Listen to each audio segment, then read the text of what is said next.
Want to go around?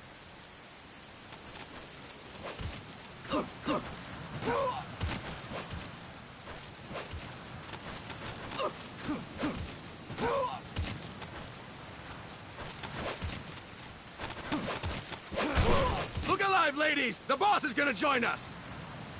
Show him how it's done, boss! Your first priority in enemy territory is knowing your surroundings. Your life depends on where you are looking and how fast you can identify your target.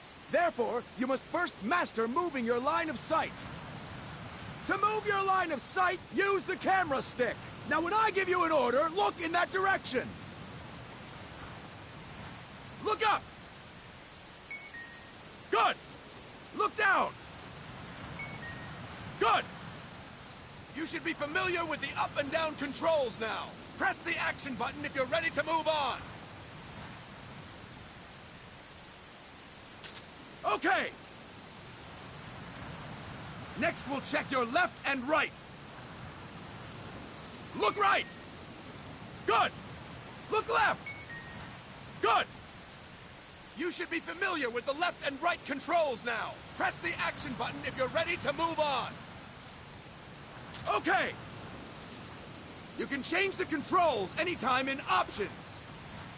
Go with the method that works best for you. Next, I'll explain how to change stances. If you just stand there like an idiot in front of an enemy, you might as well kill yourself now! At times, you will need to get low to avoid detection.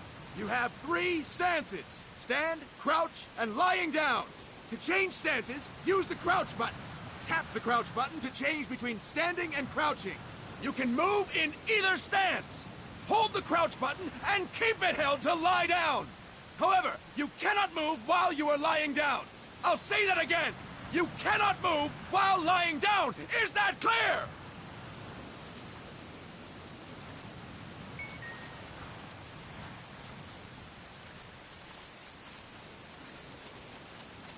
Good.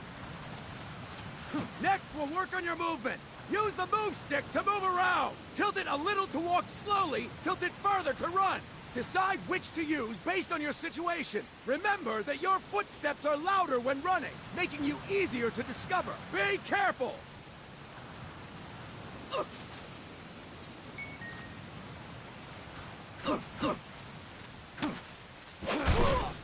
Good! Now we have rolling. Rolling is useful for knocking down enemies in your way, and for getting away when surrounded. You can also use it to jump over small ditches and other obstacles. To roll, tap the crouch button while running. You got that? Tap the crouch button while running! Don't forget it!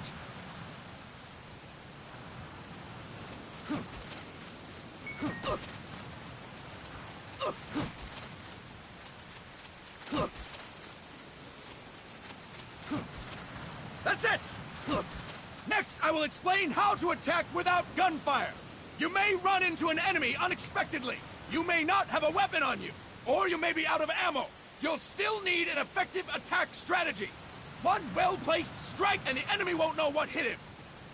To strike an enemy, press the attack button while standing still. On my command, press the attack button repeatedly and take down your opponent. Go! I'm ready, boss.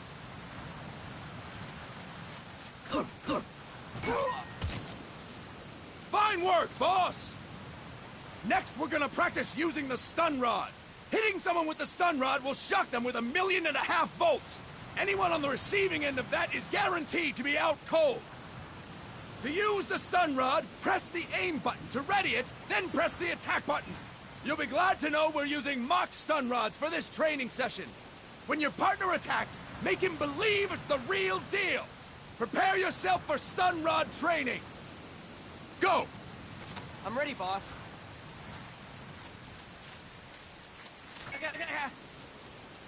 Impressive, boss! Now, we'll move on to CQC. CQC, or Close Quarters Combat, refers to when engaging an enemy in battle at very close range. It is a quick and efficient way of eliminating a threat. There are various CQC techniques. We will go over each of them. Don't get cocky because you think you know them. This will be different from what you're used to. Pretend you are learning it all for the first time. The first technique is throwing your opponent. To do this, position yourself near your opponent and press the attack button while you tilt the move stick. Be sure to press the attack button when the icon appears. Now, wait for my command and throw your opponent. Go! I'm ready, boss.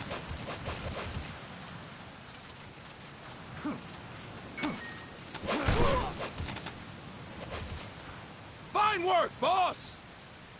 Next, I'm going to teach you how to restrain an opponent close to you. This is a cornerstone of CQC. Grab hold of an enemy, and the bastard's life is in your hands. What you do from there is up to you. Just know that if you restrain him for too long, the average person will most likely pass out. Something to keep in mind. Let's begin. To restrain your opponent, hold down the attack button while near them. Restrain your opponent on my command. Go! I'm ready, boss.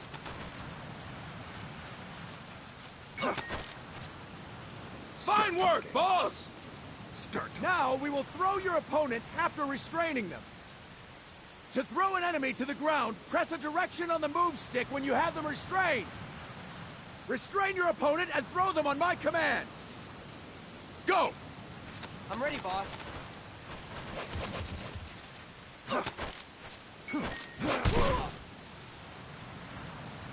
Impressive, boss! Now we will try CQC against multiple enemy opponents. You can also take out a group of enemies by throwing an opponent you have restrained. First, restrain an opponent by pressing the attack button near them. Then, tilt the move stick to throw them. By tilting the move stick toward other enemies, you can send your captive flying straight into them. On my command, restrain and then throw your opponent. Go! I'm ready, boss. That is incorrect, boss! That is incorrect, boss! Fantastic! Again! Go! I'm ready, boss.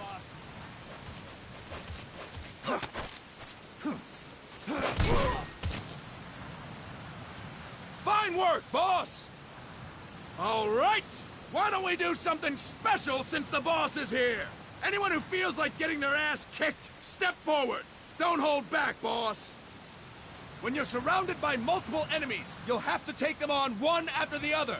To do it, simply press the attack button again while throwing the current enemy. Just be sure to wait for the icon to appear. Go! I'm ready, boss.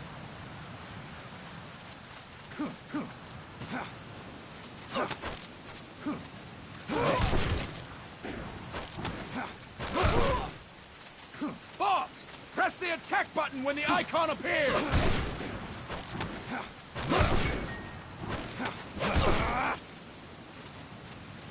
Fantastic!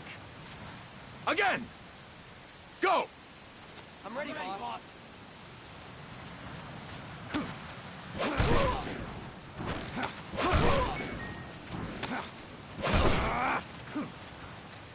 Fantastic! And stop! That's it for today! Thank you, boss!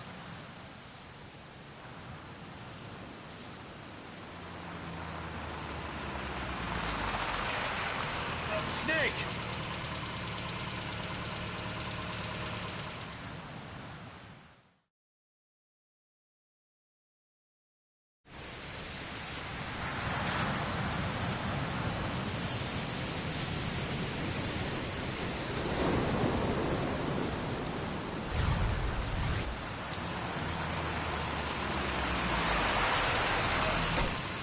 What's going on, Kaz?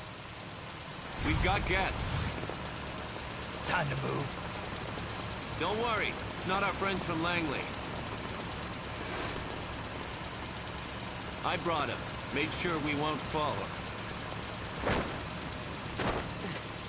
Thank you, Big Boss.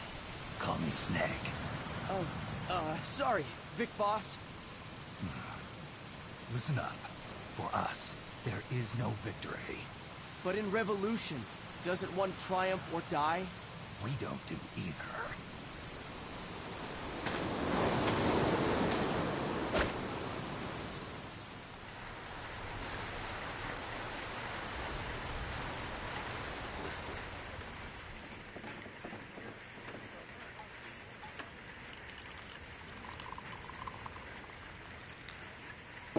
Here.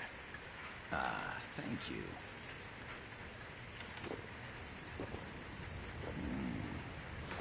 I feel like a new man. There's no coffee like Costa Rican coffee. So, what brings a distinguished scholar from the Costa Rican government to Colombia?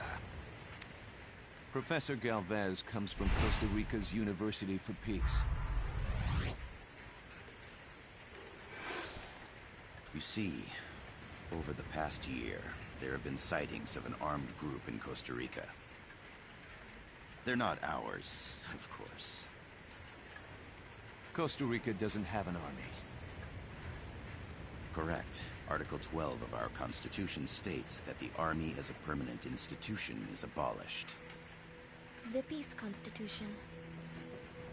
You think it's rebels who fled Nicaragua? No, they don't appear to be guerrillas. They're far too organized. What's your government's take? The authorities in San Jose claim it's a multinational security firm, hired by the Development Corporation of Costa Rica. Lies, obviously. They're bringing in state-of-the-art weaponry and equipment by the shipload. Where'd they get that kind of cash? I fear La CIA may be involved. The CIA. As you both know, the United States views Central America as its backyard. Even after Cuba, we've managed to maintain a delicate balance with the U.S. And your government can't just give them the boot? We are not allowed to bear arms. Japan's constitution has something similar. Article 9. It says Japan renounces war and can't maintain an army. I understand that you and your men have neither state nor ideology. That you will fight any foe. Please, you must drive them out of our defenseless country. We come to you, the Militaires Sans Frontières. So, you want to hire us? Yes, as our deterrent. We can't afford to pay much, it's true. But we can offer you this. A forward operating base. An offshore plant in the Caribbean. Sounds pretty good to me. This place is becoming a mess anyway. Snake, we need someplace we can settle down. The government's agreed to cooperate. Unofficially, of course. A chopper for transport would be nice too. I'll see what I can do. Hold it. You seem to think we're just a pack of dogs of war. Is that right? Yes, that's what I've heard. You're an army without a state. No, we've only left our countries behind. Please, you must help us.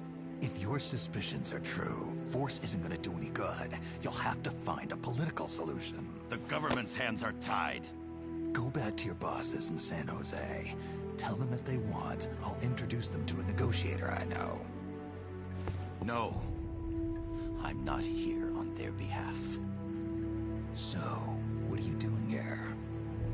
For over 20 years, I've preached the virtues of peace at multiple universities.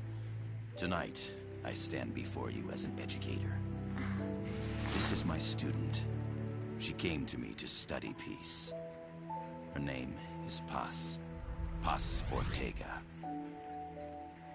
Paz. Peace. No kidding. That's my name too. Kazuhira. It's Japanese for peace. Pleased to meet you, Paz. Call me Kaz. They've got a supply port north of Puerto Limon, a town in La Costa del Mar Caribe.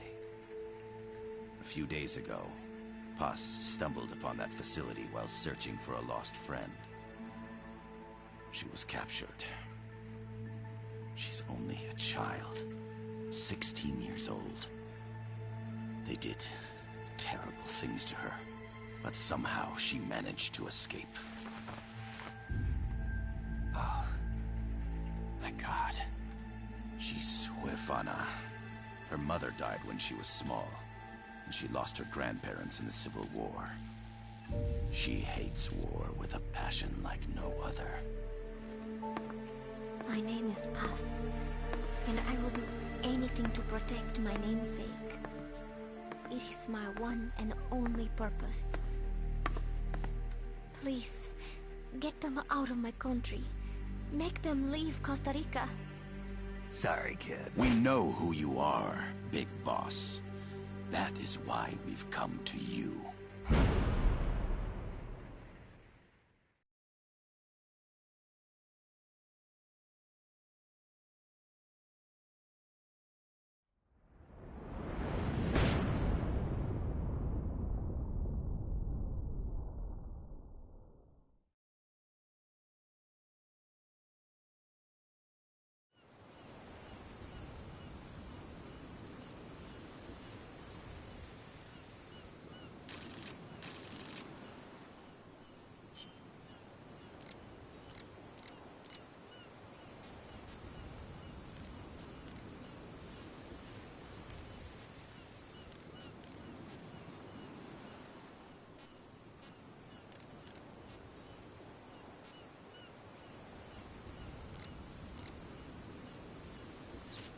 Miller here. Do you copy, Snake? I see you've landed. That makes one giant leap for us. I'm sending this from the offshore plant, our mother base. The signal is unidirectional. I'll be giving you commands and advice through this channel. Keep your headphones on at all times and pay attention. Also, make sure no one else can listen in. Snake, are you clear on the controls? Take a minute to refresh your memory. Use the move stick to move. Use the camera stick to adjust your view. To change your settings, open the menu. Snake, don't you think you could use a little more practice?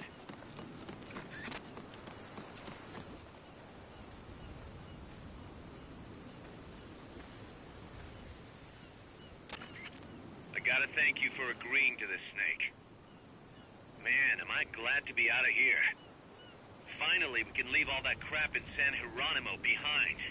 And break into the mercenary business for real. Let me guess. You're doing it for her, aren't you? For her.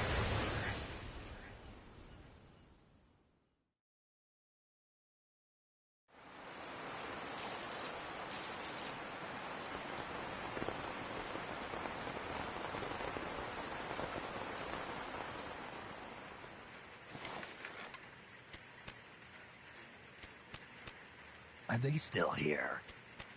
Come on, Snake. This could be good for us. They're willing to give us an offshore plant, a place we can finally put down some roots. This is our chance to expand MSF. We don't need a place to stay, Kaz. We're nomads. We always will be. What? You'd rather keep wandering from conflict to conflict? Tools in the hands of whoever's fighting at the time? The second we settle down, who's to say we won't become the warmongers? Listen to me, Snake. We're not mercenaries. We're not a foreign legion. MSF's a business. A new kind of business. Look, it's not like we're trying to start a war here. All we need to do is find out who this security company really is. Come on, Kaz. It's pretty obvious that they're backed by the CIA. Wait a sec. That would mean... Our friend, the Professor, is likely KGB.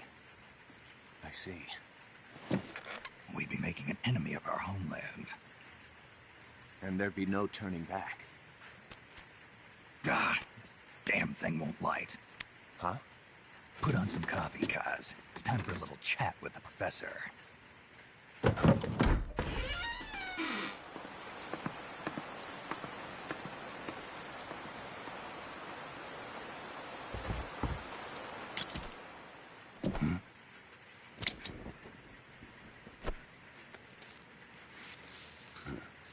I was a heavy smoker.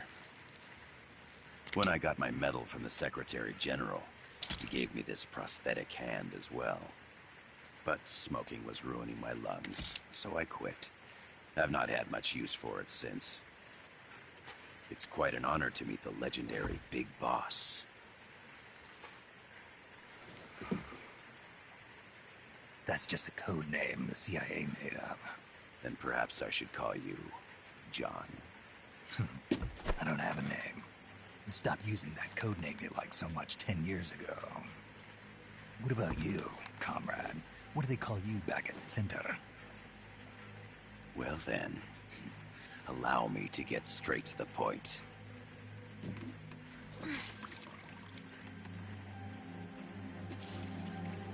Land as slim as a whip, hot as torture. That's the Chilean poet, Neruda. Central America is the navel of the American continents, bridging north and south. We want this land. We'll build a socialist stronghold, then use it to split the Americas in two. America would lose its backyard. And with it, its economic production, shipping lanes, and strategic value. We, on the other hand, would gain a base from which all of Latin America would be well within our reach. He who controls Central America will win this Cold War. First comes Nicaragua, toppling the pro-American Somoza regime. In preparation, we've begun instigating anti-Somoza sentiment and providing aid to the Sandinista National Liberation Front. You're manipulating Sandinista into overthrowing Somoza for you.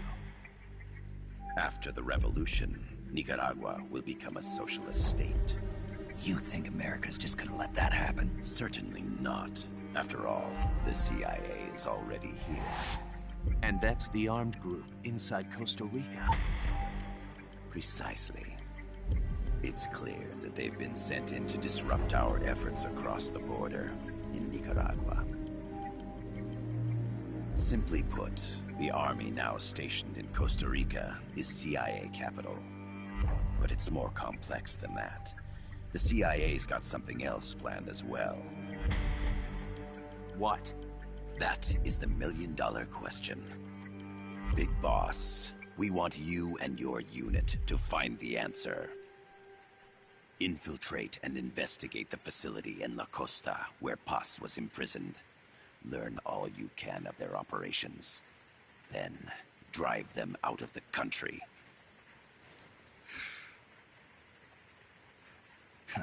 You're asking us to settle a turf war between the KGB and the CIA? What about her? That was all just an act? You mean her words about peace? She was captured, that much is true. But I've kept my KGB affiliation from her. And you thought we'd fall for a sob story? No. I had good reason to bring her along. She managed to escape with her life, but her friend was not so lucky. Why were they attacked? I believe this will help explain. Perhaps they saw something they weren't supposed to. Perhaps they heard something they shouldn't have. A cassette tape? Paz took this during her escape. She says her friend happened to record it by accident. What is that? A portable stereo cassette player. The first of its kind. Ah, I heard they were working on something like that in Japan. Didn't know you guys were too. I believe what you're about to hear will help you understand.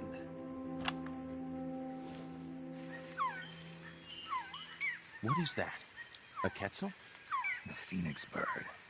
Paz's friend was researching birds. She went out into the jungle to record bird calls and stumbled upon this.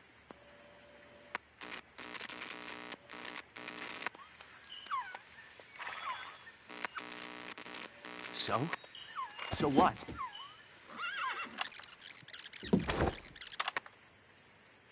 Now it gets interesting. Poisonous. I need to get rid of it. I chase it back to its nest. You can't. The snake's too vicious. It's all...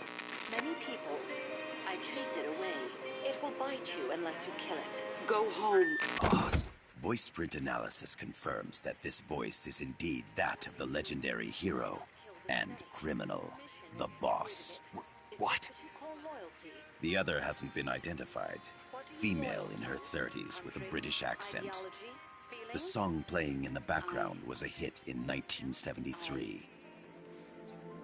What's it going to be? Loyalty to your country or loyalty to me? Your country or your mentor? Your mission or your beliefs? I am loyal to myself. Boss is alive in Costa Rica. As I understand it, she was your commander, fought by your side. And that you killed her under orders from the CIA, thus surpassing her to become the hero known as Big Boss.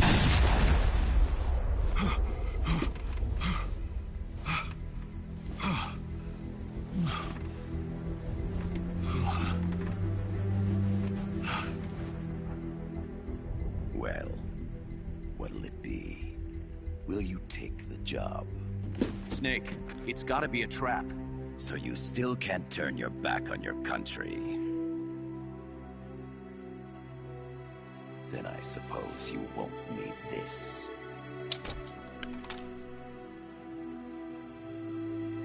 Wait! Snake? I'll do it for the girl. For Paz. Okay. For peace, then.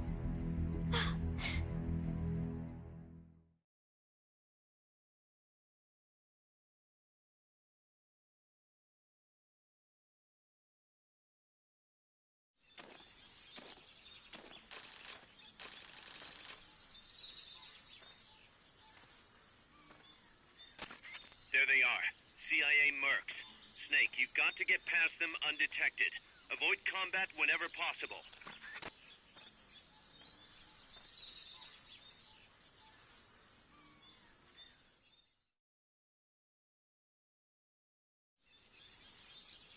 This is a sneaking mission.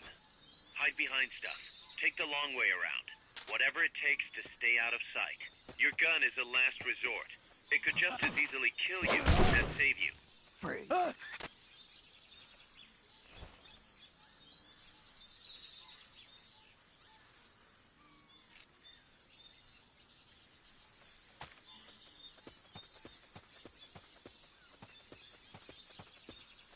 The indicator in the upper right serves as a compass and shows sound sources. Pay attention to your surroundings. Keep your eye on what's left of your life gauge on the left of the screen. To the right of that, you'll see your sight gauge. Exhausting it will inhibit your actions. Your life gauge will recover with time. The sight gauge, too. You'll recover faster crouching than standing up. Lying flat works even better. To check your map, open the menu. Not enough room, huh? We'll keep it here at the base. The percentage in the upper right is your camo index. The lower the number, the more easily you'll be spotted. Conspicuous movements and loud noises will compromise your camo index. Your fatigues will act as camouflage.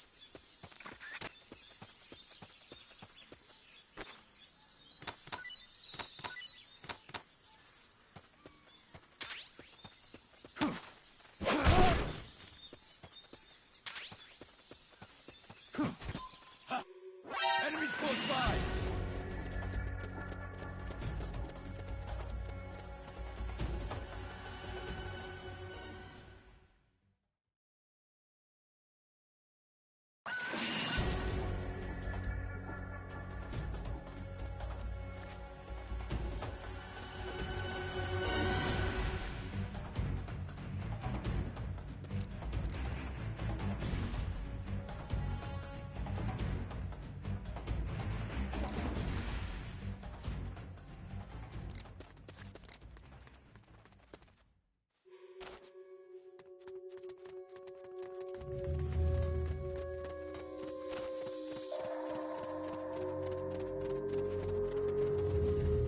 Looks like you're inside the compound. Security is tight. Stay sharp.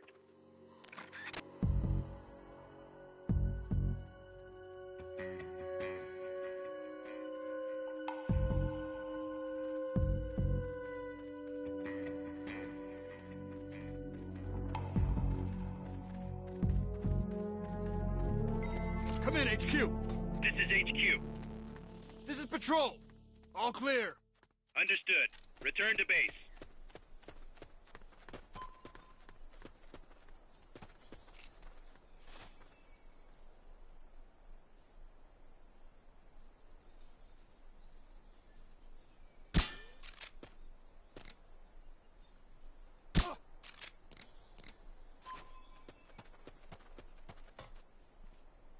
I know I saw something.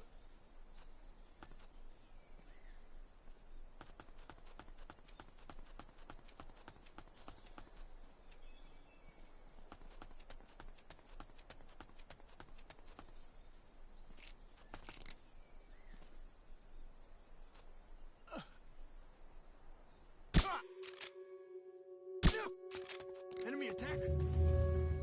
We're being shot at! Going to alert status! Understood. Dispatching reinforcements. Proceed with extra caution.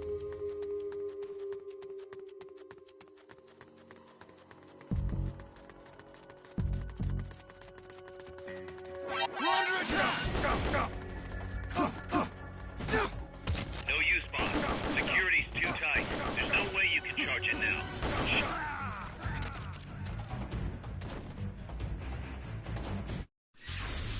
Are you all right? Snake? Snake!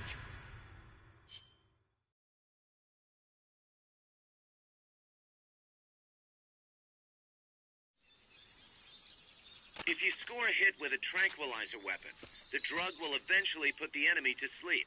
So one way to get past an enemy is to shoot them from a distance, and then wait for them to drop.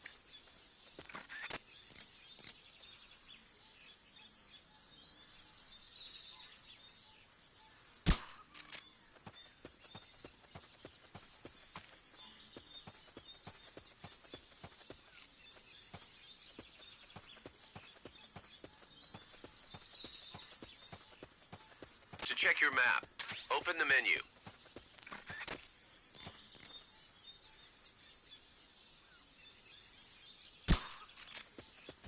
The indicator in the upper right serves as a compass and shows sound sources. Pay attention to your surroundings.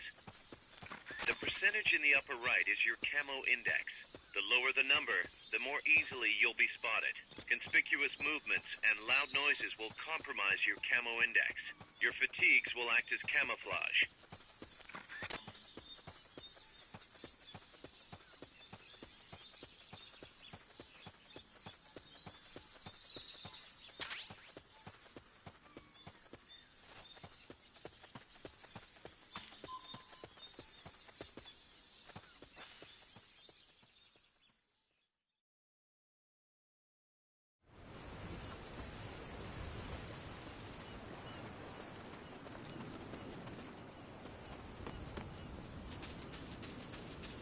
Not enough room, huh?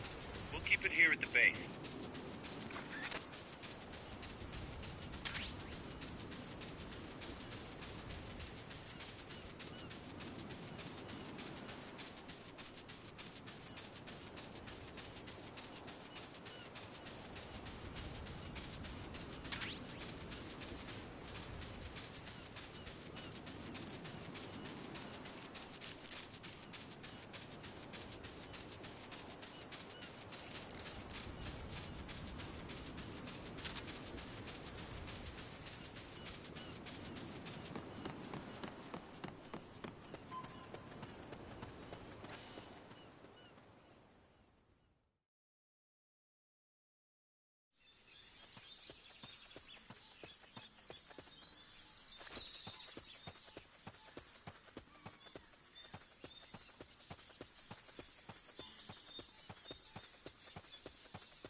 think you're inside the compound. Security is tight. Stay sharp.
Yes, sir, we broke them. We acquired the whereabouts of Target 500.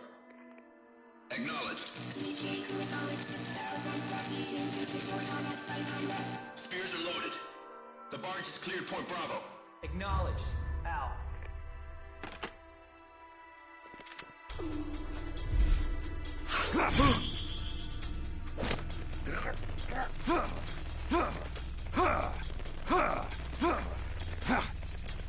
Freeze! The cargo. Where's it headed? What is it? In the mountains! What's up there?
This is Snake. Kaz, can you hear me?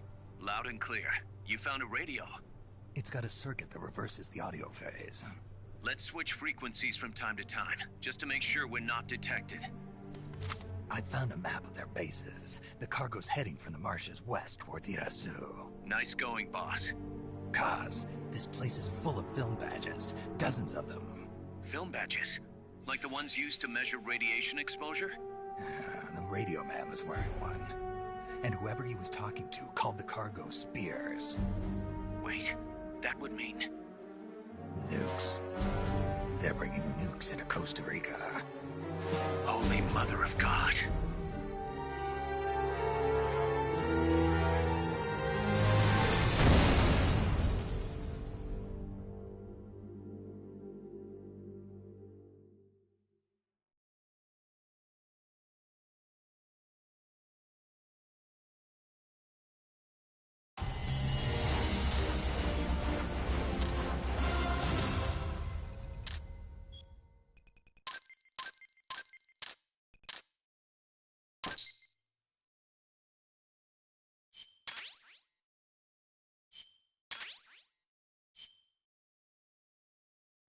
How's that map, Snake?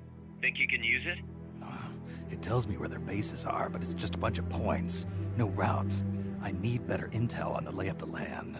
Snake, the professor said he's got the Sandinistas on his side. Said you should get in touch with the FSL and Comandante.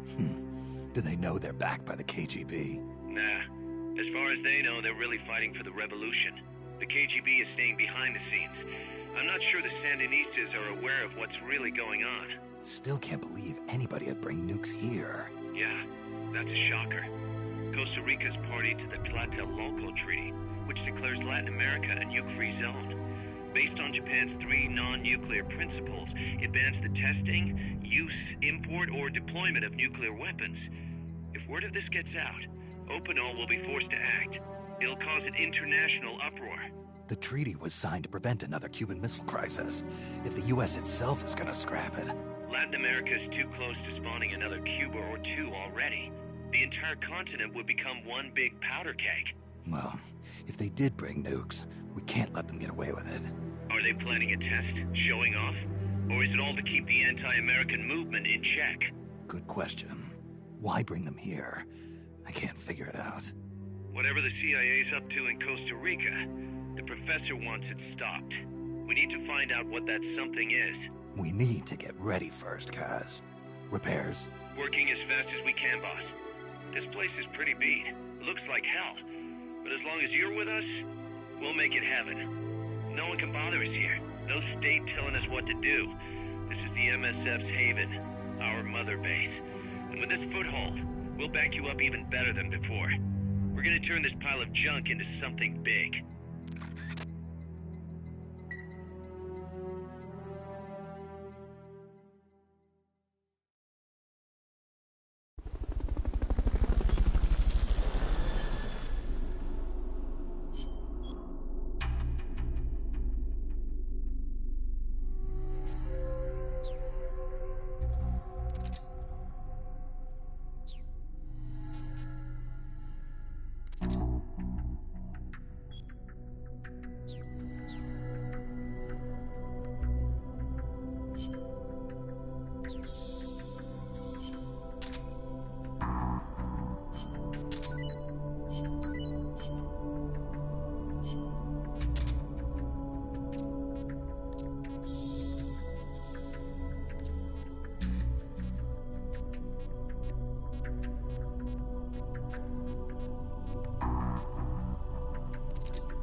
The boss has infiltrated the area around the coastal supply facility and knocked out the soldier there.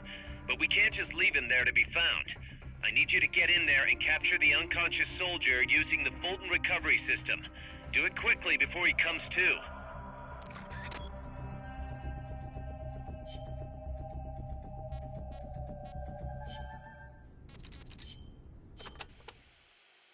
Snake, you can use the Fulton surface-to-air recovery system to send prisoners and unconscious mercenaries you encounter back to Mother Base. I know you've used the Fulton before, but just to make sure I'm not missing anything, let's review the steps. Okay. First, attach a balloon to the unconscious enemy or captured prisoner. Right. I hook a wire to their waist, and on the other end of the wire, there's a helium balloon. Right. Then we'll send over a chopper to catch the floating balloon with its recovery hook and reel it up into its cargo hold. And that's it? And that's it. We finished installing the recovery hook on the Huey. Wait, Kaz. Something doesn't make sense about this whole process. This again. Well, normally, Fulton recovery is for when you're using fixed-wing aircraft. With a helicopter, isn't it simpler to land and pick up directly? Listen, Snake. You're going to be calling for recoveries repeatedly throughout your mission. We want to keep the risk of taking enemy fire to a minimum. The best way to get that done is to do the recovery in a high-speed flyby. That's what the Fulton surface-to-air recovery system is for. Uh-huh. What's the real reason? Helicopters are cheaper, and the repair bills will start adding up once the bullets start flying. I thought so. Kaz, I know we need to keep costs down, but... Boss, you really need to get rid of this whole army mentality. We're not the Pentagon. We don't have billions of taxpayer dollars to play with. And besides... Fine. Just pick a reason that makes sense. Helicopters have quicker response time. Sounds strange, yeah, but it works great. I promise. You'll get used to it before long. Yeah, I hope so.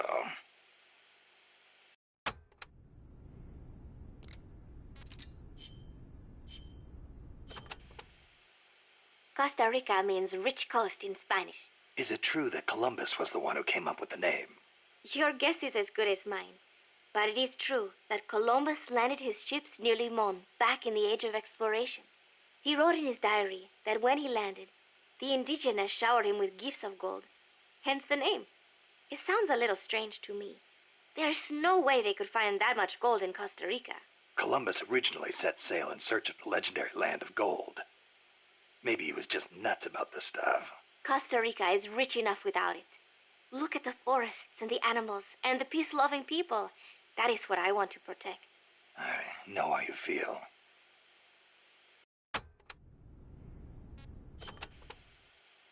Democracy took root in Costa Rica before anywhere else in Central America. Sure, we had coup and dictators and all, but never a total meltdown. That is, until 26 years ago. The Civil War. Yeah. I understand you lost your grandparents. It started with a dispute Gotta love Intel. fraud in the presidential election. What I do not understand is why friend turned against friend, when they could have talked it out instead. Yeah, that would have been nice. Even today, some buildings still have bullet holes from the Civil War. A quarter century later, and it is a tragedy we Ticos cannot forget, must not forget. It was the year after the Civil War that the army was constitutionally abolished.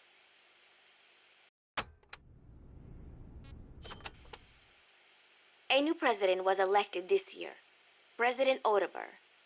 He seems to be distancing himself from the United States. He has limited the privileges granted to American banks, lifted the sanctions on Cuba. Our last president was so pro-US, people suspected he was in bed with the CIA. You think the CIA is doing this because it feels threatened by the president's shift in policy? It is possible, but would they really bring in such a huge army just because of that? Part of our job is finding out. Exactly. Thanks, Snake. Peace.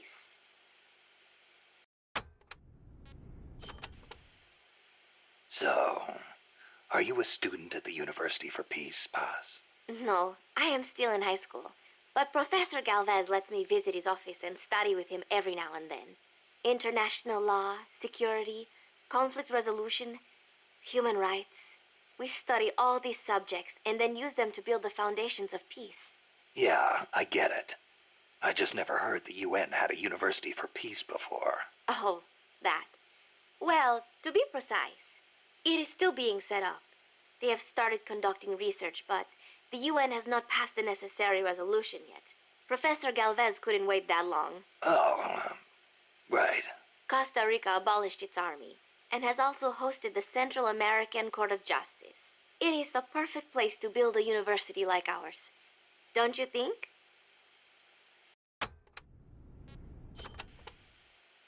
That coffee you guys brought us is pretty damn good. Isn't it? Costa Rican coffee is the best. The Central Basin has all the right conditions for growing coffee. It is high in elevation, with steady temperatures and well-drained volcanic soils. The professor certainly seems attached to it. The coffee we drank on the boat coming over was awful. It put him in such a terrible mood. Well, how come I never hear about Costa Rican coffee then? Because it gets bought up by wholesalers and mixed with beans from other countries. It is really a shame. Such wonderful beans, and nobody knows they are from Costa Rica. Huh. They should launch an ad campaign or something. Right. I hope one day people will recognize Costa Rican coffee for what it is. I'm with you there.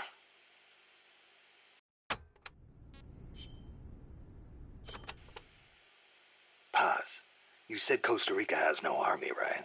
Correct.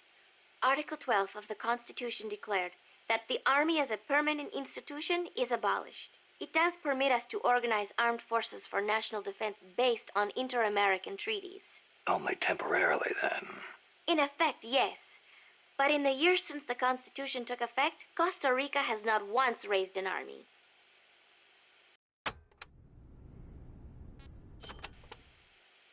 Paz, how does your country defend itself without an army? Especially in a rough neighborhood like Central America. With the right kind of diplomacy. If we live up to our ideals and earn the respect of other countries, the international community will support us. The 2 times Nicaragua actually did invade, the conflict was resolved diplomatically under OAS auspices. Doesn't that leave you depending on the U.S. after all? American influence is unmatched, it is true. San Jose was critical of American policy at the time, but America supported us all the same. It was because we practiced peaceful diplomacy. That is what I like to think. That's one way to approach it, sure. But there are countries out there who will use force no matter how bad it looks. Maybe so. I know my way of thinking probably looks naive to you, but it is not like we expect peace without working for it. Diplomacy is a battle in itself, and we have to make the effort to seek out causes of misfortune and nip them in the bud.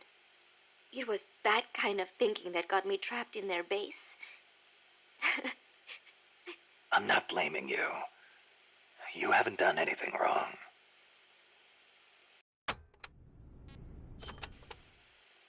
The Army was abolished 25 years ago, the year after the Civil War. I learned about the sorrow of civil war from a very young age, the futility of countrymen fighting each other, and the tragedy. Costa Rica learned the hard way. That is why it abolished its army. It decided to pour its efforts into education instead. More teachers than soldiers was the slogan. Education is essential, no question. Even Che used to teach reading and writing in between guerrilla campaigns. Costa Rica was poor at the time. We did not have many resources. I suppose we had to pick one or the other. The military or the schools.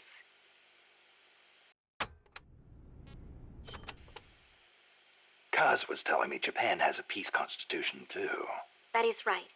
Apparently, when Costa Rica was drafting its constitution, they looked to the Japanese as a model. Only, Japan's constitution renounces war itself. Unlike Costa Rica. But Japan has a self-defense force, right? That I do not get. I think I will ask Mr. Miller about it next time I see him. He said he used to be in the JSDF. Huh. You're a curious one, are you? Don't study too hard.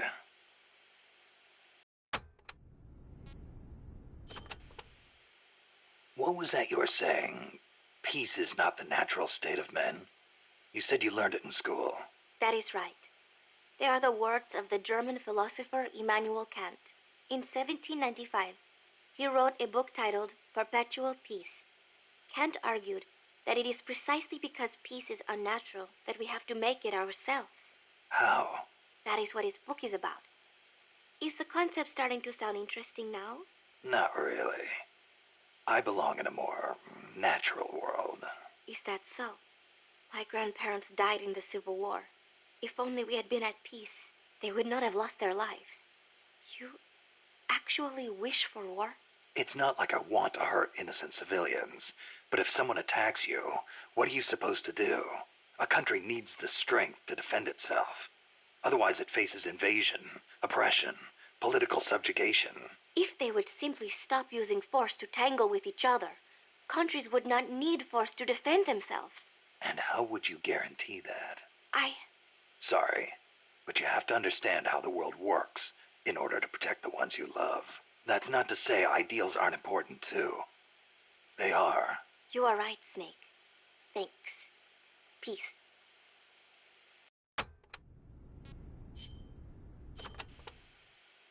Costa Rica's forests are more diverse than you might expect. Not all of them are tropical rainforests. Costa Rica is close to the equator, it is true, but it is also very mountainous. Yeah, I see what you mean. Go up 4,000 feet in elevation and the temperature drops more than 7 degrees. There are basically 3 types of forests. The lowlands are covered in tropical rainforests, the highlands by tropical cloud forests, and areas where there is a dry season have tropical dry forests.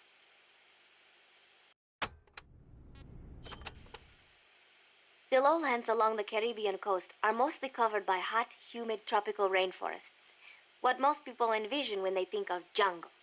The closely packed trees spread their branches out at great heights to soak up the sun. Their shade makes it dark near the ground, so be careful. Of course, with so little light, few plants can grow on the ground, so it might actually be easier to walk. So even if you could photosynthesize, it wouldn't do you any good. Photosynthesize? People cannot do that. Most people, anyway.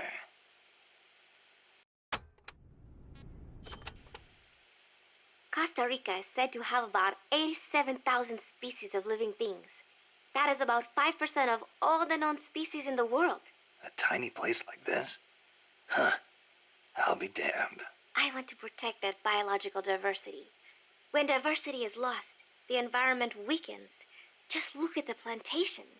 I think I know what you mean. It's like trying to assemble a unit from similar guys. It usually doesn't work out. Throw a few square pegs in there and everything falls into place. There are so many species here that a lot of them have not even been classified yet. I am hoping I can help do that someday. Kind of like a parataxonomist. Say that again? Parataxonomist. Someone who helps a taxonomist. Oh. Huh. I thought you were going to say it had something to do with parachutes. You're weird.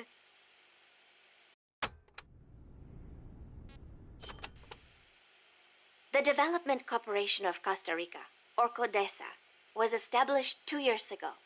Since President Oduber was elected this year, the state has been putting a lot more effort into development. The corporate state, so to speak.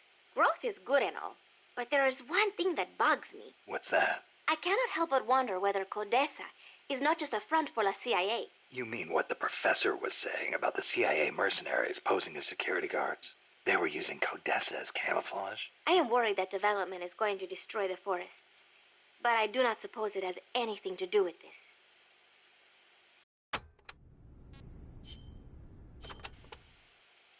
My mother was the one who named me Paz. She said it was an expression of her wish that the country stay at peace. It is a pretty common name in Central America. My mother always used to tell me, never make war. Always help keep the peace. I remember. Your grandparents. Yes.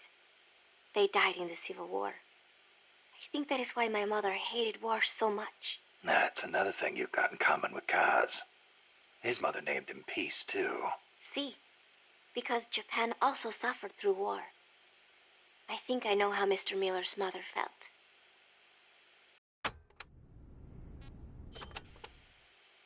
You like the peace sign, huh? See, as a gesture, it connects every peace-loving person. Here, you try it, Snake. Peace. No thanks. It doesn't suit me. Too bad for you. You know, the V in the peace sign comes from the V in victory. When did it start standing for peace? I am not completely sure, but I guess it came out of the protest movement against the Vietnam War. Oh, and do not turn your hand around when you do it, especially around British people. It is insulting.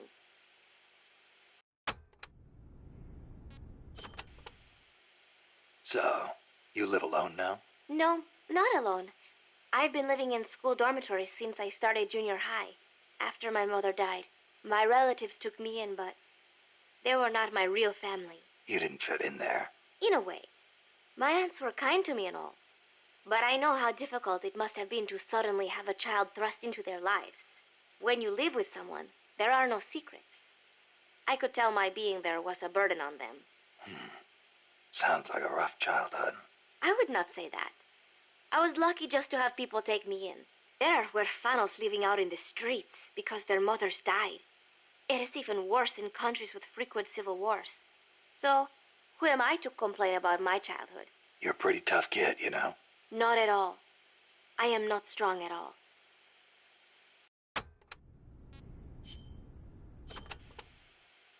Playa del Alba means Beach of Dawn. The morning sun is so beautiful over the Caribbean. Beach of Dawn, huh? Perfect place to start a mission. The clear blue water, the white sand, the swaying palm trees. You cannot get more South American than here. It is paradise on earth. Yeah, guess I should have packed my Hawaiian shirt. The coral reefs and mangrove forests protect the small fish in the area. Sea turtles come to lay their eggs on these beaches. We are not the only ones who enjoy this place. It is heaven for more than just humans.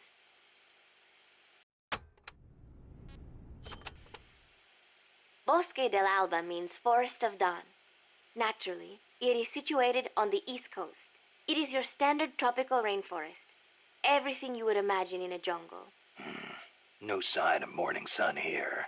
The foliage is too thick for direct sunlight to hit the floor. I do not know how easy it will be making your way through here. I'll be fine. This isn't my first trip to a jungle.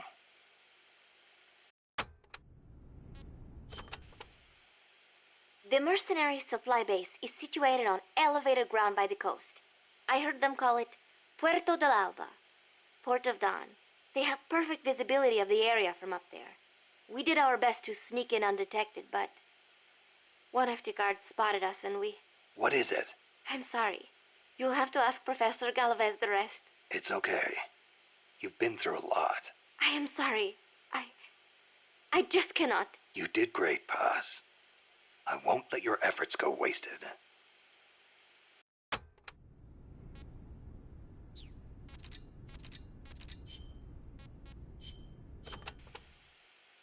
Kaz, what kind of shape is that plant the professor gave us in? First time I laid eyes on it, I thought it was some kind of joke. It was a giant birdhouse, seagulls everywhere. We eventually scraped off most of the rust and bird crap. The underlying structure's intact. Little elbow grease, and we should be in business. Who used to own it anyway? Whatever shape it's in now, somebody sank some serious money into building it. From what I can tell, an American university built it as a research platform for ocean thermal energy conversion. The name's still on some of the rusty old power turbines. I'm guessing they must have had government and corporate assistance to build it too. But they couldn't solve the thermal efficiency problem, and the project was canceled. Then after the university abandoned it, a KGB front company scooped it up for next to nothing. At least that's my theory. How'd the KGB manage to buy a plant built with American capital, front company or not? Yeah, that professor is quite the operator. One other thing. The plant's set up so that it can join up with other plants of the same standard. So, they were originally planning on expanding the place, huh? Hey, let's give it a shot. We can get some more people together and build this place up into a proper home for MSF. You're with me on this, right, boss?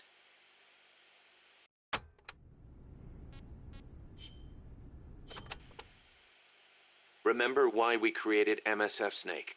To provide military force to whoever needs it, wherever they are, regardless of nation or ideology. Our beliefs aren't all that lofty. We just won't be the tools of any one country. Exactly. We know only how to fight. But we refuse to live our lives at the whim of the state. The MSF seal is patterned after Pangaea, the supercontinent from 250 million years ago. Back then, the whole world was one landmass, one world. No gaps, no rifts. Our strength will take us back there.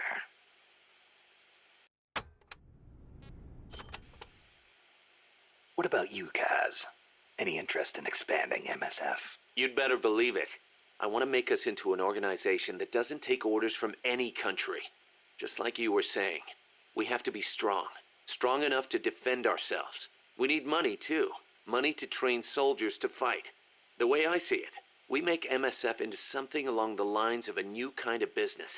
A contractor providing the full range of military services.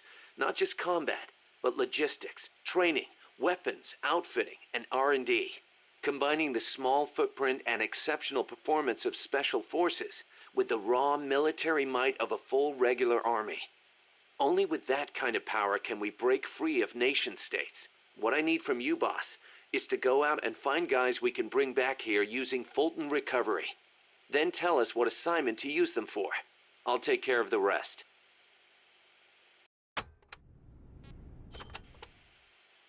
Your old mentor, the boss. She was known in the West as the mother of special forces, right? Nothing but propaganda. Actually, it's not all that far from the truth. I heard the KGB just set up a counter-sabotage cell. Alpha Group, I think they call it. There's even a rumor that West Germany created a counter-terrorist unit within its border police after the debacle at the Munich Olympics. Back home in the States, they've got the illustrious Green Berets, the SEALs, and your personal creation, Foxhound. The seeds sown by the boss are beginning to sprout. Same goes for MSF, right? In creating it, you were carrying on the will of the boss. Yeah. She taught me how to fight the hard way. She beat it into me. And now, thanks to her, we can take on missions other than just conventional combat. After all, we've got the same mother as the Army's Special Forces.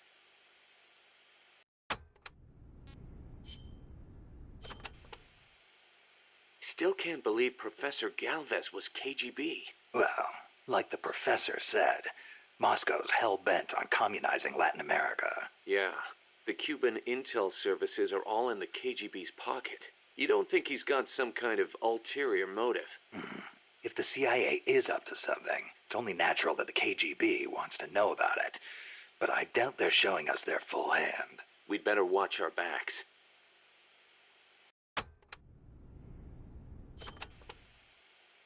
Still can't believe Professor Galvez was KGB. Well, like the professor said, Moscow's hell-bent on communizing Latin America. Yeah, the Cuban intel services are all in the KGB's pocket. You don't think he's got some kind of ulterior motive? If the CIA is up to something, it's only natural that the KGB wants to know about it. But I doubt they're showing us their full hand. We'd better watch our backs.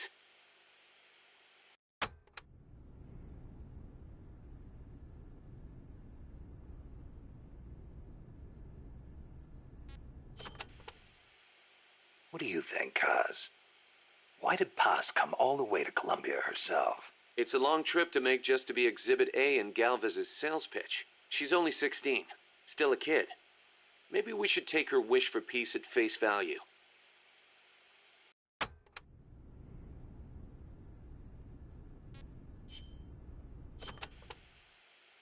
Costa Rica isn't alone.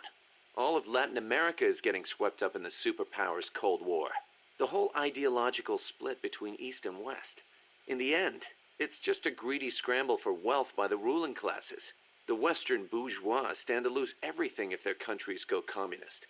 After all, the communists want to abolish private property altogether. So the capitalist rulers desperately tried to halt the global spread of communism. Hence the phenomenon of red baiting. And the communists, for their part, didn't exactly stay true to their principles. They tried to escape class-based society, but between Stalin's autocracy and the rise of the nomenklatura, they ended up creating one anyway. Once people have power, they stop caring about equality. That's where communism, where society in general reaches its limits. The rulers only care about their own gain. The opposing side becomes a risk factor that threatens the profit, and thus the ongoing struggle between capitalism and communism was born. And now, nuclear deterrence is part of the picture. Exactly.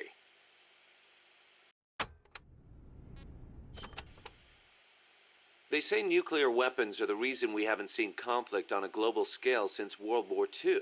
The thought that your opponent might launch nukes against you sort of makes it tough to start an armed conflict, especially now that they've got intercontinental ballistic missiles. Nowhere is safe. Of course, all that has caused military expenditures to skyrocket. Well, the only way to ward off a preemptive strike is to flaunt your own nuclear stockpile, and that's caused their numbers to increase exponentially, not just with regards to destructive power, but in terms of targeting technology too. Now they can hit a target halfway across the world with pinpoint accuracy. In a way, The space race was a demonstration of that technological progress. And as a result of all that, we now have mutually assured destruction. It's the ultimate form of deterrence. No one's going to launch their nukes knowing they'll be obliterated in return. I don't know. The chance of somebody hitting the button by mistake is never zero.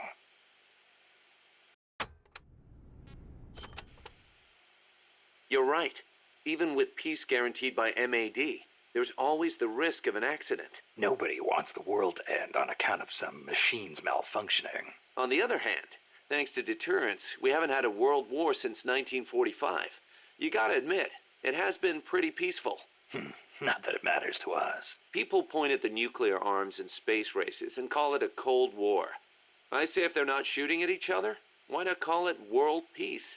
Doesn't mean war is gone. Look at Korea. Look at Vietnam. Well, yeah, but I'm talking in relative terms here. Besides, if war died out completely, we'd be SOL. We're not warmongers. And yet, we can't survive in a world that's at peace. You got a point.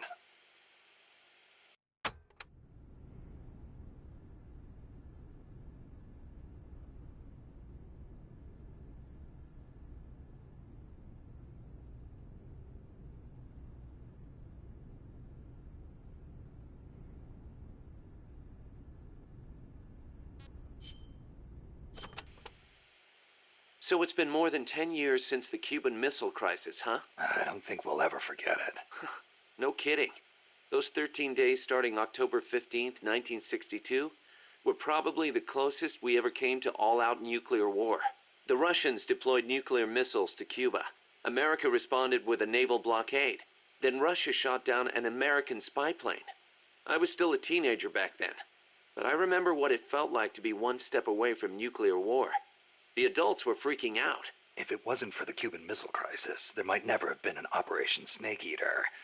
And... What's the matter, Snake? It's not like you to get all hypothetical. I guess not. It was the reassessment after the missile crisis that paved the way for the hotline between Moscow and Washington, and also for détente.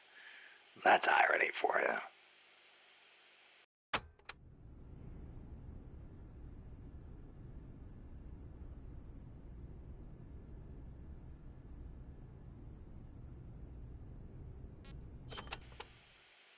The Treaty of Tlatelolco was enacted to make Latin America into a nuclear-free zone. It bans the testing, use, manufacture, production, acquisition, storage, and deployment of nuclear weapons. The impetus was pretty obvious. The series of crises triggered by the deployment of nukes in Cuba. Not hard to imagine. Those 13 days had the whole world frozen in fear. Of course, the country that started it all, Cuba, hasn't actually ratified it yet. Still, the treaty's backed by over 20 countries. Anyone flouting at risk becoming an international pariah. True. Opinol would investigate, no doubt. I heard they used Japan's 3 non-nuclear principles as their model when they drew up the treaty. I think the Treaty of Tlatelolco might have been their way of asking nuclear powers not to use nukes against them. That's the biggest difference between the treaty and the 3 principles. I guess you could call it a 4th principle.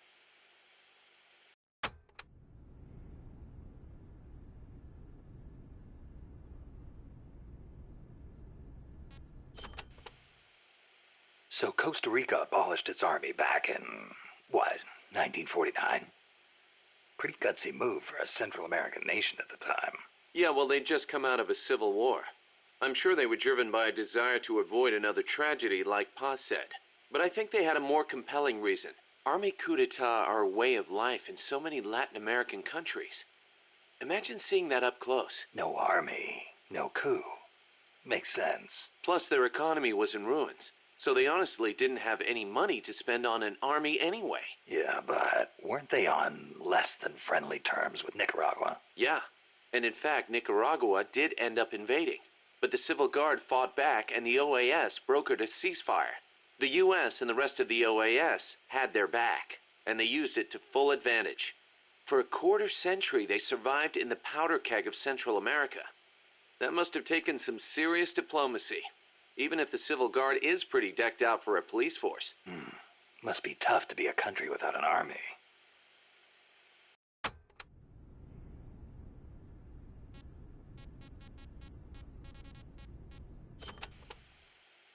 Hey, Snake, mind if I ask you something? Since when did you start asking permission? So, you used to be part of a CIA paramilitary unit, right? That's right. Ever do any ops in Central America? No, not personally. But there were other units who did all kinds of stuff. I remember the Bay of Pigs invasion back in '61. The papers had a field day with it. Operation Zapata. That was the CIA code name. The whole thing went south. Then there was Che Guevara, being hunted down in Bolivia. I heard the CIA had a hand in that, too. There were several units similar to mine. MSP, SOG. They'd recruit former special forces, train them as intelligence agents, and send them on deniable covert paramilitary operations. One of those units trained the Bolivian army in counter-guerrilla tactics. And then had them shoot El Che. So the story goes.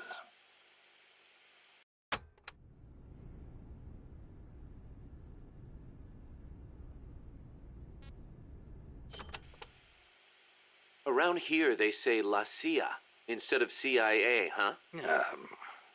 Nothing strange about it. That's how it's pronounced when you read it in Spanish. It has the feminine noun ending a, so they use the article la. Apparently some people have taken to using the term UCLA. That's a new one to me. What's it mean? It stands for Unilaterally Controlled Latino Assets. Meaning they're local agents? Yeah, that's the idea. Washington uses them like pawns. Nobody knows who they really are or what they're doing.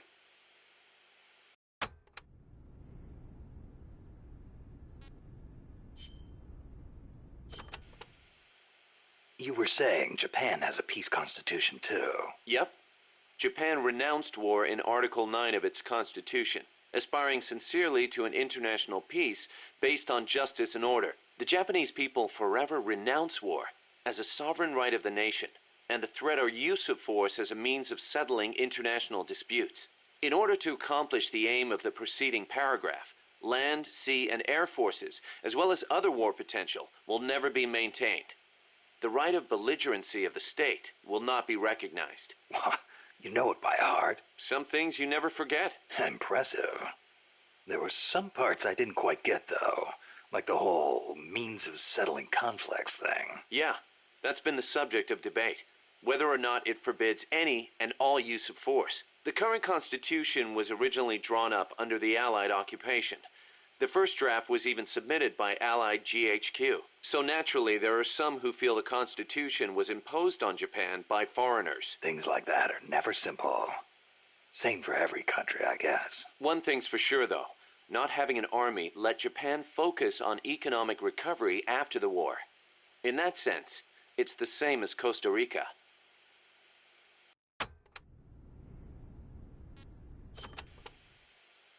Kaz, you were in the Japanese Self-Defense Force, right? I thought that Article 9 you were talking about earlier prevented Japan from having an army. Yeah, and that's another subject of controversy. The Self-Defense Force is an organization for the purpose of defense. Article 9 of the Constitution does not deny Japan's right to self-defense. Therefore, the SDF is constitutional. That's Tokyo's official stance. Sounds complicated. Call it what you will. It's a distinctly Japanese way of interpreting things.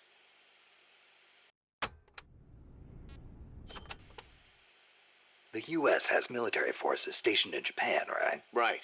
Even though the Allied occupation ended, American forces are still stationed there under the U.S.-Japan Security Treaty. Unlike Costa Rica. Part of it stems from the occupation, but Japan also occupies a key strategic position from America's perspective. It's next door to the Soviet Union and close to China and North Korea as well. It's integral to the security of Pacific Asia. For America, Japan represents a barrier against communism. What about for Japan? As you might expect, there's deep-rooted opposition to the alliance. In 1960 and 1970, when the treaty was up for revision, there were mass protest movements against it, especially in Okinawa. The U.S. only gave it back to Japan 2 years ago, and American bases are still concentrated there. It's a heavy burden for the Okinawans to bear. Then why don't they scrap the treaty? Lots of reasons. There's the imbalance of power with the U.S., of course, and if Japan pulled out, they'd be losing the nuclear umbrella America provides. And as for whether the JSDF could defend the country after the Americans left, I really couldn't say. Costa Rica is in a similar situation. They depend on the Inter-American Treaty of Reciprocal Assistance, the so-called Rio Pact. So, the countries with peace constitutions end up having to rely on other countries' armies. Kind of ironic. On the flip side, not everybody in America is satisfied with it either. Some people argue Japan is freeloading off America's security guarantee. And you know how Japan's industrial exports are making inroads in the States. Yeah, I've got a Japanese camera myself. Best damn camera around. Japan's low defense spending allows it to invest more in economic recovery and expand its share of the American market. That's a bitter pill for Americans to swallow.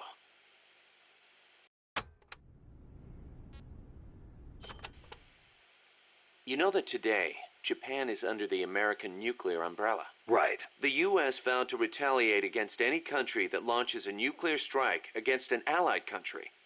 That promise deters nuclear attacks against America's allies, hence the term nuclear umbrella. But suppose the Russians nuke Tokyo. Would America really nuke Moscow in return? If they did, the Soviet Union would undoubtedly retaliate. Would Washington really be willing to risk having a bomb dropped on itself in order to avenge Japan? I'm not so sure. Don't tell me you're still worried about Japan. After all these years? It's not that. To be honest, I'm not convinced either. But Moscow faces the same dilemma. Maybe Washington wouldn't retaliate on Japan's behalf. Then again, maybe it would. So you're saying Moscow wouldn't want to risk being attacked either? The whole concept of nuclear deterrence is entirely hypothetical to begin with. When you get down to it, it's all smoke and mirrors.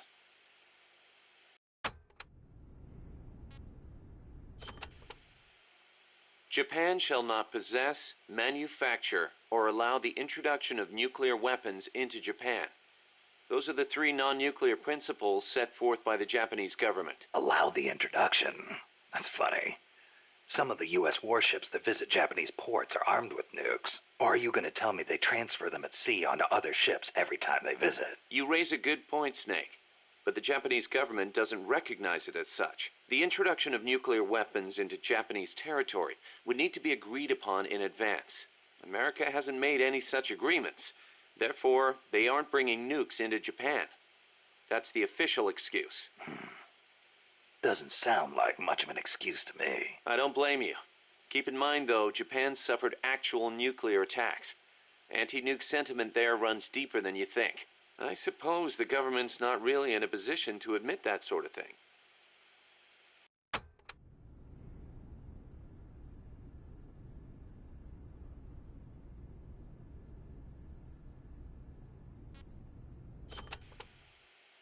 So tell me, Kaz, how's the self-defense force you were in different from an army? The JSDF is set up for national defense. It's not configured for aggression against other countries. It's what you'd call exclusive defense. Exclusive defense? It's the fundamental strategic posture of the JSDF. No preemptive attacks. Only the minimum defensive action necessary after an enemy attacks. Anything defined as self-defense, then? The JSDF originated as the National Police Reserve. Back then, American forces stationed in Japan were being sent over to fight in the Korean War. So in a sense, the NPR was filling a gap. Police, huh? Reminds me of the Costa Rican Civil Guard. Yeah, exactly. They're also dispatched to provide disaster relief. The year before I joined, they had a hell of a time trying to rescue some buses that got hit by landslides.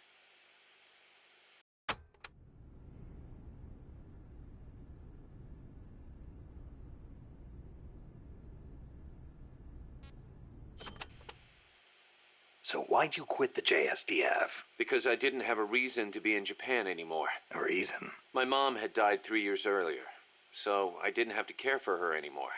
With her gone, there was no point hanging around in Japan. Yeah, but a man with your talents could have risen pretty high in the ranks, I imagine. I don't know what they made of me. Could be it actually alienated me from the brass. And personally, I could never get used to the idea of exclusive defense. Meaning?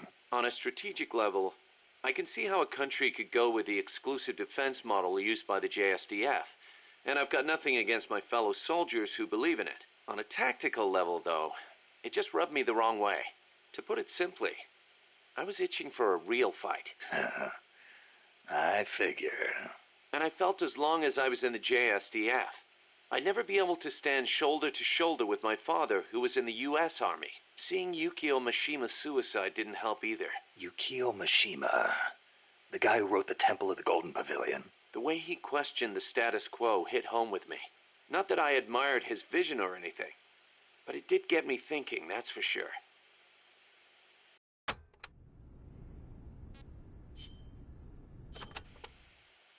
Don't forget to give the MSF staff assignments.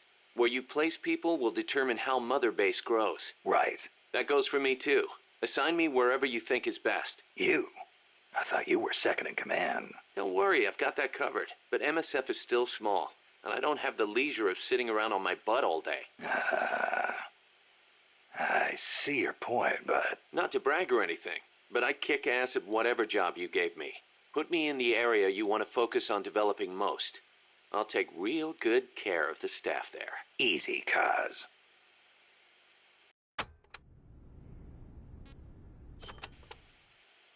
Life's funny sometimes, isn't it? What brought that on? We first met as enemies on the battlefield.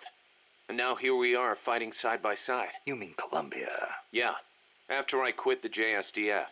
I made my way there and got myself a position as a drill sergeant for a band of revolutionaries. Despite the fact that I'd never seen a day of combat. I see you had the gift for talking business in Spanish even back then. Oh, come on, stop it. You're making me blush. Unlucky for me, though, you were in the service of the Colombian Army. I remember it like it was yesterday. It all happened in an instant. You guys ambushed us, and half my unit was taken out. My mind went totally blank. I couldn't keep it together. My whole unit was wiped out. And I was left half dead from a bomb blast. Then, as I was leaving, you yelled out at me. I came all the way from Japan to be here. My place is on the battlefield. Then you asked for my help, saying, I want to be the one to end it. I remember being surprised that there were still samurai in Japan. You guys came over to me. I had a grenade hidden under me, but even then you were too fast. The second I pulled the pin, you grabbed the hand I was using to hold the grenade with both palms. I didn't want it to go off. I'd heard samurai were a proud bunch. I wanted to know why one of them would stoop so low as to try to take his opponent with him. And I said, I'll never lose again. We'll never lose again. Yeah. We'll do whatever it takes, but we'll never be beaten again. Then, I passed out from the blood loss.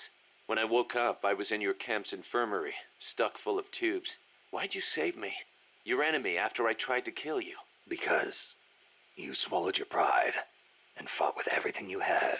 I just didn't want to lose. You found a way to fight back, even in the face of death, even when you knew you were going to die. That's the mark of a true warrior. It's not about gain and loss, or victory and defeat. I looked at the way you lived your life and saw the path I needed to take.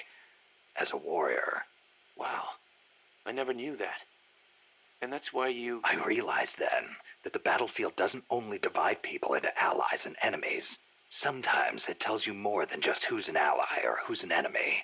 Sometimes it helps reveal your true comrades. Like you and me, huh? That's right.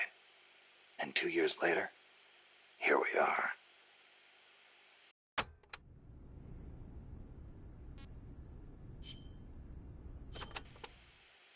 You probably heard this a million times, Snake, but you should always avoid combat with the enemy when possible. Right. We're outnumbered and in unfamiliar territory. We won't survive long in a straight fight, even with you on our side. I know. Avoiding combat is rule number 1 in a sneaking mission. That's right. Don't let the enemy know where you are, and attack only when necessary, using hit-and-run tactics to cripple them. It's the essence of guerrilla warfare.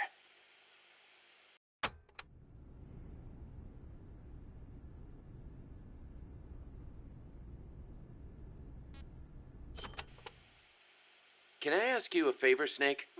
If you ask nicely. To make MSF bigger, we need to do some recruiting. Yeah? What's your point? I want you to avoid killing enemy soldiers as much as possible and send them back using Fulton recovery. Not much we can do with a corpse except give it a funeral. Obviously. Put him to sleep, knock him out, hold him up even. And if you do have to fight, try to leave them near death instead of dead. And then use the Fulton recovery system. Sounds easy enough. You know what'd be really nice, though? If we had a way to Fulton recover anybody at any time.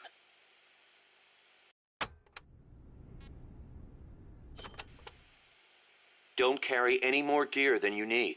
If you try and stuff your entire arsenal into your backpack, it'll be too heavy and your mobility will be impaired. You'll only be hurting yourself. I know. Take only what you need. Every rookie knows that. You can check the weight of your gear before heading out, so make sure you do. Got it.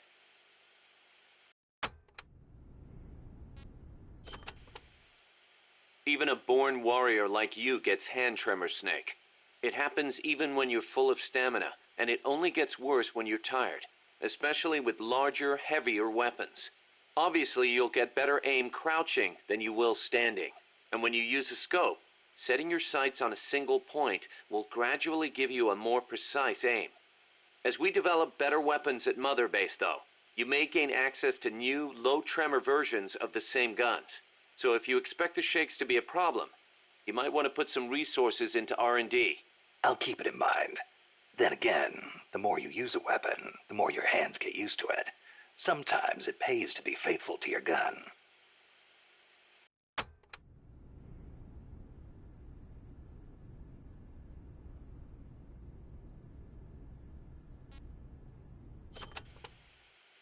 Choosing the right uniform is crucial.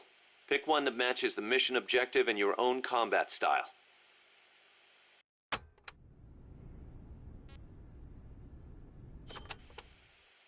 Jungle fatigues are made for jungle combat. They provide decent protection and let you carry a fair number of weapons. Your standard uniform, basically. The distinguishing factor is that your camo index will vary a lot, depending on the area. Wear a pattern that makes you blend in with your surroundings, and your camo index goes up. Wear something that clashes, and you'll stick out like a sore thumb. Pick the right pattern for the occasion. Sigint used to lecture me on it all the time.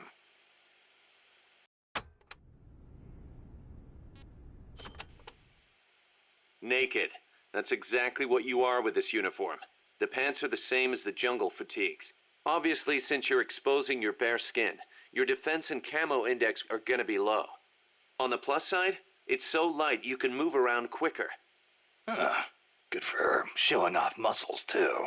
Hey, Snake, I heard they gave you your old code name because you used to run around with your shirt off. Is that true? Don't believe everything you hear. They called me naked because I went in without gear or food. I had to procure everything on site. You mean they sent you into the jungle without even a pair of pants? On a halo jump from 35,000 feet? Sweet Jesus, you are a legend. You're busting my balls, aren't you, Kaz? Little bit, yeah. Hilarious.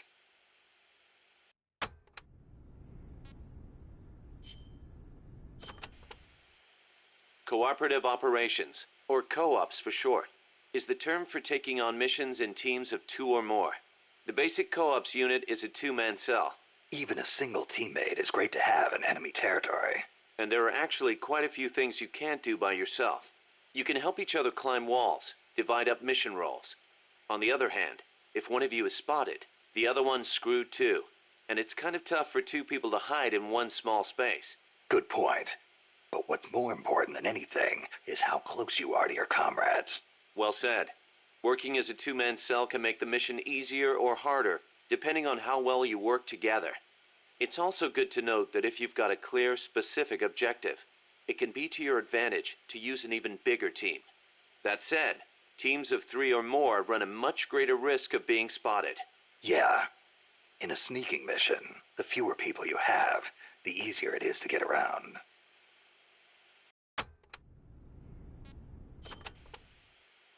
In co-ops, you can trade weapons and equipment with your teammates. You can also display your teammates' inventories from your weapon or equipment menu. Ammo is shared too, of course.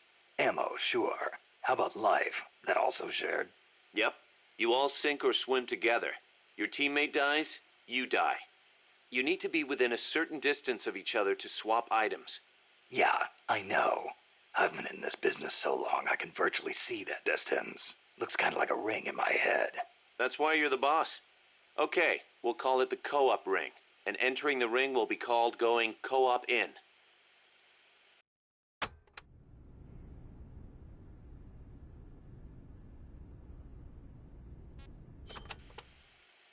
Another thing. During a mission you can assume what we'll call the snake formation. Same as your code name, but probably not standard operating procedure for a guy who specializes in going solo. Damn right. There's only room for one snake. In co-ops, though, it's a highly effective formation. The signal for snake formation is to tap your teammate on the shoulder. Can't form up until you're close enough to reach out and touch someone. Entering snake formation is called going snake in. When you're snake in, the soldier at the front of the line controls movement. The soldiers in back focus on scouting and attack.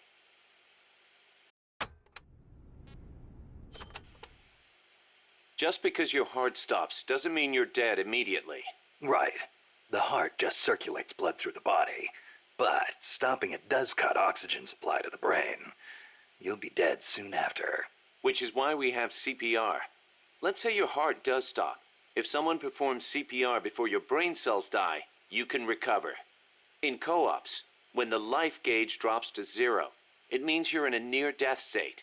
You won't be able to move or anything else. Performing CPR on near-death teammates can bring them back into action. Of course, performing CPR in the middle of battle isn't exactly safe.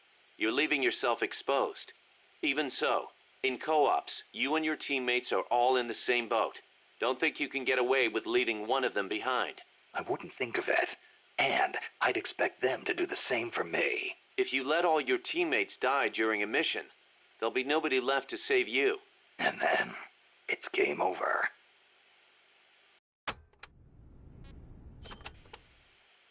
Building trust with your teammates is essential to success in co-ops. That goes without saying. I'm not gonna let somebody I can't trust cover my ass. The measure of that trust is called camaraderie. Think of it as an indicator of how strong your bond is with your co-op's teammates. The friendlier you act toward them, the greater your camaraderie. Give me an example. Your camaraderie will be higher if you're co-op in than standing apart. Saving a teammate's life with CPR also strengthens your bonds with them. Things like hitting a teammate with friendly fire will cause your camaraderie to go down. Makes sense. Camaraderie carries over from mission to mission. The next time you go co-ops in with the same guy, you'll start off strong. But be careful. If you keep taking new people with you on missions, your camaraderie with past teammates eventually reverts back to its original level. Got it. I'll have to make sure to renew old friendships once in a while. The performance benefits gained from snake sync in co-ops depend on your camaraderie. It's always best to keep things cool with your teammates.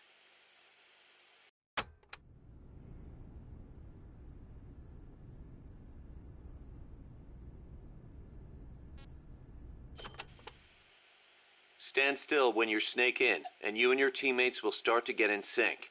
In sync? That's right. Stay still together and you'll enter snake sync mode. The synergy will give you a boost in performance. You'll move faster, recover faster, and have better camouflage. In other words, we're at our best when we're in the same groove. You got it. If you've got a big task ahead, can't hurt to take some time to get in sync. Like I said before, the benefits you get from snake sync depend on your camaraderie. I hear ya. It's a lot easier knowing you've got someone you know and trust covering your back. Lets you focus that much more on what you have to do.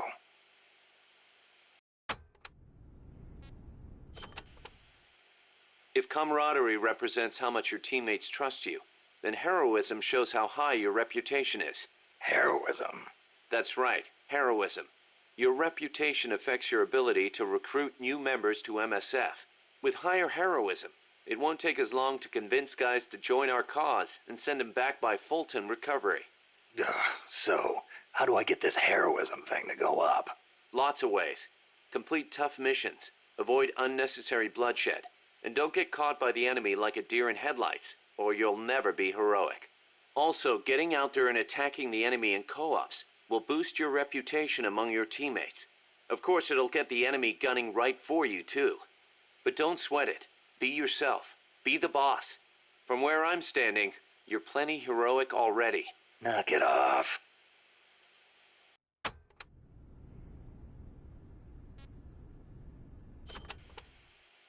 Seems the R&D team's been busy working on co-ops only weapons. Co-ops only?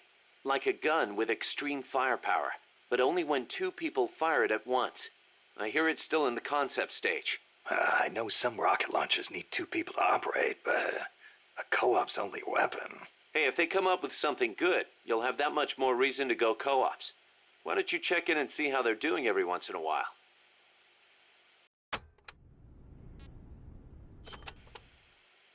In co-ops, maintaining close communications with your teammates is crucial. Absolutely. Losing track of each other on the battlefield is a good way for a unit to get itself wiped out. Enemy positions, orders, distress calls. When communication breaks down, you get picked off one by one.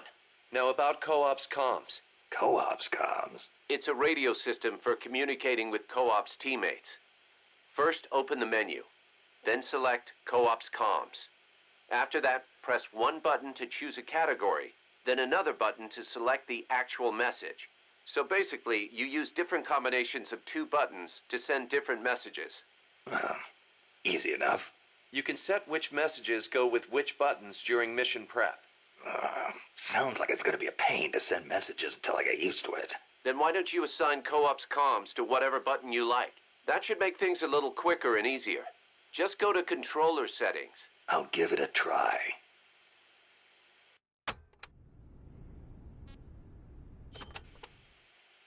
Snake, you familiar with the Japanese word kotodama? Kotodama. Unfortunately, there's no direct equivalent in English. But to keep it simple, let's call it a sort of battle cry. Battle cry, huh? Right. But kotodama is actually a deep Japanese concept. Koto means word, and dama means spirit. It signifies that words have power that affect our reality. Are you feeling okay? I guess I made it sound kind of like mumbo-jumbo, huh? Seriously, though, haven't you ever felt energized when a teammate cheered you on? Or the other way around? Ever had your legs cut out from under you by a thoughtless remark? Yeah, I know the feeling. Words can have a powerful mental effect on people.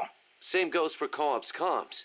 Offering praise to somebody could make them run faster than usual, or make somebody who thinks they're done for get up and fight again. See what I'm saying? I get the picture. So it works in reverse, too. The powers of words are many and varied. Try using them for yourself.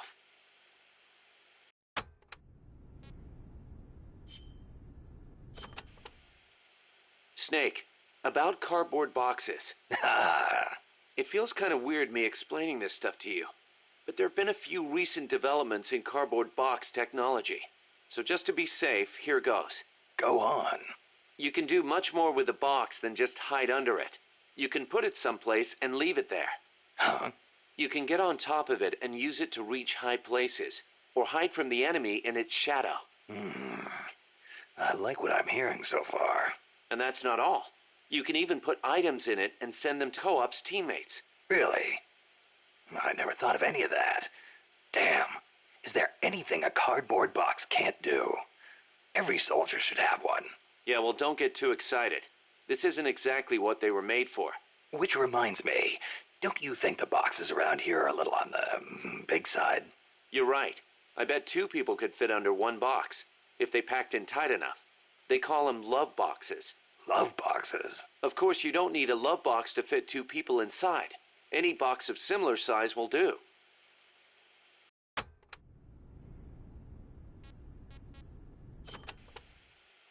Up to 2 people can fit inside a cardboard box. Tell me how. Move close to a box with a teammate inside, and an icon will appear.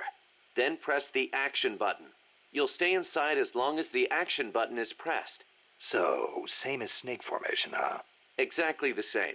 In fact, when you put on a cardboard box when snake in, both of you can climb inside.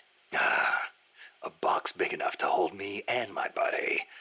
These are fine times we live in, hey, Kaz? Yeah, sure, boss.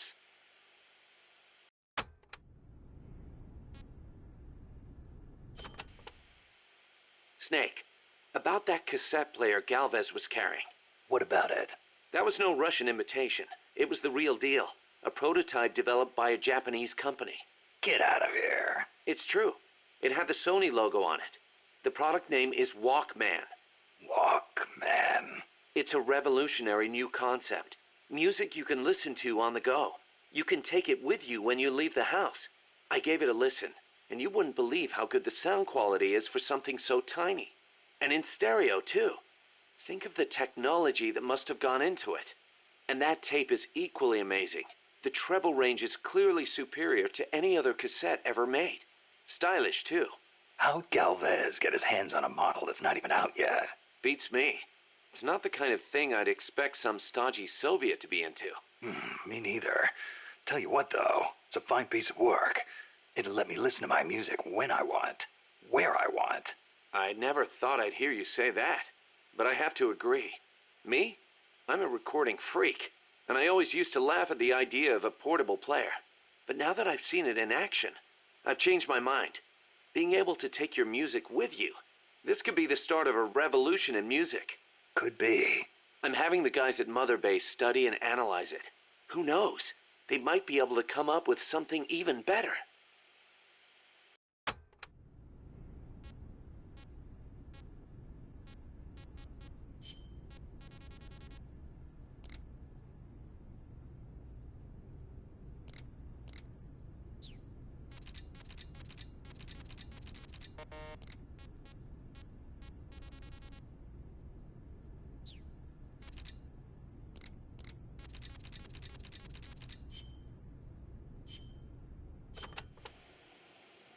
Number of warheads detected by the dew line. 57.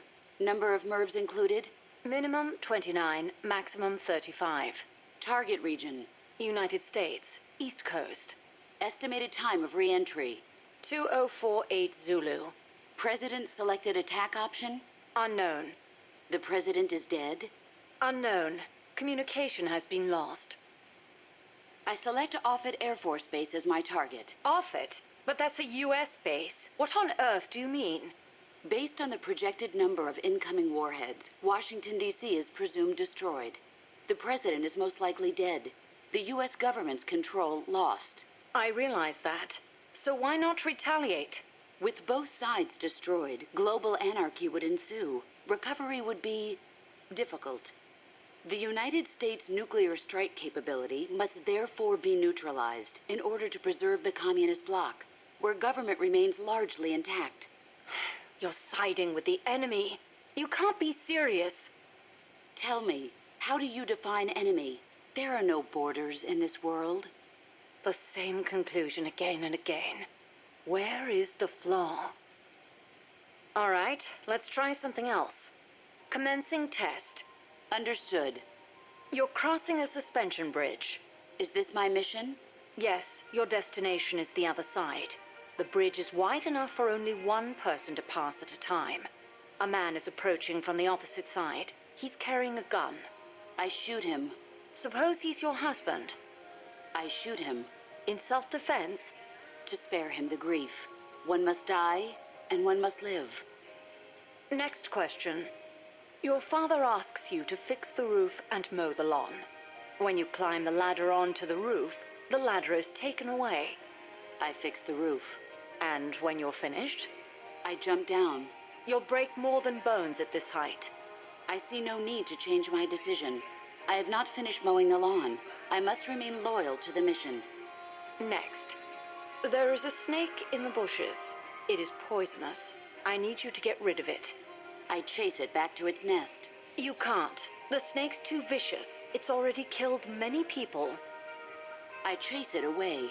It will bite you unless you kill it. Go home. Kill me. Kill me now. Why not kill the snake? Your mission is to get rid of it. Is this what you call loyalty? What are you loyal to? Country? Ideology? Feelings? I am loyal to myself. Who's there? Who's that? Intruder!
Fulton Recovery to bring back knocked out soldiers.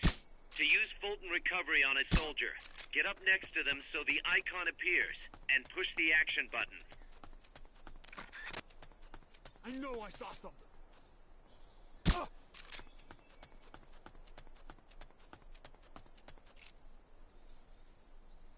I know I saw something.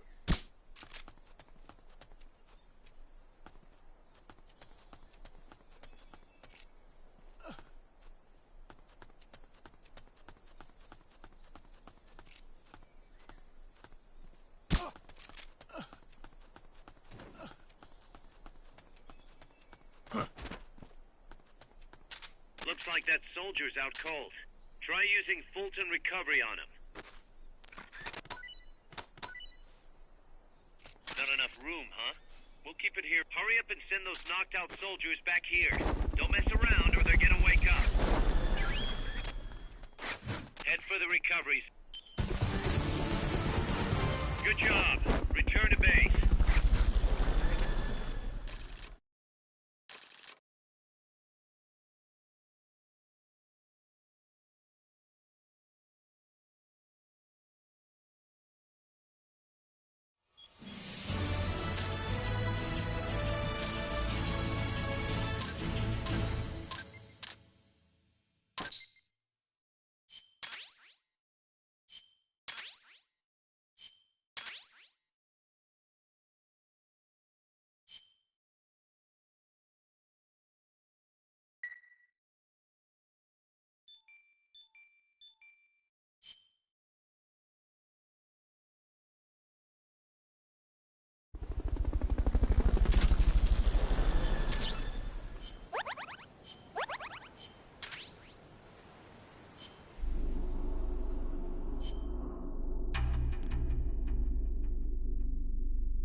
Snake, I rigged that radio so you can contact our young lady friend Paz. Is she okay? No need to worry. She's tougher than you think. Still just a kid. Which is exactly why she could be an effective source of information. Besides, that little Angel de la Paz is the one who gave us this mission, right? I guess. I'll put her on.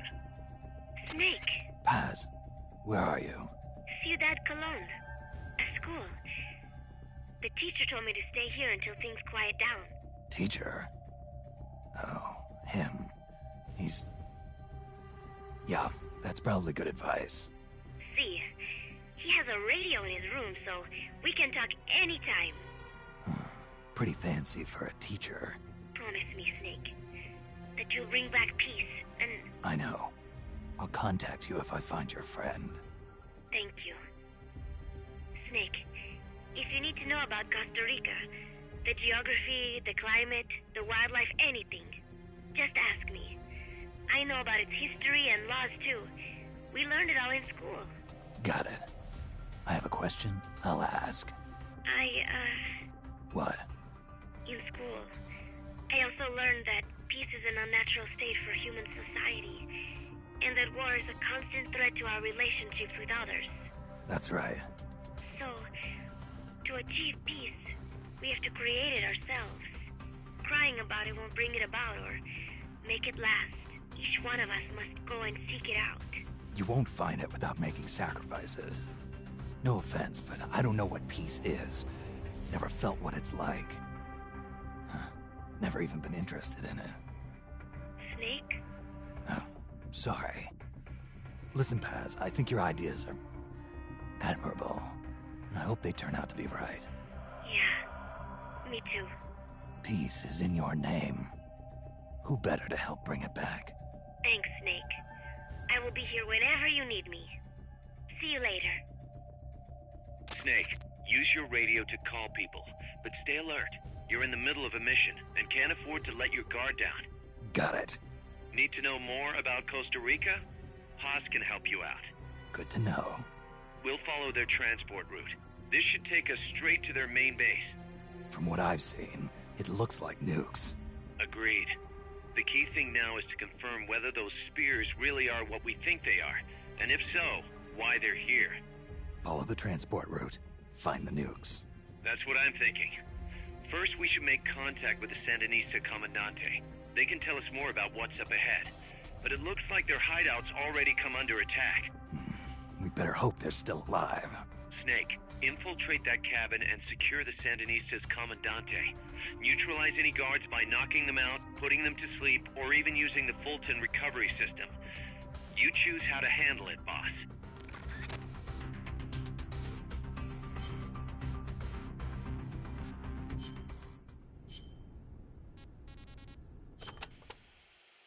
Going by this map, you've got a lot of different terrain types between you and the hut where the Sandinista Comandante is being held. Looks that way, doesn't it? Starting with jungle. The enemy won't be able to see you very well, but your visibility won't be so hot either. Stay alert. Next, you've got the swamps along the river. Make sure you get a good feel for how robust surveillance is before diving in. Will do. Finally, there's the boat repair cabin. The Commandante's in there. It's a key enemy outpost, and security is going to be tight. You may have to let brute force do the talking. You still have a long way to go, Snake. Use caution and don't make a racket out there. Got it?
Head for the FSLN boathouse. It's northwest of there.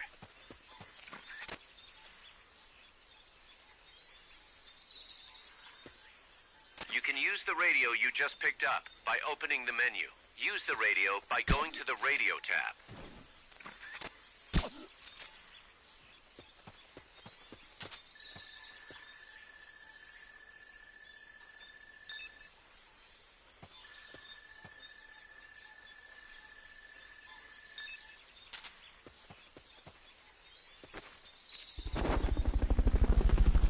This is Miller. Hearing you loud and clear. Fulton recovery helicopter is complete.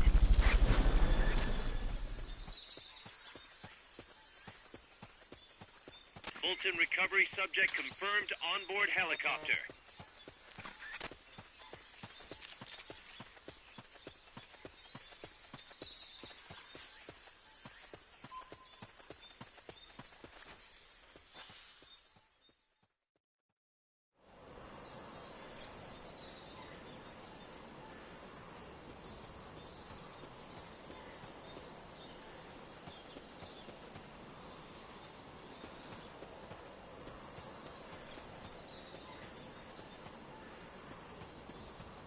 Not enough room, huh? We'll keep it here at the base.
boathouse should be close by. Neutralize the security detail and make contact with the Commandante.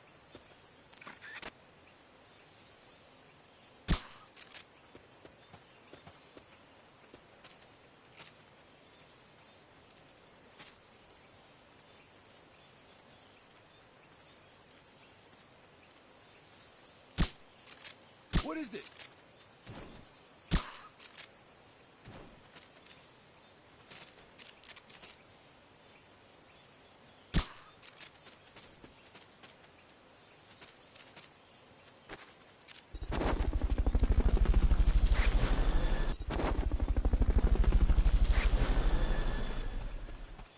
Fulton recovery subject confirmed onboard helicopter.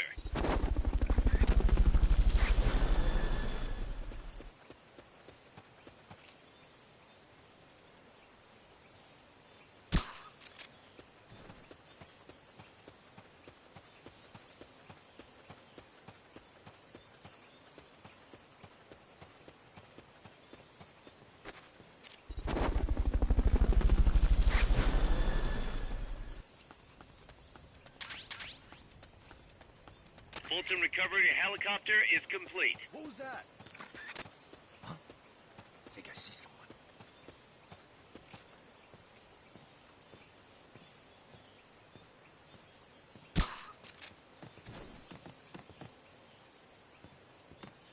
Good.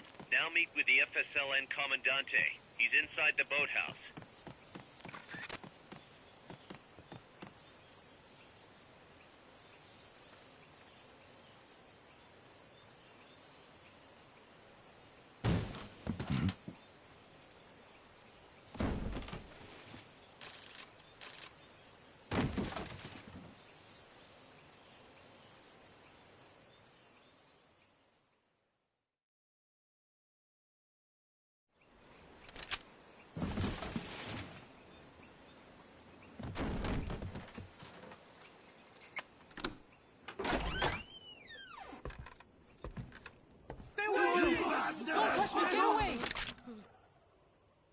¿Quién es?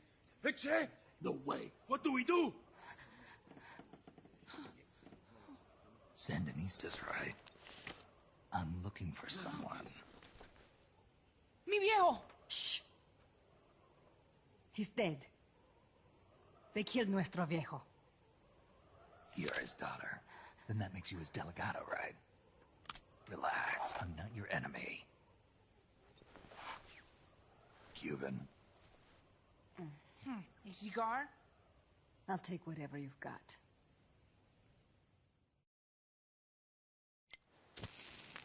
I owe you one. But I prefer cigarettes, you know. How do I look? A little like El Che, no? You Cubano? Colombiano, a photographer. I came to Costa Rica to take pictures of birds. Birds? Yeah, quetzals. You've got no telephoto lens. How do you get your shots? Telephotos for amateurs. It's all in the timing. Oh. Let me smoke Okay. too. We can talk until I finish this. Chico! Tell me what's going on here. This place is crawling with soldiers. They don't look like private security. More like hired guns. They're loaded with the latest gear from all over the world. I heard they're a security force hired by Codessa. Yeah, and I'm Papa Noel. Those guys are UCLA's. UCLA's? La CIA? I saw them, setting up shop in town. They're planning to do here what they did in Chile. If that's the case, what are they after? Whatever it is, it's not us. You don't think they're here to push you back into Nicaragua? Impossible. Too much hardware. Too many bases. Didn't you see? They've got helicopters, tanks. It's like we're in Da Nang. There must be something else. They have a base near here. There's a factory to the north, across a suspension bridge. Factory to the north, across a bridge. Have you seen the big transport boat, mercenary crew on the Rio Teljade? You mean the barge? It's upstream from here. Up toward Irasu. Any idea what's on it?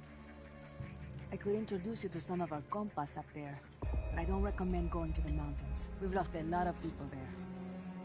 They take us captive, torture us for information about our compas, and Then they kill us like pigs. Got it! All right! This was our last hideout. The final refuge for El Frente, after being pushed out of Nicaragua and into this peaceful paradise of Costa Rica. Then, El Monstruo attacked. A monster. Y mi viejo.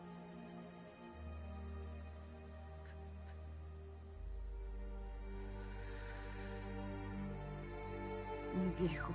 Papá. He was la esperanza. Our hope. Now that Papa's gone, my sister's la comandante de la revolución. Do not listen to him. Papa was a hero who fought by Sandino's side. I am only his daughter. You need a special talent to become cacique. It takes someone great to unite all of Las Compas. Sorry to interrupt, but leaders don't choose themselves. Neither do heroes. You carry on his legacy of La Esperanza, and they'll follow you, no question. You think so? My compas trust me, but not one of them calls me Comandante. Amanda! See what I mean? El Colibri!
What the hell? Es un hombre nuevo, an unmanned weapon, a robot! No, he won't survive the fall! Out of my way! Better for him to die at the hand of a compa than suffer their torture.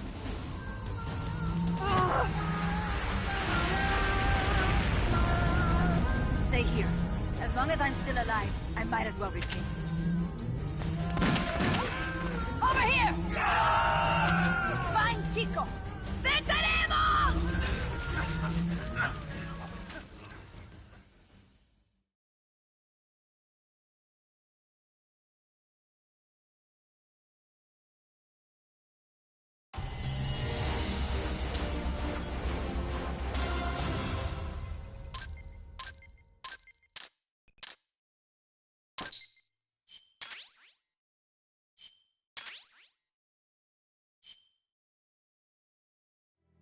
Snake, what was that thing? Whatever it was, it looked unmanned. Unmanned? I'd heard rumors, but an operational unit? What the hell is going on here? Not to quote Amanda, but the hardware they've got here isn't just unusual, it's overkill, which means one thing. It's nukes.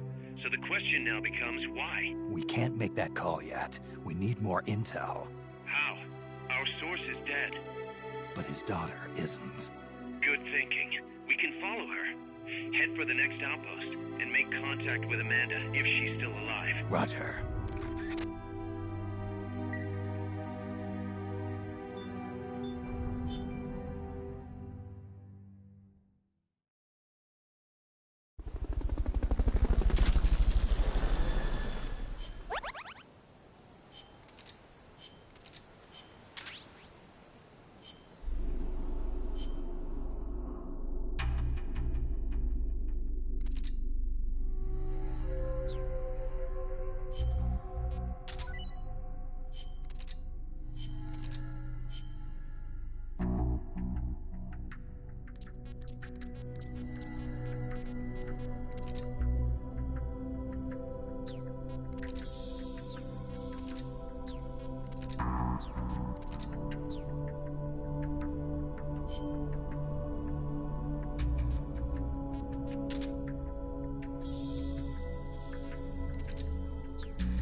Commence target practice.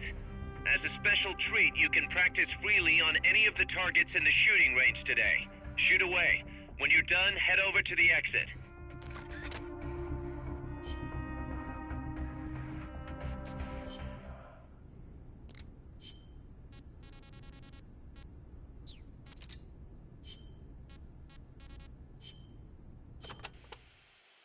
This is a tropical rainforest, just like Bosque del Alba. The temperature and humidity can be brutal. El Senegal means place of mud. No, mud. Great. I'll watch my step. This area often gets flooded by the river. There are canals here and there carved out by water. Good places to hide.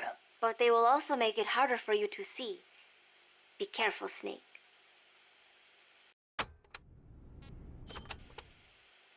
There should be a suspension bridge around there. In lowlands like this? The ground nearby is harder and higher than usual. The river cut through it, eventually creating a valley. There might be another way to get across the river somewhere. I wouldn't want to run into someone on the bridge. The valley tends to be misty, so you might not be able to see the water from up there. Fall and it will leave more than a bump. I'll be careful.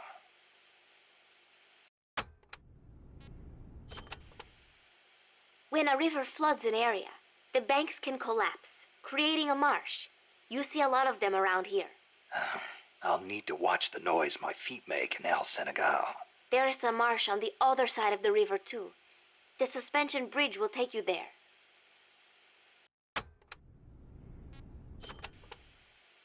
The river running through here is Rio del Jade, or the Jade River. Jade? Are there minerals around here? No, it refers to the color of the water. You will have to go to Guatemala for jade. Doesn't look all that pretty from where I'm standing. We are still in the rainy season, so the river is a little muddy. It will return to normal once the dry season starts. Rivers are an important means of transport around here. They are relatively calm, and there are plenty of canals along the coast too. A boat would be more than enough to transport some good-sized cargo. Like a nuclear weapon. We don't know enough yet. I'll keep looking. Thank you, Snake.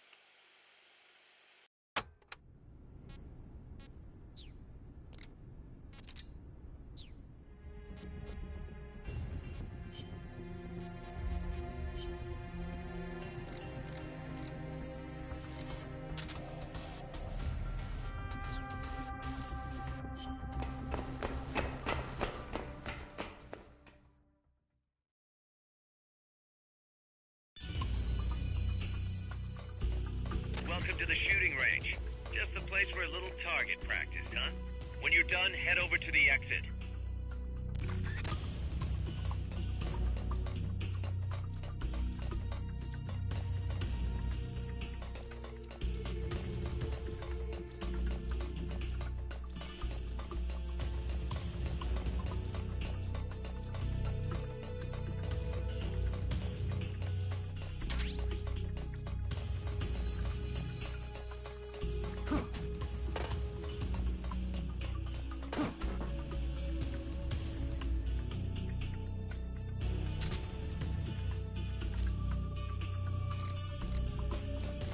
Commence target practice.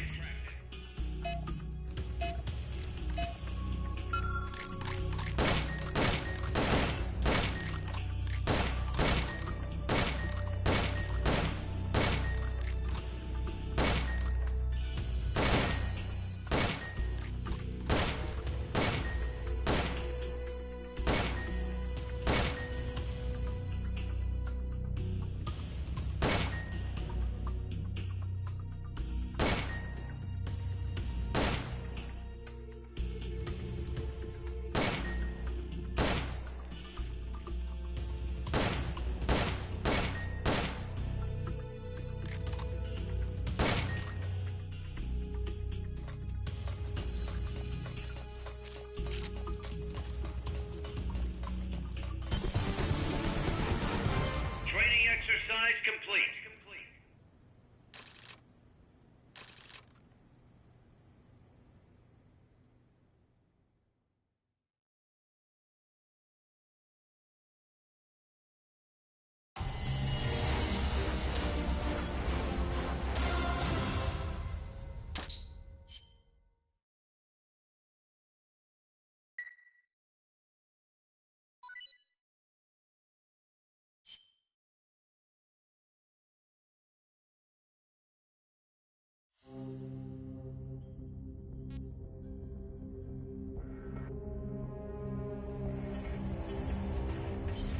Target practice commencing now.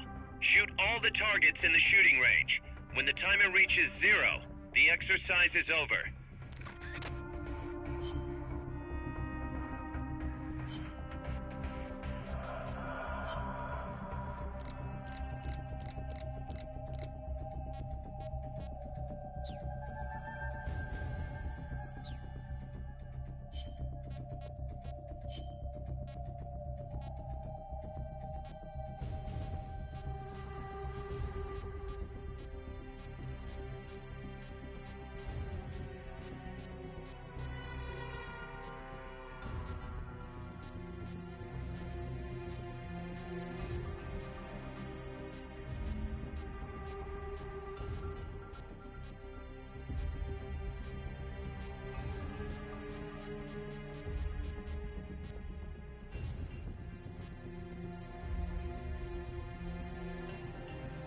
Survival.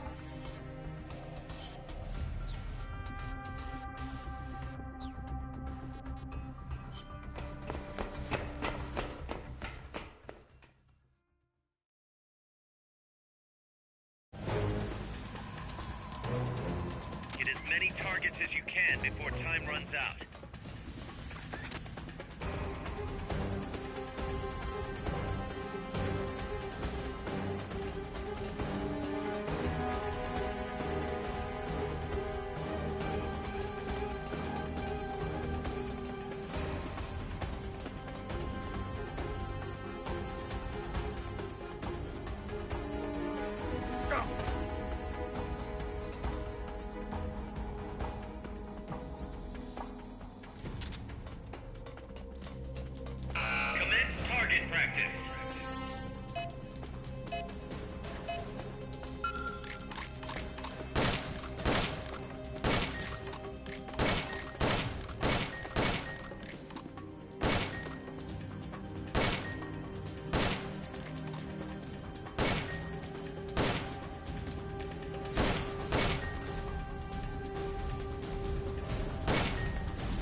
The direction Amanda's Sandinistas were going corresponds to the location of the next outpost, a supply depot. We should be able to make contact with her there.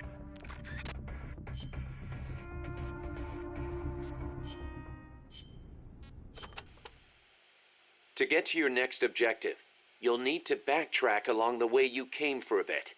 Don't get too comfortable just because you know the terrain. The enemy knows you're out there now. They'll be out in greater force than before. Proceed with caution. Refrain from using firearms unless absolutely necessary.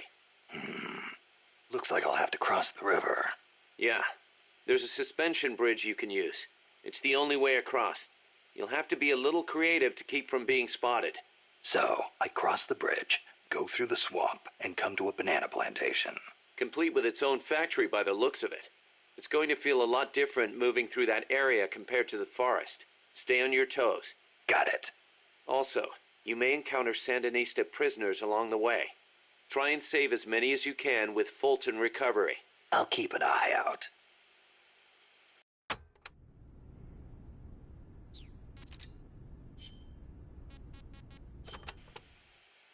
There's a lot of banana cultivation along Costa Rica's Caribbean coast.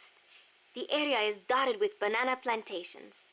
Bananas have been Costa Rica's main crop since they were introduced from Panama in the 19th century. They bring in a fair amount of foreign currency. A real fruta de oro, huh? See, but exporting all those bananas require a ton of land. Hence all the plantations. Clearing all that forest just to grow bananas robs animals of their habitats. I do not know how good that is for Costa Rica in the end.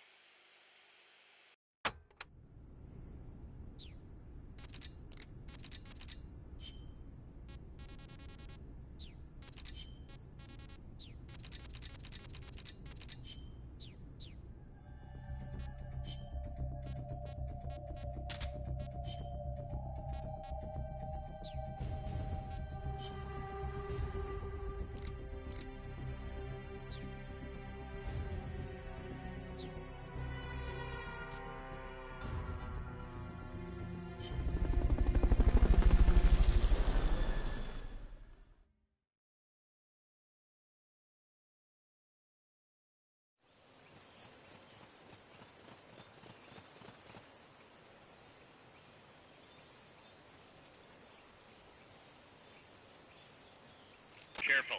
They've got reinforcements coming.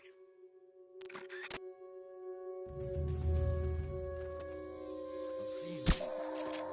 The enemy's attacking! Going to alert status! Understood. Dispatching reinforcements. Proceed with extra caution. Get up!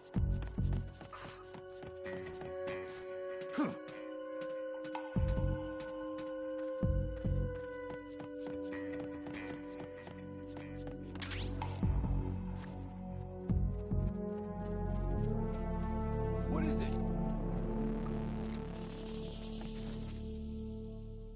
Get up! What is it? What's that? Get up!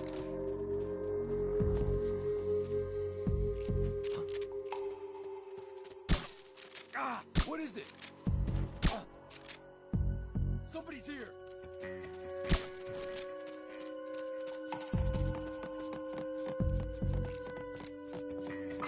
HQ, come in. This is HQ. This is patrol. All clear. Understood. Return to base.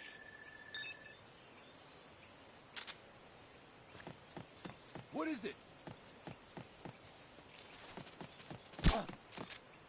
Get up.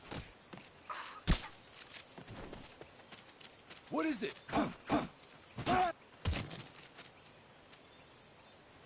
Freeze. You won't have to worry about that one anymore. So long as none of his buddies show up anyway. Go ahead and use Fulton Recovery to bring the target in.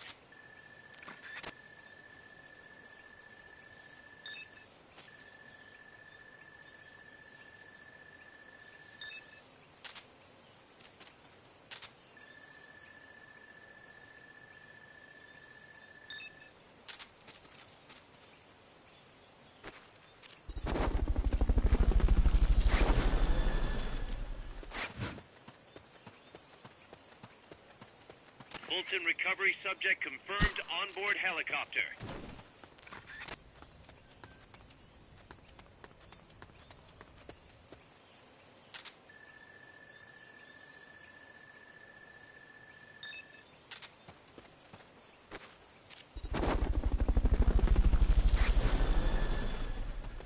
If you had something to stand on, you could probably reach that.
Amanda went across that rope bridge. Hurry.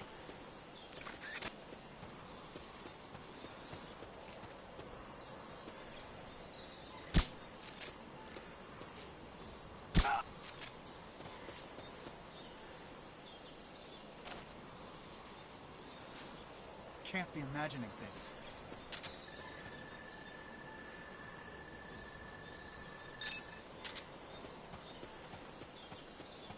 Not enough room, huh? We'll keep it here at the base.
be able to get past the enemy by hanging from the bridge. Press the action button near the bridge's handrail to hang. You can't hang down when you're crouching.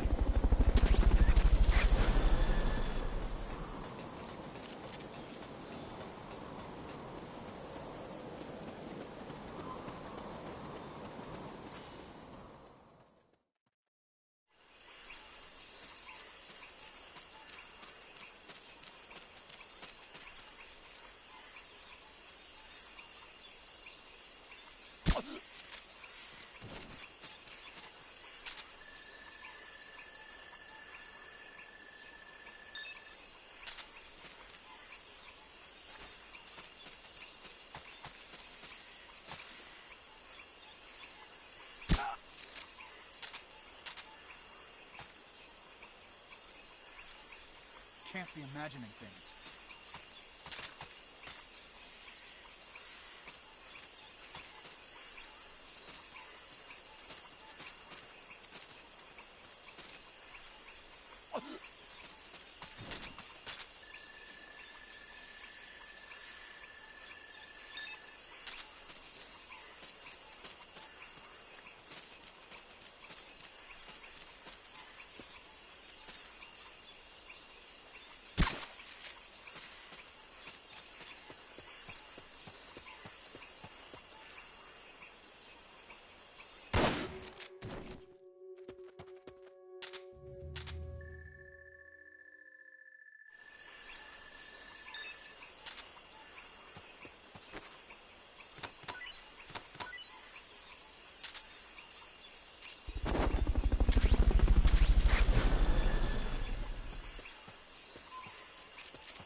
Careful now.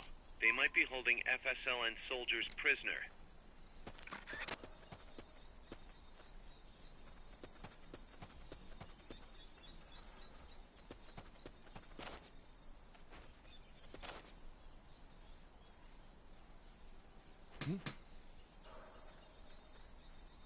What's that noise?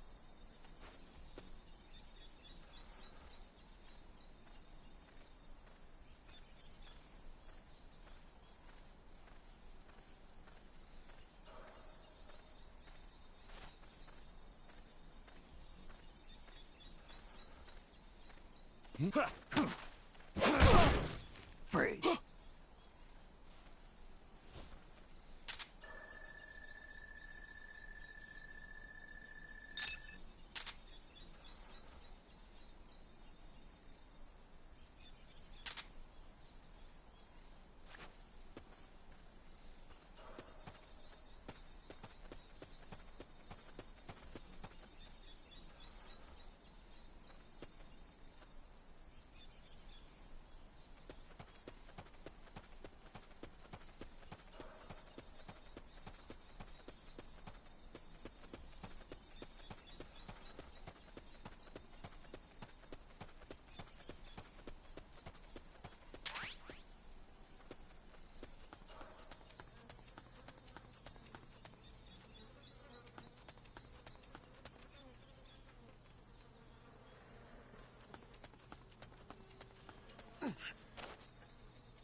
Freeze.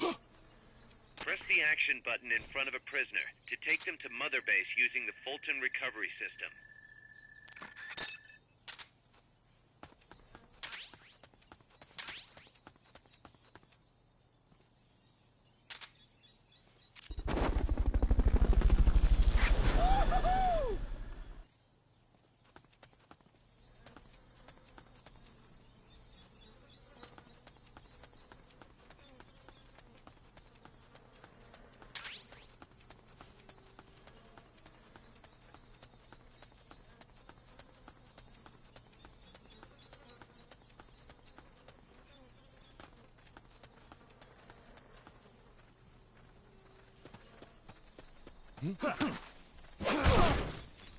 Freeze.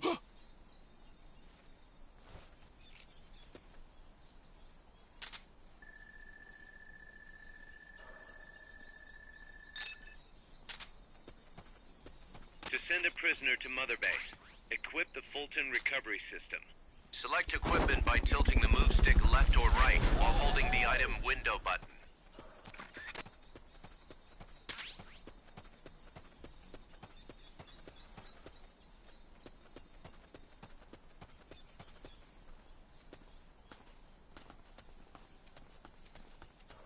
Freeze. Freeze.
Looks like there's no way around him. You up for this, Snake?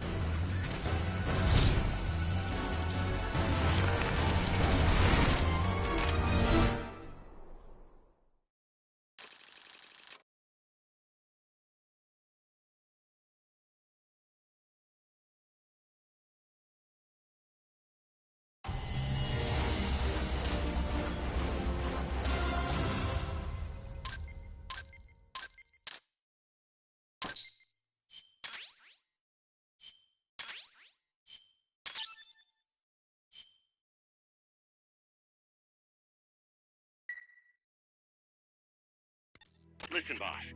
We both know you're the reason MSF's grown so much. But it's time we started putting more thought into provisions. Good point. A place this big needs a good stockpile on hand. The Japanese say, you can't fight on an empty stomach. Something we learned in World War II. Obviously. Maintaining a steady supply of provisions is one of the basic principles of logistics. So I went ahead and set up a mess hall team. The team members' numbers and abilities will affect the amount of grub to go around. Without enough food, morale will drop. They get hungry enough, and we could start losing people. Anyway, I need you to assign guys to the mess hall team. Copy that.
Commencing training mission. Missions like this are key to building up your basic skills. Be careful out there.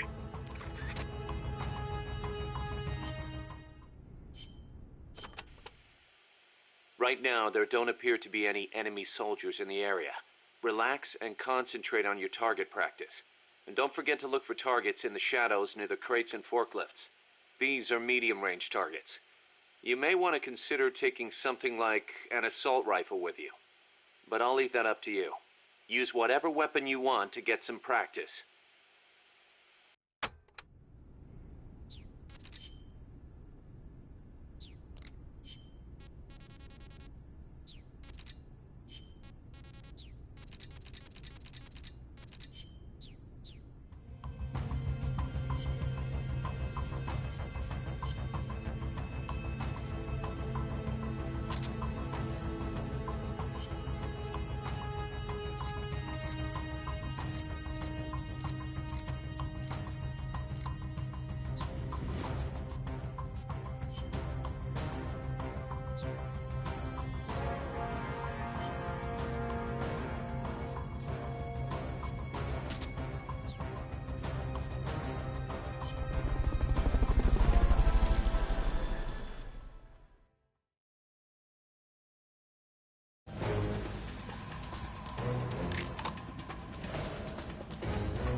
Hit the targets as fast and as accurately as you can.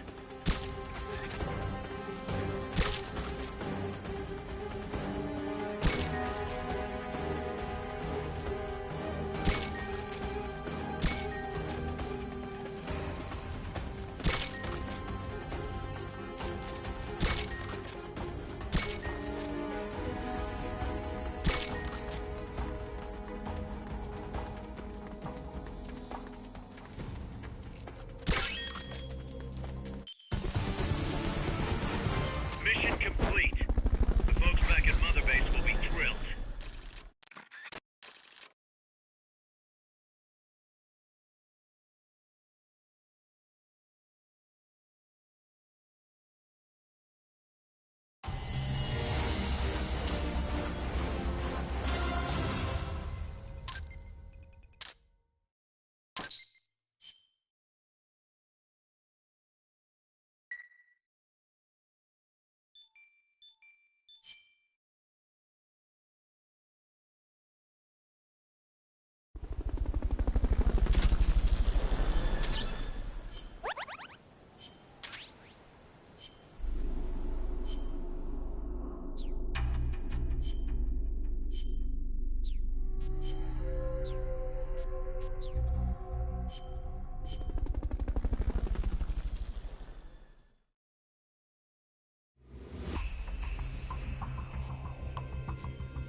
Commencing training mission.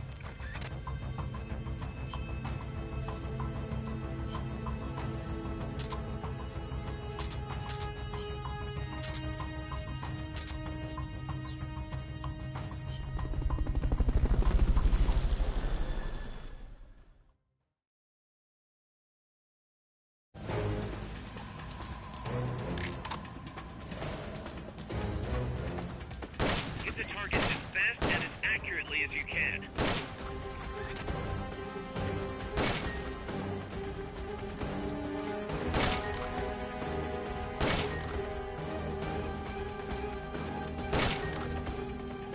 You could probably climb that if you had someone to lend you a hand.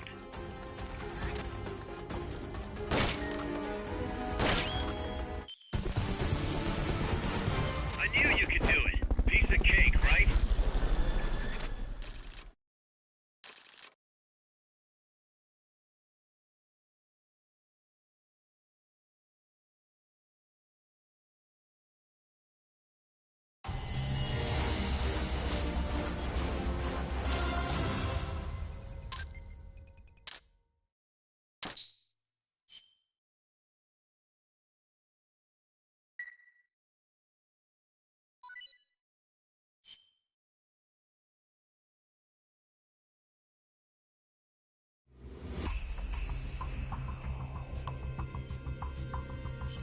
That's an armored vehicle unit, Snake.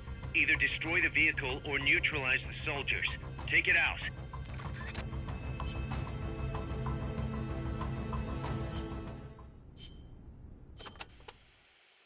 Enemy tanks, armored vehicles, and attack choppers are always accompanied by a combat squad. The soldiers aren't particularly tough on their own. What makes them formidable is how well they work together as a team. As if you didn't have enough to worry about with the machine. Good. I like a challenge. Yeah. We'll see how you feel when you actually have to face them in battle. Snake, whatever you do, don't let them surround you. The last thing you need is to get pushed into the vehicle's kill zone. And pay attention to what your enemies say to each other. You can improve your chances by figuring out what they're planning and using it to preempt their movements. You don't always have to go toe-to-toe to win a fight. Think like a guerrilla. Got it.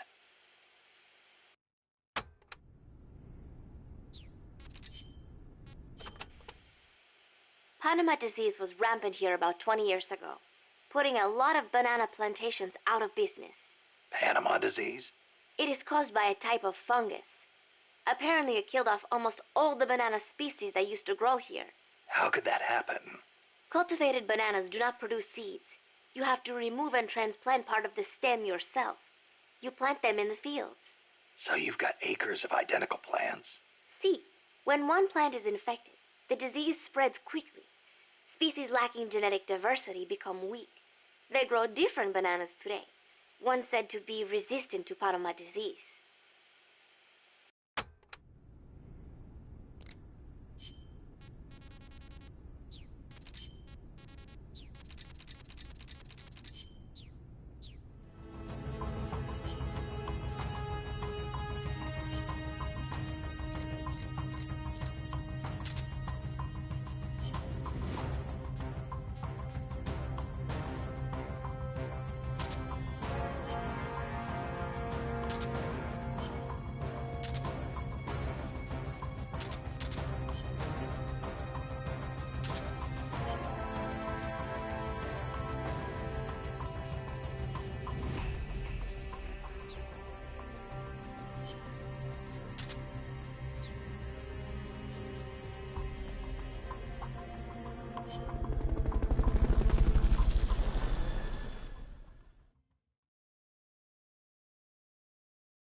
You've got to neutralize that armored vehicle somehow. The accompanying soldiers are armed to the teeth. Watch yourself. Not enough room, huh? We'll keep it here at the base.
me!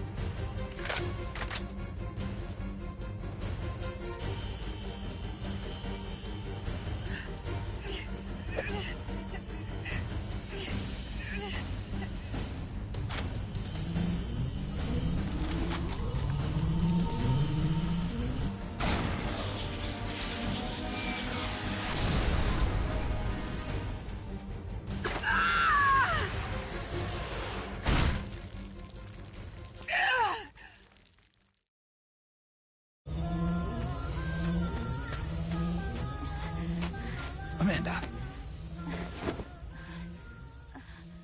Chico. What? What is it? Can you roll me one? Tobacco. Oh, yeah. Chico.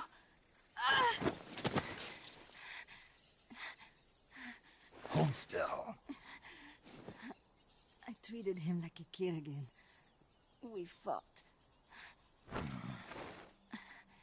I didn't want Chico to know. Kept it a secret.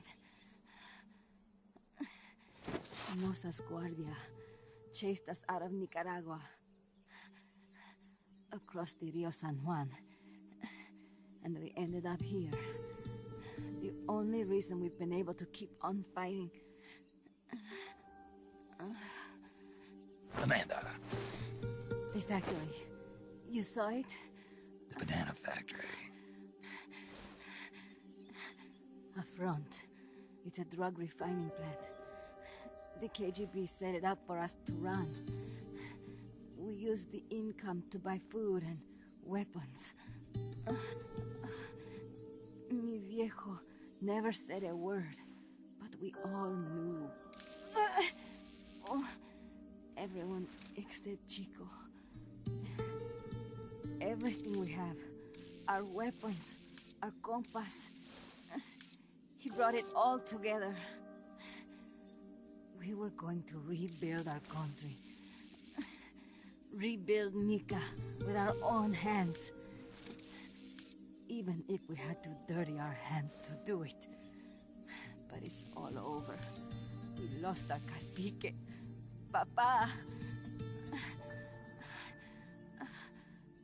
I could never replace him. Now they've taken the plant from us too. There's no place left to regroup. No way to fight la revolución. Here, I rolled you one.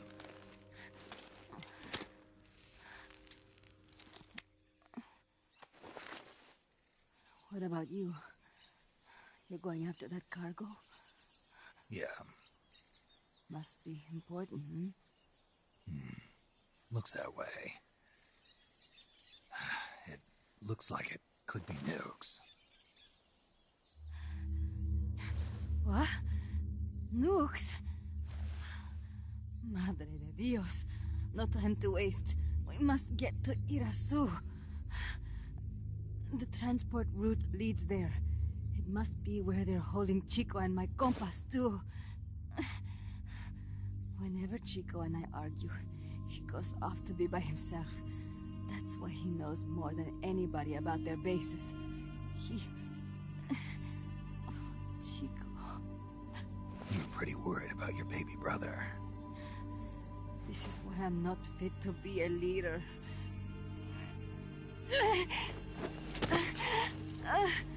Fine. It's a little bit out of my way, but just tell me where I need to go.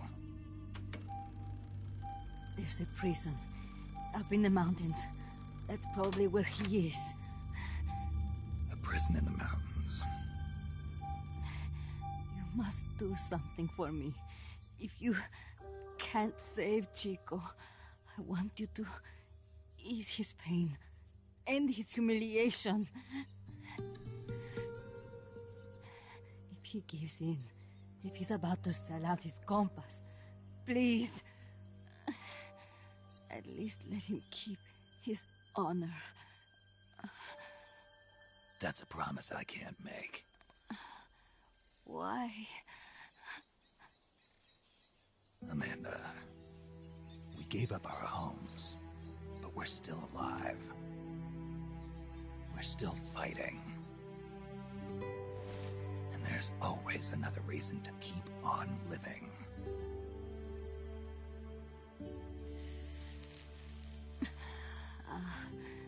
I feel alive again. Amanda, join my unit until you've healed up. Your unit? Yeah. Who are you? Why are you here? I'm Snake. Serviente. Snake?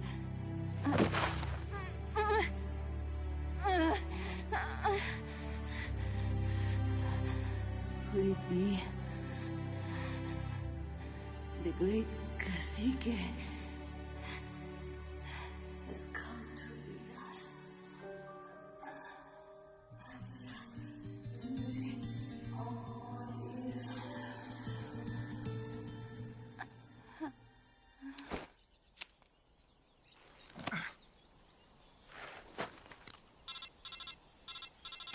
Kaz, can you hear me? MSF here. One for recovery. She's wounded. Acknowledged. Kaz, the cargo on the barge. I was right. It's headed for the mountains. You think that's where they're taking the nukes? I'm sure of it. Let's move.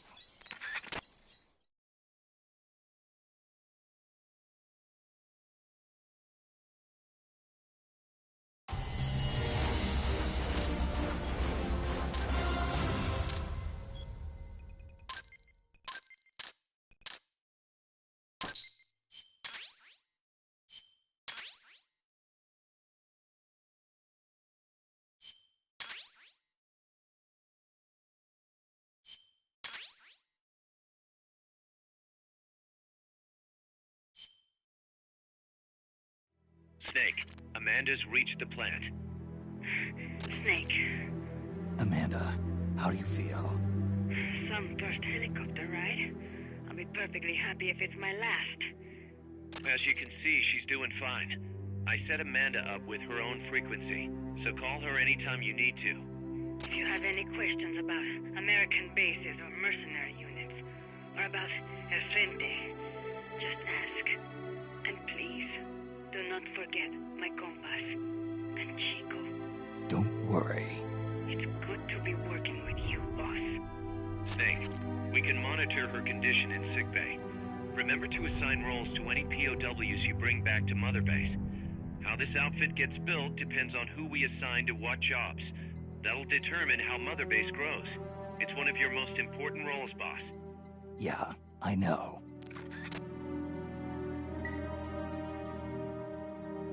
Boss, one more thing. Now what? It's about sickbay. Naturally, we can use it for the sick or injured like we did with Amanda. But we can't expect people to get better without the proper treatment. Uh-huh. So I figure we'll need a medical team for that. The number of team members and their abilities will determine how quickly the sick and injured heal. They can also monitor everybody's health. Right. Prevention is the best medicine. You got it. Remember to wash your hands often and gargle twice a day, boss. If only I had the time.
Commencing training mission. Missions like this are key to building up your basic skills. Be careful out there.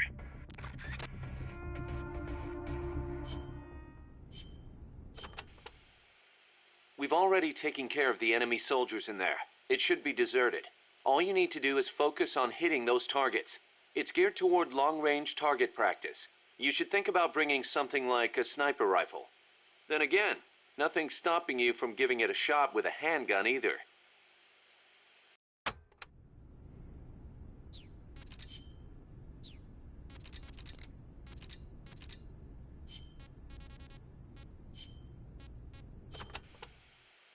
So I hear Amanda mistook you for Che Guevara, Snake. That's not too bad, huh? Yeah, right. I'm not even worthy of polishing his boots. Don't be so modest. From where I'm standing, your men see you as a great man. As great as the century's most complete human being. That's Sartre, right? Well, there's hardly been a more iconic figure of his times than Che. Oh, he was more than that. He was a true revolutionary and a great warrior. I'm with you there. Can you believe that when he first went to Cuba with Fidel, they had only 12 guys with them? But they rallied. They brought in new recruits, won the support of the peasants, expanded their organization. And in the end, they overthrew the Batista regime. People flocked to them because they were honest. They won because they were strong. Those are the qualities that make men great.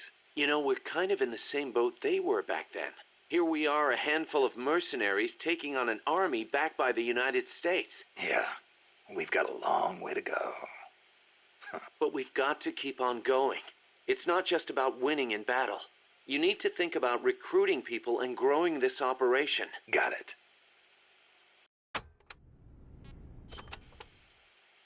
Boss, did you ever read Che Guevara's book, Guerrilla Warfare? I can't remember if I got to that one or not.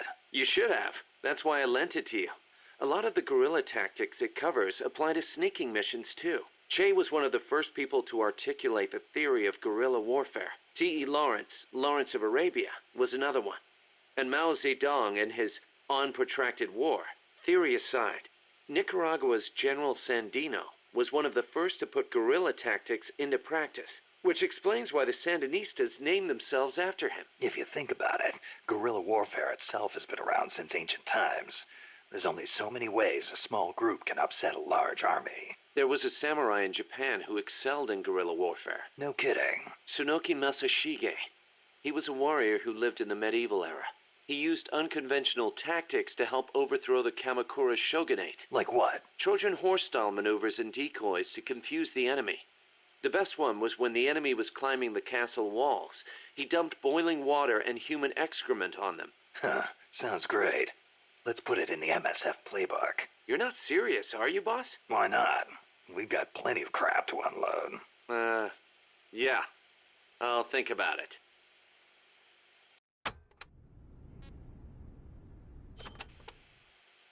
The year the Cuban Revolution was won, Che visited Japan as a member of an economic delegation. While he was there, he visited Hiroshima. Hiroshima? Since he was there to discuss economic issues, Hiroshima wasn't part of the original itinerary. Some said the Ministry of Foreign Affairs didn't want to let him go, but he went anyway. He snuck out of his hotel and took an overnight train. Traveling guerrilla style. Sounds like Che, all right. He visited the Peace Memorial Museum and the Atomic Bomb Survivors Hospital. Apparently it gave him quite a shock. As a doctor, it must have been painful for him to see how the victims suffered. Nukes destroy everything. He was quoted as saying, "They put you through this, and still you do whatever America says." Those words really hit me hard, especially when I think of my mom. He said something else, too. Let us all love Hiroshima and its people. I can believe it. Che never managed to numb himself to other people's pain. That's why people loved him. And why he died.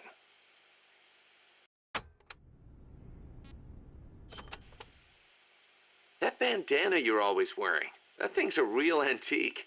Ever think about getting a new one? This one's fine. Come on, we can't have our boss wearing a raggedy old thing like that. It was a gift, okay? It wouldn't be right to get rid of it. It was. Okay then.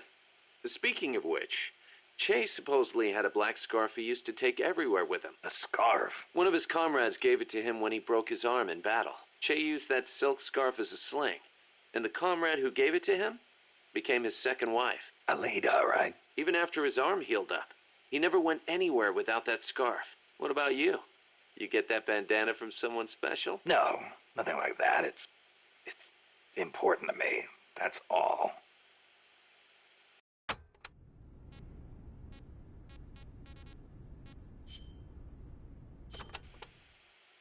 Amanda and her crew tell me they've managed to identify several different categories of mercenaries employed by the CIA. Give me a rundown. Sounds like info I could use. No problem. I'll go through them in order.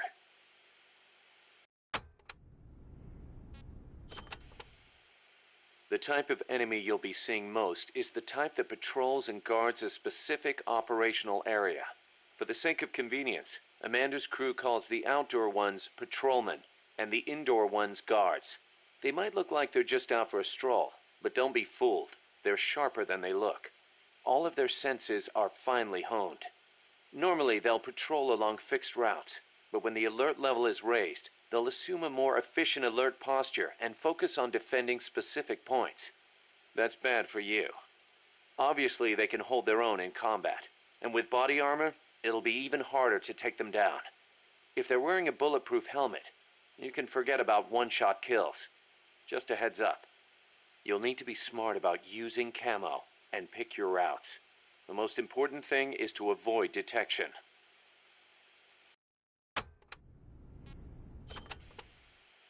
When the enemy spots you and goes on alert, they may call in a backup strike team. These assault teams are heavily armed, well-trained, and highly dangerous. Amanda's crew calls them commandos. Unlike the patrolmen, these guys will actively, relentlessly track and hunt you down like hounds. Hounds to hunt a former foxhound. Bring it on. They won't give up easily even if they lose sight of you. They'll clear out any likely hiding places they come across. So don't get too comfy in one spot, or you might get caught again. Keep your eyes fixed on them and what they're doing. Also, be aware that commando gear includes body armor, so don't think you can deal with them by going in guns blazing. All I've got to do is find an exposed weak point, and... Exactly.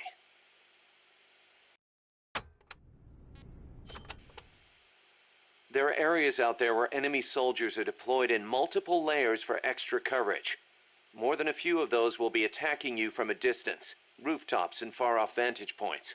Try not to get too distracted by nearby enemies, because you could be leaving yourself wide open to longer-range attacks. I'll be careful.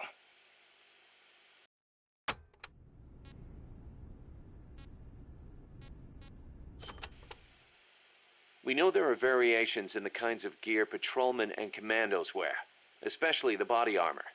Our scouts report that an enemy's defense and firing accuracy are directly proportional to how heavy their gear is. Those must be the guys with the highest combat skills. They can fight in heavier gear without their performance suffering. Supposedly, it's pretty easy to tell the difference in gear just by looking.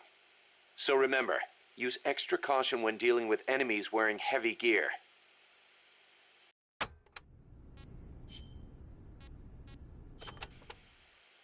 Enemies will try to fight you from different distances, based on the weapon they've got equipped. When you meet an enemy, get a good look at what they're carrying. It can make or break your chances in battle.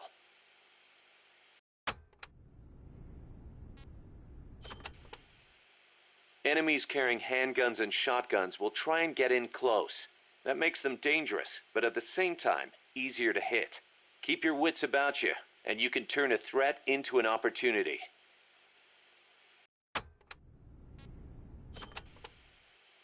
Enemies carrying assault rifles and machine guns will usually fire at you from farther away.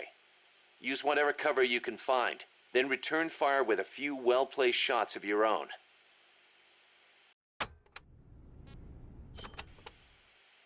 Don't expect enemies carrying sniper rifles or rocket launchers to get up close and personal.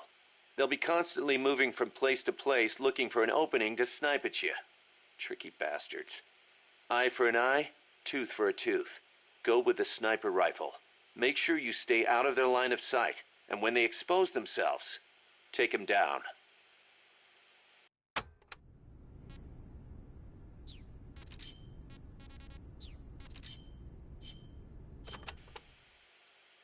Since it was founded, my country has not once been able to choose its own path. First Spain, then America. Over 100 years of this. I know. In the 19th century, an American mercenary named William Walker seized power in Nicaragua. I'd heard he exploited rivalries between the political parties. Even after we expelled him, the Americans sent in their Marines under the pretext of quelling political unrest. And the real reason? To intimidate the government and thwart the construction of the Nicaragua Canal.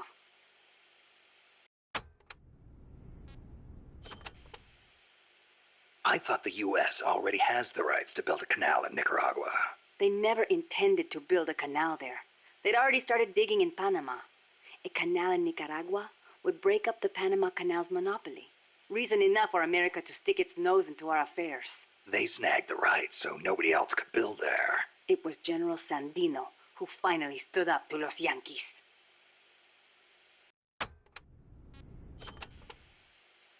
General Sandino waged a guerrilla war against the Marines, at last driving them out. He was a true hero, and to us Sandinistas, like a father. But when they pulled out, the Americans left us something to remember them by. The National Guard. Yes, La Guardia.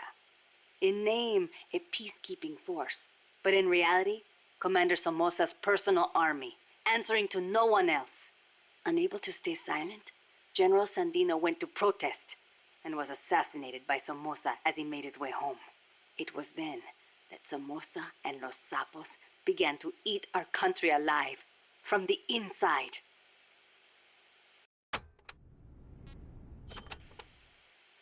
It has been 40 years since the Somoza family became the rulers of Nicaragua. With La Guardia at their command, no one can challenge them. You came here on the run from the National Guard, right? See, they took everything. Our land, our homes, our jobs. Now belong to Somoza. See, the law too. He's even got the judges in his pocket. You defy him, you face death. Everyone bows and scrapes before La Guardia. Even then you might get a beating if they are in a bad mood. And you're trying to change things. That's not all. These Somozas have used their power to line their pockets. They confiscate people's land and hand it to members of the Somoza family. By now, close to half the farmland in Nicaragua is theirs.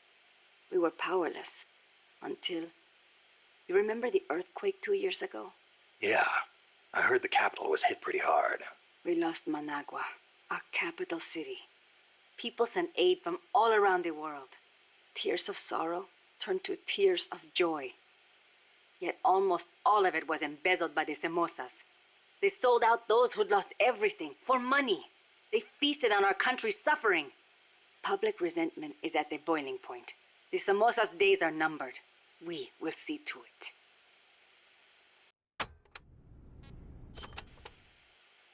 The first Somoza was originally no more than the commander of La Guardia.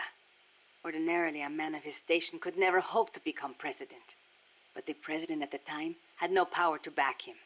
The only one with the strength to oppose him was General Sandino. No, better to say the general was the only one who dared oppose him. There was nothing special about him. Above all, it takes a strong will to see justice done. That is what he taught us. It's also what motivated Somoza to have him killed. Yes, the rest was easy. He got rid of the president, taking office in a sham election. And once he had the power, he never gave it up. Talk about heavy-handed. He had the Americans backing him, that's why. They didn't want to hand over power to a rebellious general. Even so, it's hard to believe Washington would give its blessing to a guy like that. The American president at the time put it this way. Somoza may be a son of a bitch, but he's our son of a bitch. In other words, better a dog or Los Sapos than an anti-US regime.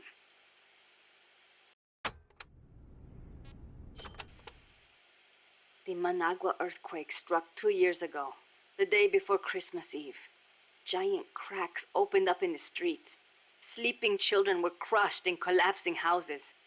No chance to escape. No visit from Santa Claus. Thanks to Somoza, the old houses could not even get rebuilt. It was a nightmare. I heard the epicenter was right in the middle of the city. Even today, it's too dangerous to build on top of the fault line. The city center is still in ruins. And to make things worse, Somoza stole the recovery money. We must not fail. We owe it to those who lost their lives. We will defeat Somoza.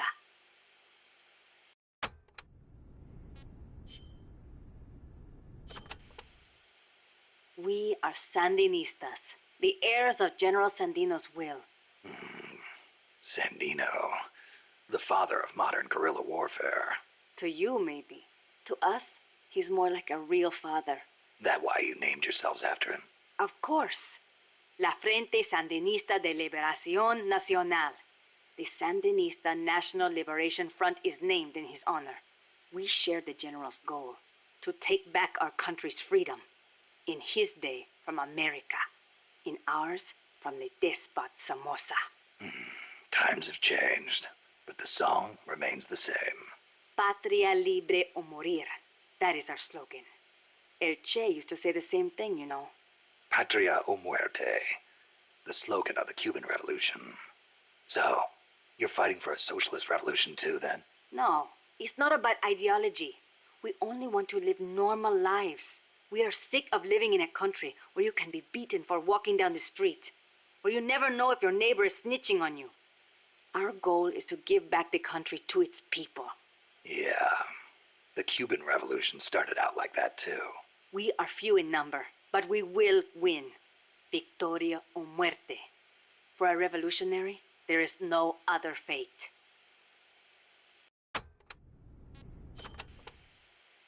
Augusto Cesar Sandino, general and hero of Nicaragua. 50 years ago, conflict broke out between the political parties of Nicaragua.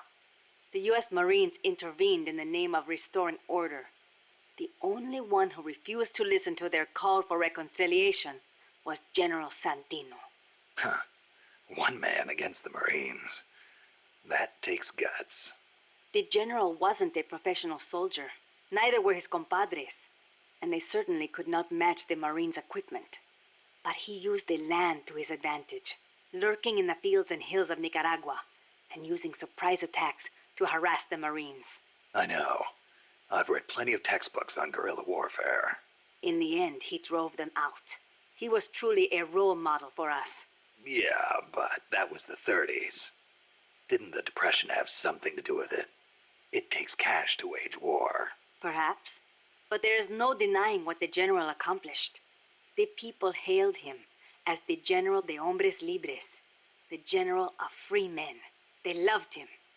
And then he was assassinated by Anastasio Somoza Garcia, commander of La Guardia. The father of the current Somoza. Somoza had the Americans' backing. That is the way things were. The general may be dead, and the times may have changed, but his will lives on inside each of us. We are the sons and daughters of General Sandino.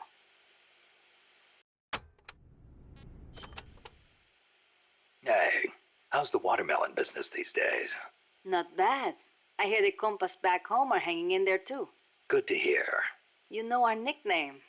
I'm impressed. No wonder they call you boss. You used to hide your weapons in hollowed-out watermelons, smuggle them right past the National Guard. You even transported pineapple grenades that way. The name caught on among sympathizers in the region and... What are you talking about? Huh? They call us watermelon sellers because the general's name sounds like the word for watermelon. Sandia. Really? Si. Damn it, Kaz.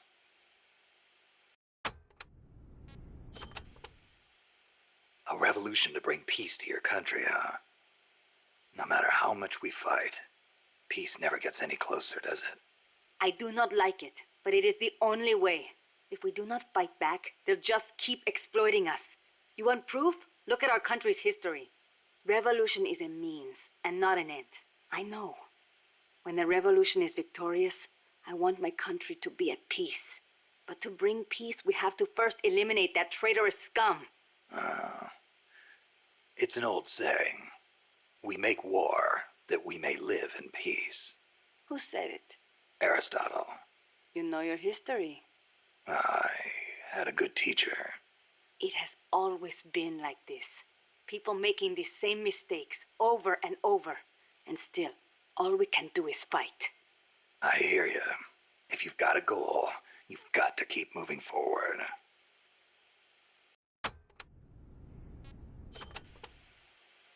I noticed you called Che Guevara El Che. Not just us. Everyone in these parts does. Che was always his nickname. It does not feel right to call him by his last name. I was shocked the first time I saw you. You look so much like him. I look like El Che, huh? Sort of. Not in the face. It's more the way you carry yourself. I guess Che's a hero to the Sandinistas, too. Of course. The FSLN was formed in the spirit of the ideologies championed by El Che and Fidel. Fidel Castro. So, you're trying to bring the Cuban Revolution to Nicaragua. Well, we were. But Cuba isn't what it once was. Not since El Che left. El Che was a true revolutionary. He fought and died for the people. He worked harder than anybody, and he was a righteous man. Even as a minister of Cuba, he gave up his weekends to work on the farms and public works. As a volunteer, no less. Yeah, I've heard the stories. But when you think about it, wasn't it that obsession that did him in? How do you mean? We can't all be supermen. He thought the ideals he applied in Cuba would work in Bolivia, but he failed to win converts and the support of the peasants, and it cost him his life. Maybe you are right. But at least he did not steal from those peasants, no matter how hard things got. Yeah, I can sympathize with that. There's plenty of guerrillas out there who'd rob their own people to feed their revolutions. If we had a comandante like him, the Sandinistas would find the will to fight.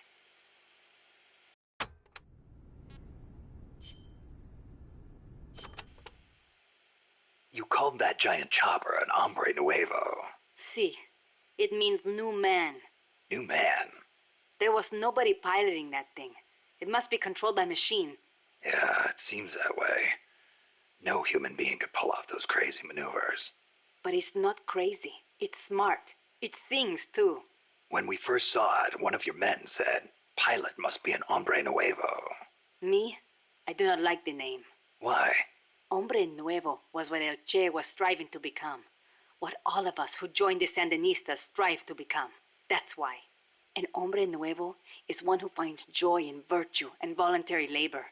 It makes me furious to see that name given to such a monster. I'll bet.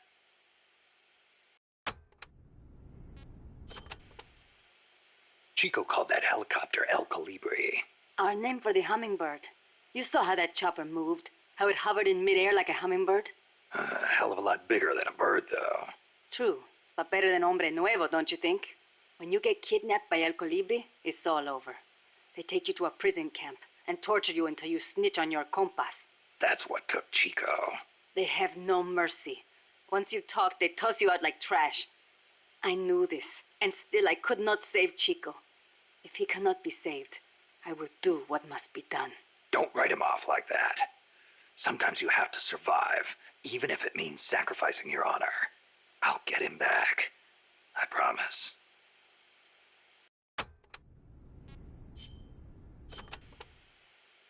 The land in our country belongs to us, and yet it does not belong to us. How so? Along the coast, it is all banana groves, and in the mountains, it is coffee. I guess in that way, it is not so different from here. Plantations. Almost all the bananas and coffee are sold as exports. The landlords keep the money for themselves, leaving precious little to the farmers. Worse, the biggest landowners in the country are Somoza and his family. But it does bring in foreign currency. I doubt even that, at least for bananas. The plantations are owned by American corporations. The bananas are processed in factories on the plantations and exported to America from private ports. It's like having little American enclaves along the coast of Nicaragua. But the farmers have no choice but to go work there. Es ridículo. The people have to take their land back. It is one of the things we are fighting for.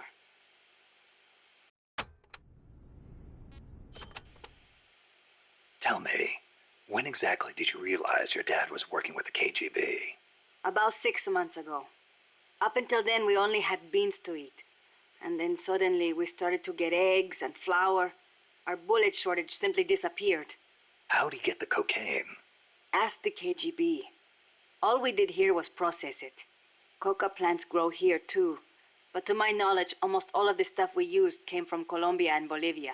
It's processed in a factory and then shipped to ports on the Caribbean Sea. Where does it go after that? I never thought about it. I mean, I did not want to think about it. The biggest cocaine consumer in the world is the United States. I'm guessing they smuggle it in on vessels disguised as fishing boats. Wait. La CIA uses that route too. Are you telling me they're selling cocaine to their own country? Looks that way. Those bastards are turning their own children into junkies? Are they insane? No. Just afraid. Afraid of a communist Central America.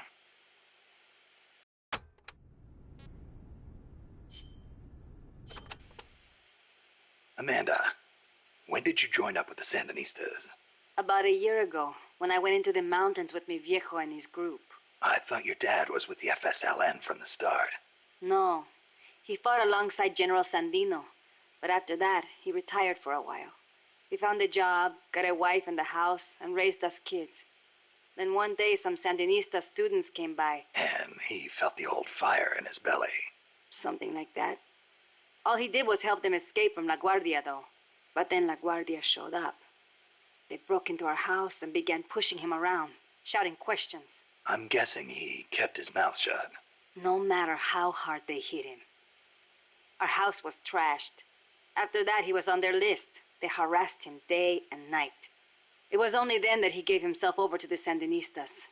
He kept it hidden from us at first, so we would not get hurt. He sounds like a good father. He was.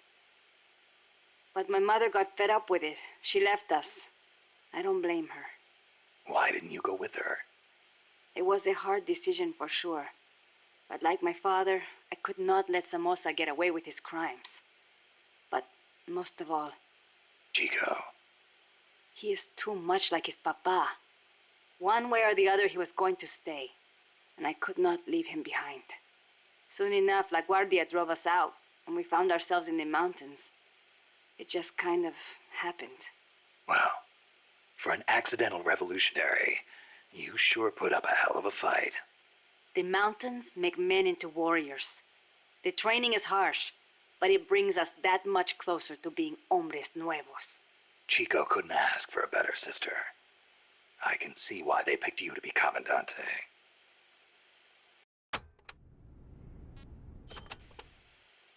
When I was little, I came down with malaria. Unlucky for me, it was the bad kind. I was in a daze the whole time. And at one point they said I was not going to make it. Malarial encephalopathy.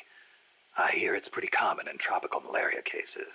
Even today, my memory sometimes gets a little fuzzy. Since then, I've had this fear of mosquitoes. When I hear them buzzing nearby, I get jumpy. Ah, that explains the chain smoking. See, I thought it might help keep the mosquitoes away, just a little. Maybe it is all in my head. You're the same way, right? Well, I will say this. I prefer a cigar over mosquitoes. Me too. I've got to hand it to you. Takes guts to conquer your fear like that and live a guerrilla's life in the wild. It is nothing.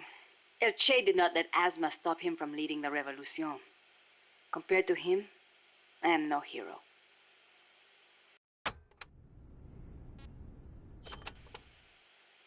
I'm sorry to hear about your dad. Thank you for saying that. Mi viejo was the leader of the Frente. He was the last of the generation that knew General Sandino. He saw the general's exploits firsthand as a boy.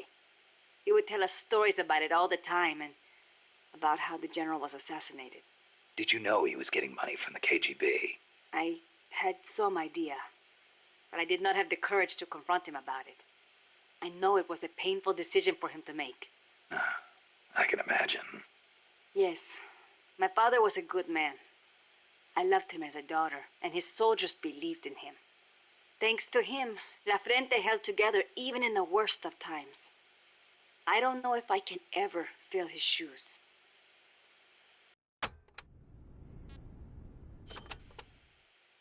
Chico's 12, right? Right. Isn't he a little short for his age. Malnourishment. Food is hard to come by when you're running around in the jungle.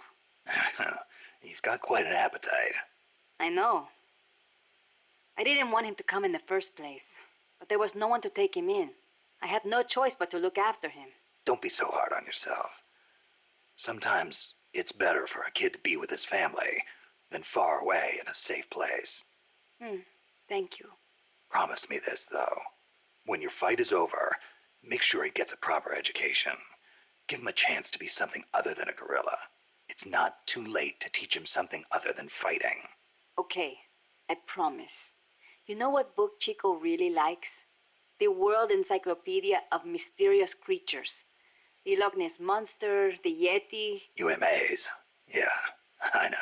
He's still so much like a boy. I worry about him. He'll be fine. I know plenty of grown men who still go crazy over UMAs. Are you serious?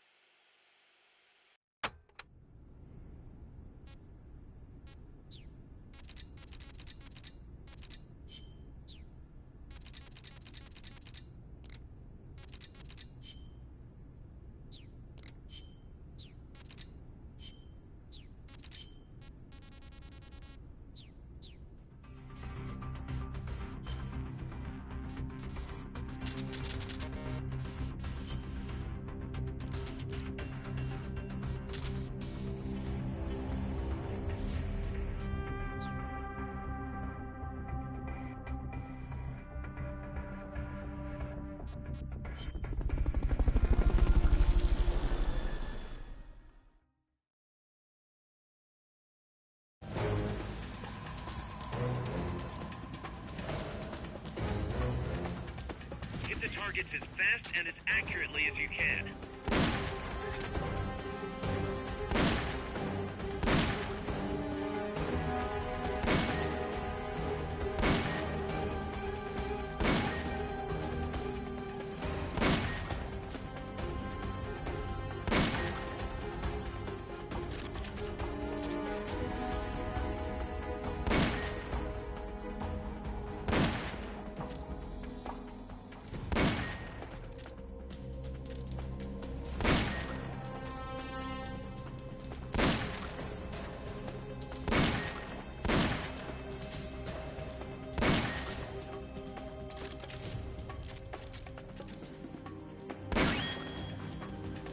Head for the recovery zone.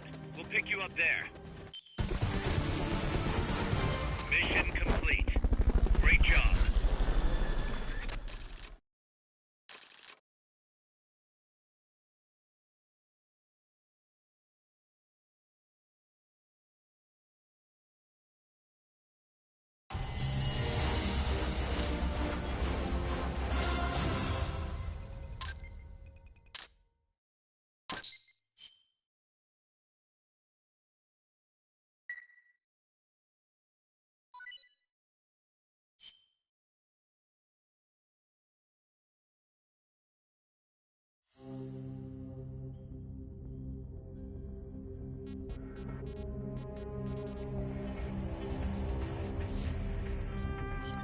Commencing training mission. Missions like this are key to building up your...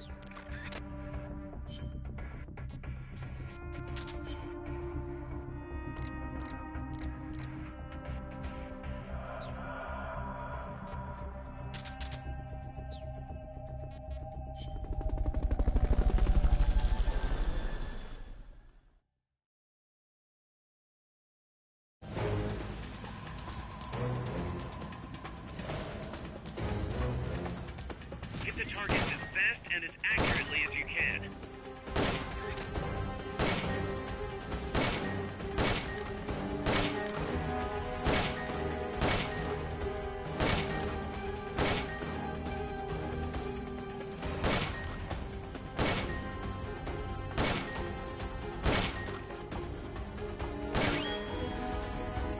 Head for the recovery zone.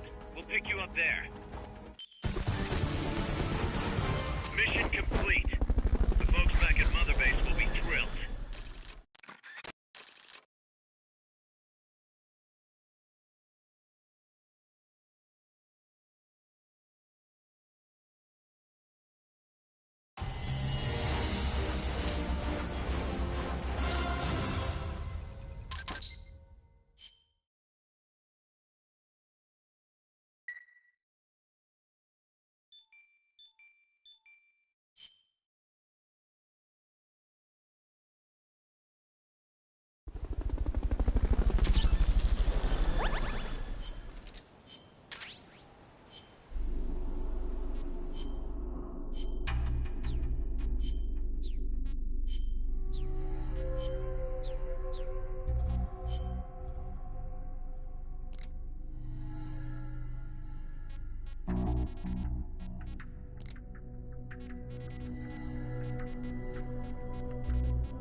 Commencing...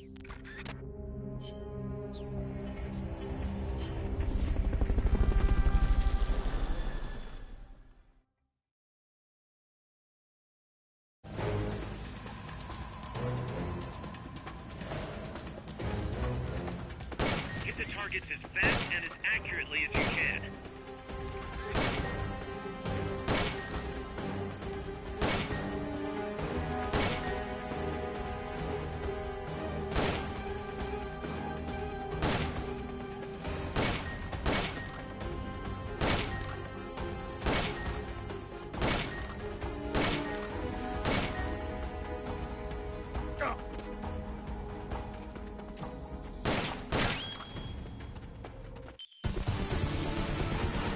You did it! Keep it up!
The boss is...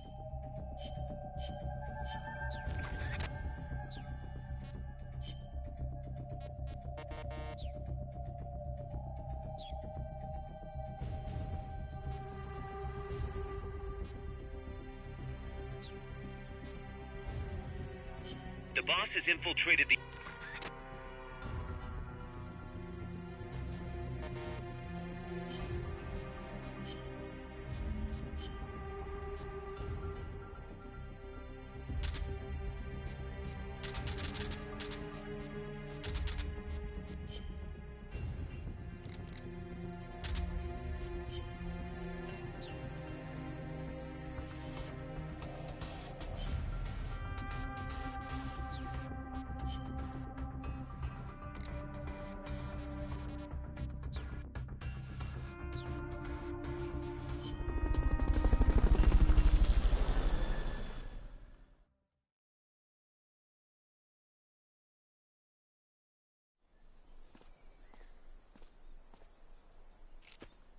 Use Fulton Recovery to bring back knocked out soldiers.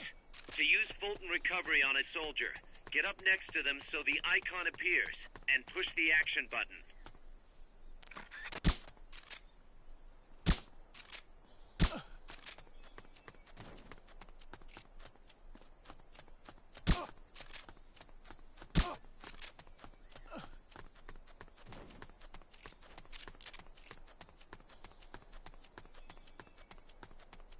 Looks like that soldier's out cold. Try using Fulton Recovery on him. Hey, that was great. Can't wait to see what else you can do.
They've got a supply port north of Puerto Limon, a town in La Costa del Mar Caribe. A few days ago,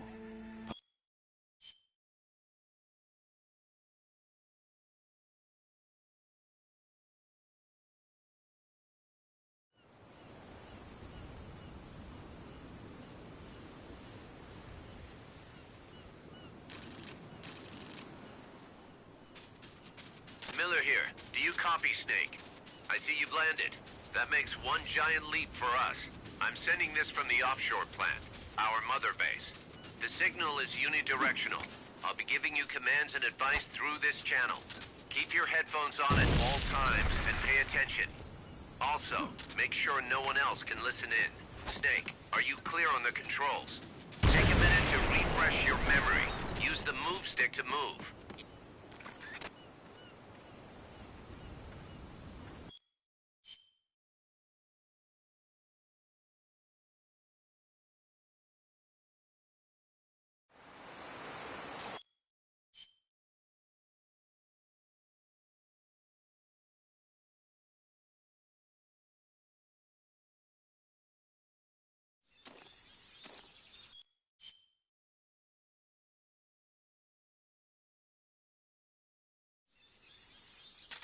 This is a sneaking mission. Hide behind stuff. Take the long way around. Whatever it takes to stay out of sight. Your gun is a last resort. It could just as easily kill you as save you.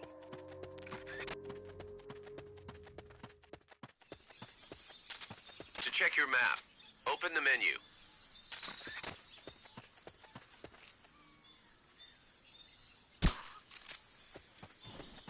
The percentage in the upper right is your camo index. The lower the number...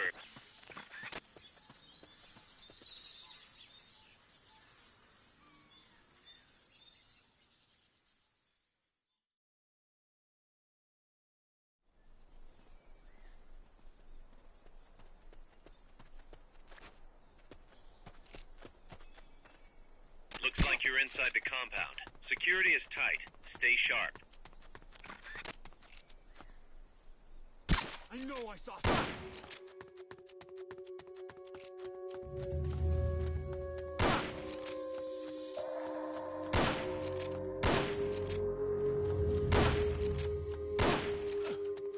You hear that? Gunshots!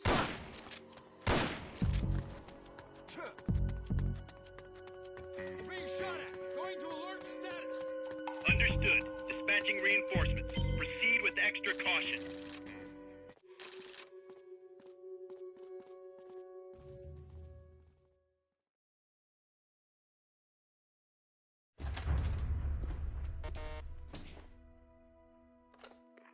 Yes, sir, we broke them. We acquired the whereabouts of Target 500.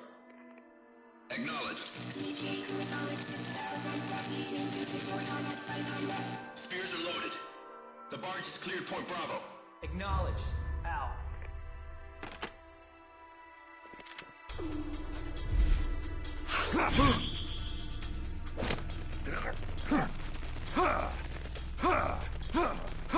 Freeze! The cargo. Where's it headed? What is it? Irsu!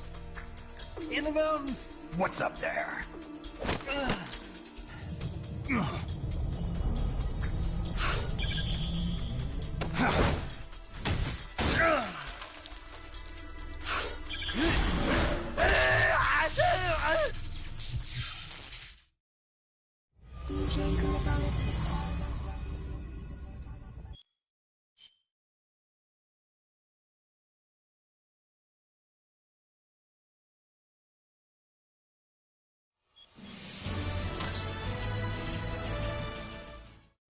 How's that map, Snake?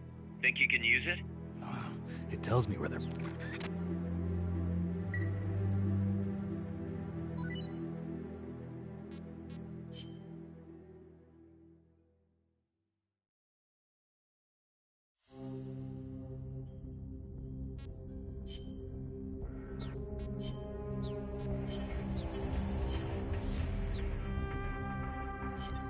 Snake, I rigged...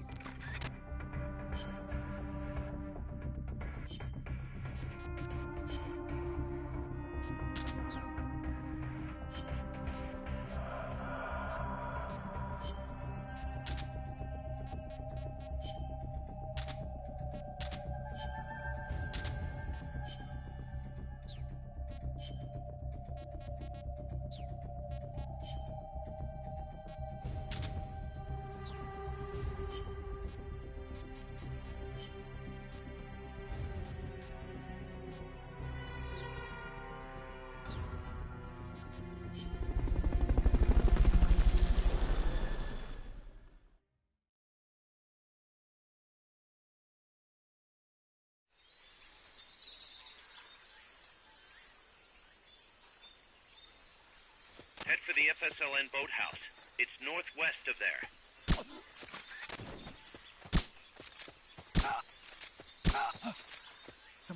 You can use the radio you just picked up by opening the menu. Use the radio by going to the radio tab. I believe in you, Snake. Fulton recovery subject confirmed onboard helicopter.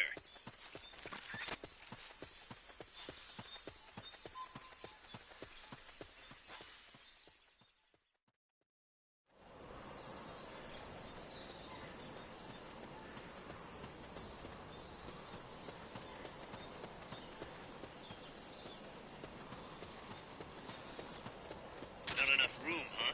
We'll keep it here at the base.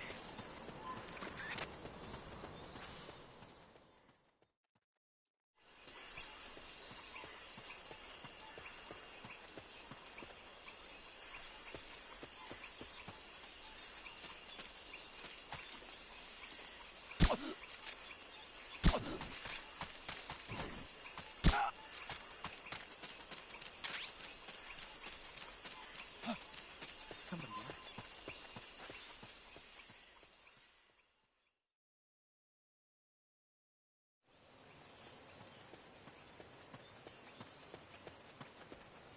The boathouse should be close by.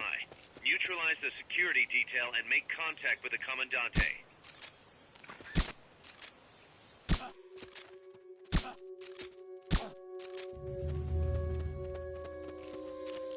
Who's that? The enemy's attacking! Going to alert status! What is it?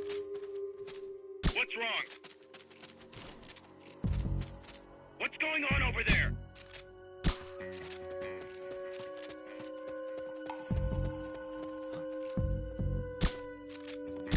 Enemies close by!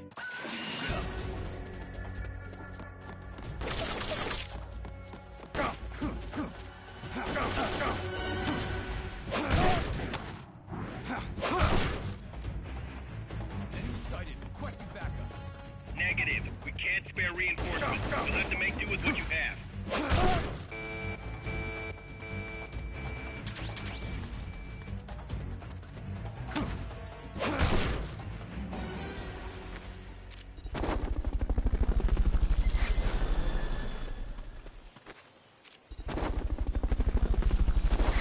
Fulton recovery helicopter is...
What the hell? Es un hombre.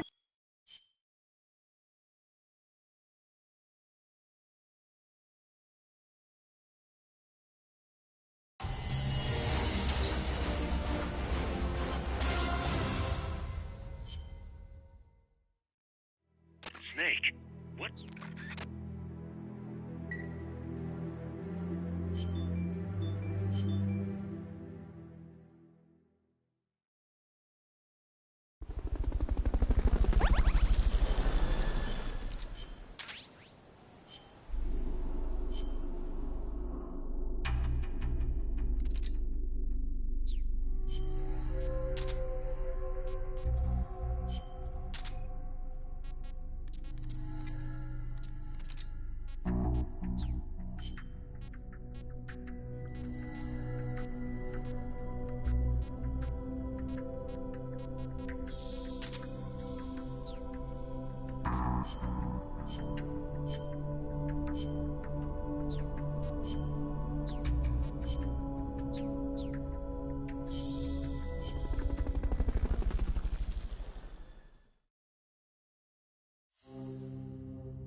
Snake.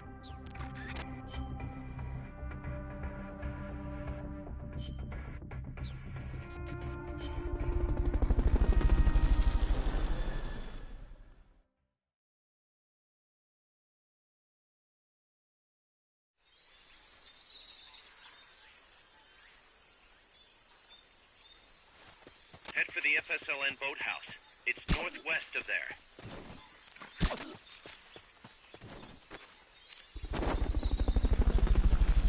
You can use the radio you just picked up by opening the menu. Use the radio by going to...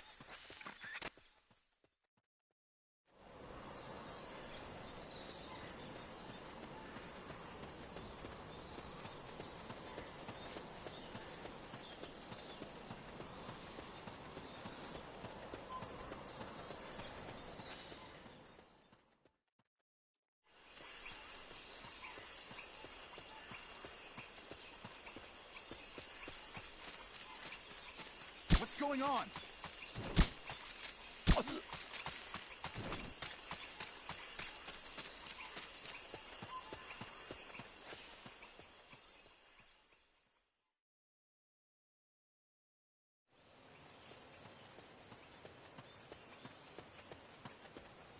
The boathouse should be close by. Neutralize the security detail and make contact with the Commandante.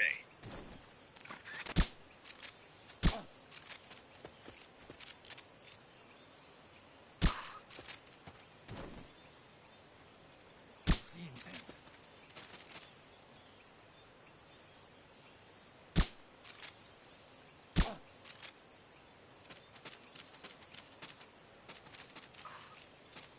I'm seeing things.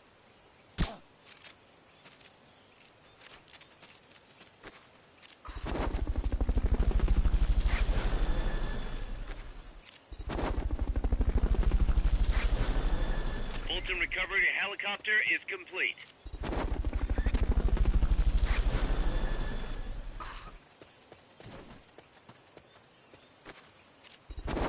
Good. Now meet with the FSLN Commandante. He's inside the boathouse. Fulton recover...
Snake? What?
Target practice commencing.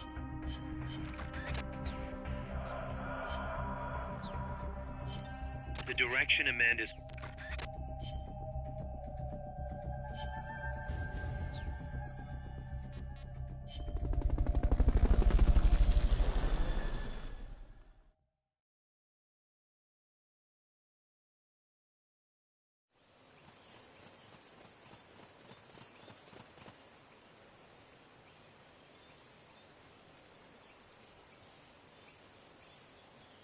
Careful. They've got reinforcements coming.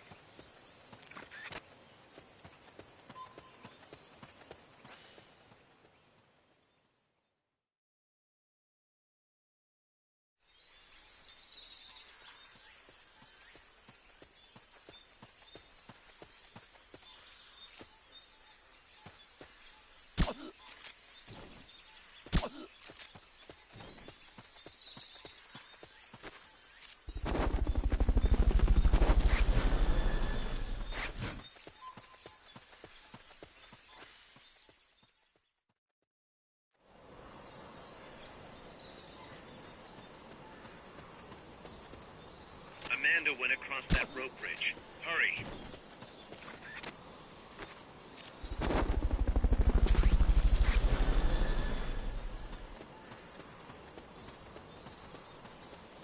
Fulton recovery subject confirmed onboard helicopter. You might be able to get past the enemy by hanging from the bridge.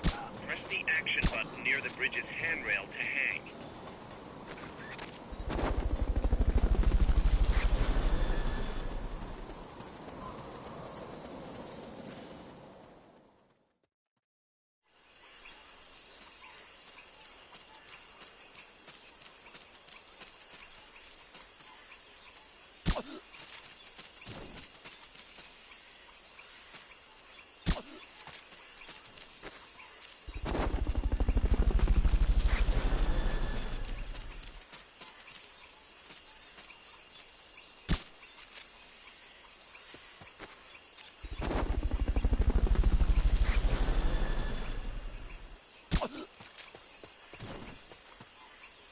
Fulton recovery helicopter is complete.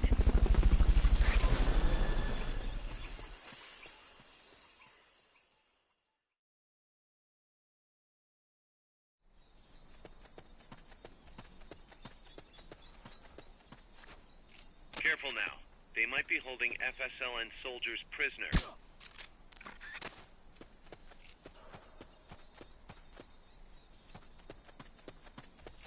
Guess not.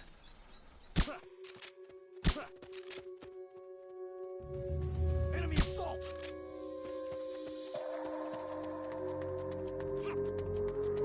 Someone's firing at us! Going to alert status! Understood. Dispatching reinforcements. Proceed with extra caution. Wake up.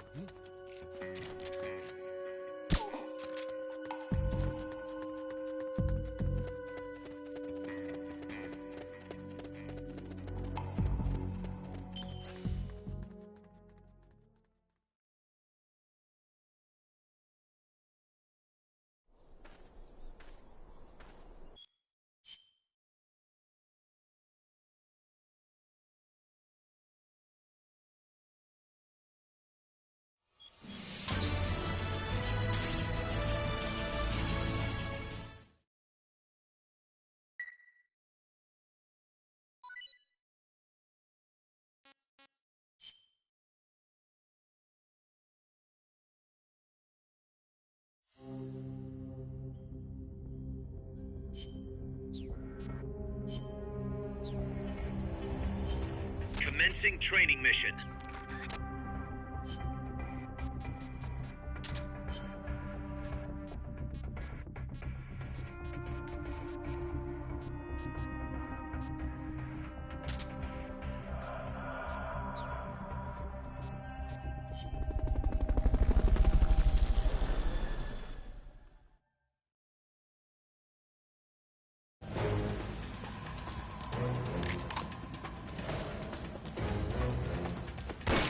Targets as fast and as accurately as you can.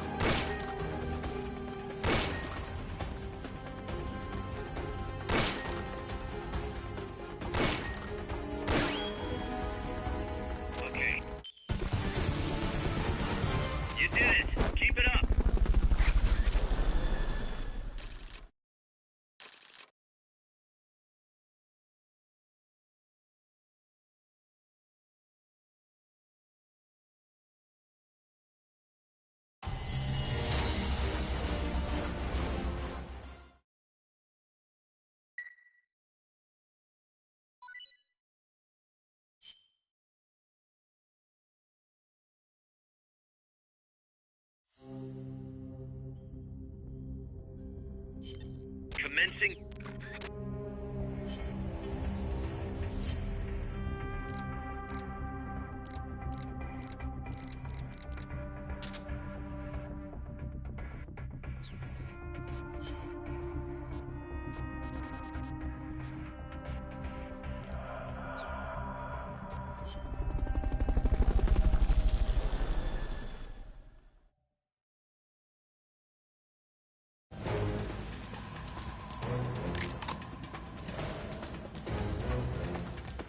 Hit the targets as fast and as accurately as you can.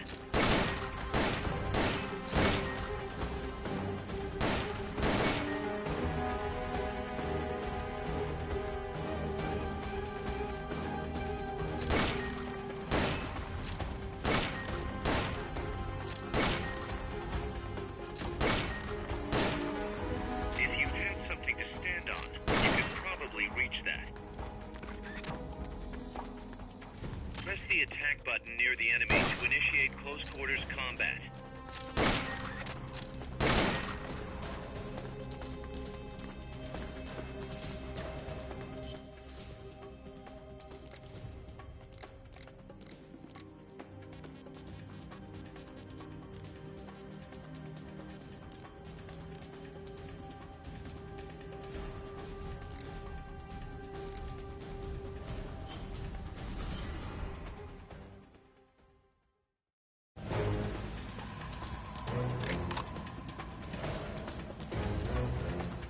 Hit the targets as fast and as accurately as you can.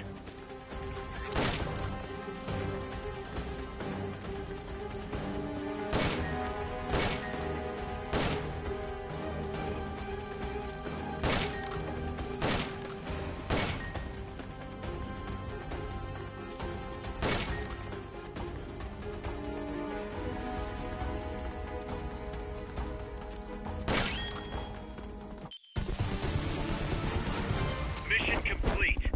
The folks back at Mother Base will be thrilled.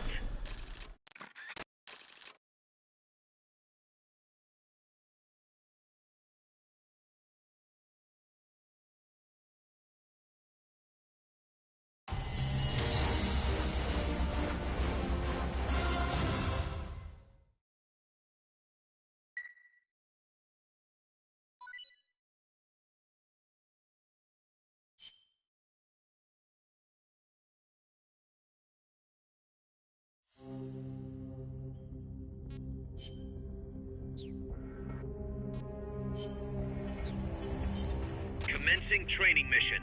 Missions like this are key to building up your...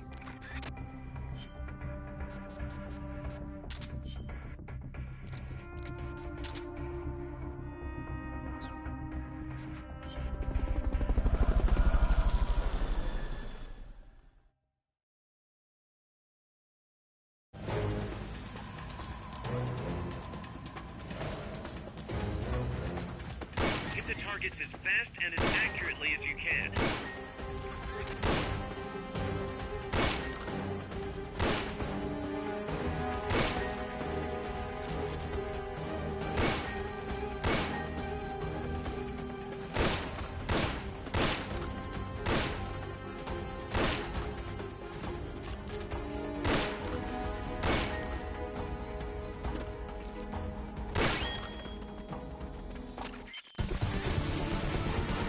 You did it! Keep it up!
Snake, the nukes appear to have left the...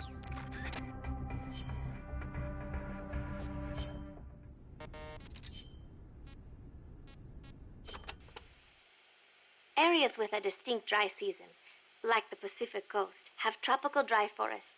During the dry season, the trees drop their leaves. It gives you a clearer view, but at the same time, there are fewer places to hide. So be careful. Sounds dull. It is not really. A lot of trees flower during the dry season, including my favorite, the tabebuya. It has these amazingly vivid yellow flowers.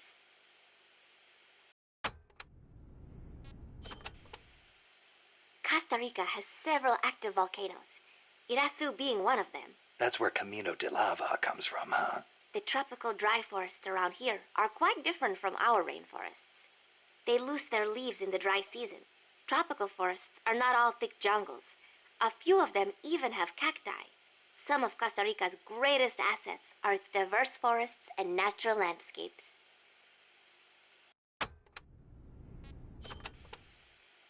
Costa Rica got its first real railroads up and running about 100 years ago.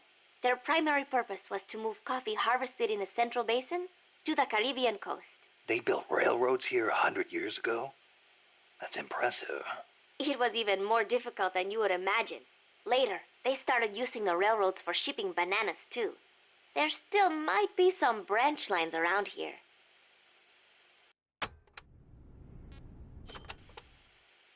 Aldea de los Despiertos means Village of the Awake. Weird name. The area is littered with coffee fields, and there is a factory nearby. The villagers are fans of coffee, so... Nah, they don't get much sleep, huh? They've got a sense of humor, all right. I cannot believe they would take over a place like this and use it as a prison. It is unforgivable for both the CIA and the thugs they employ. All the villagers wanted was to live in peace. What gives the CIA the right to crush them like that? They don't care about anyone's rights but their own. It's just the way some people are. You really think so? Don't worry. It just gives me the right to teach them a lesson.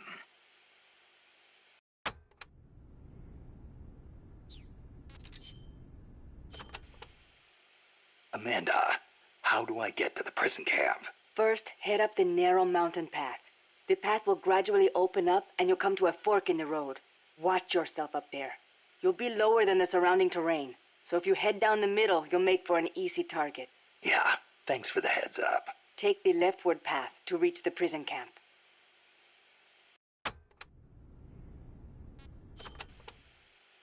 What can you tell me about the prison camp?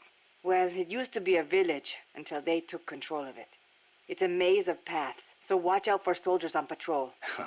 I'll be sure not to stop and say hi. Use the paths carefully, and you should be able to stay out of view. Where are they holding Chico? One of the houses, most likely. You can peek through the doors. Just press the action button when the icon appears. You could also listen to any sounds inside for clues. Good idea. Guards will still be on the move while you're looking inside. Make sure you don't get caught. And Snake. I know. I'll bring him back. Thank you. I know I can count on you.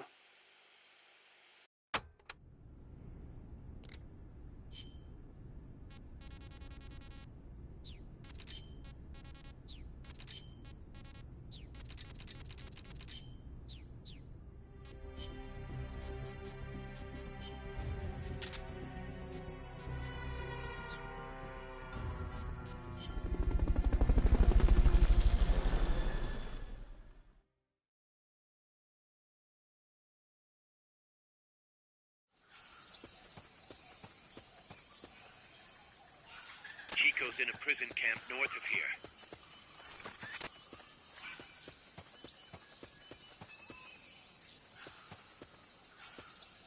Not enough room, huh? We'll keep it here at the base.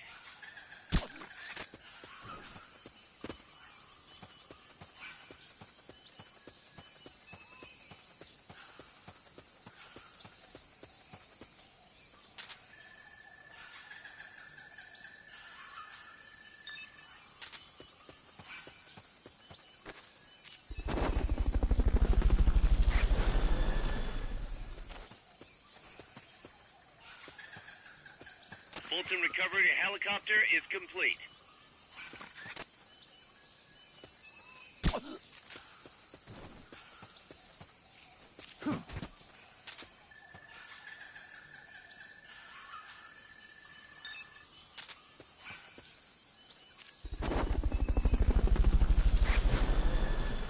The basin ahead leaves you completely exposed to sniper fire. I have a bit.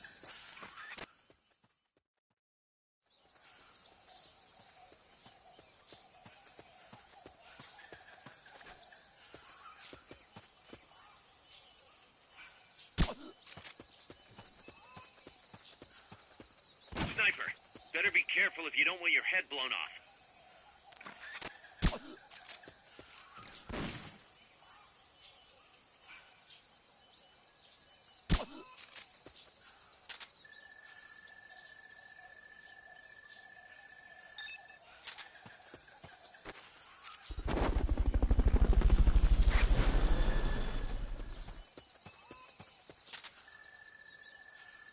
Fulton recovery subject confirmed onboard helicopter.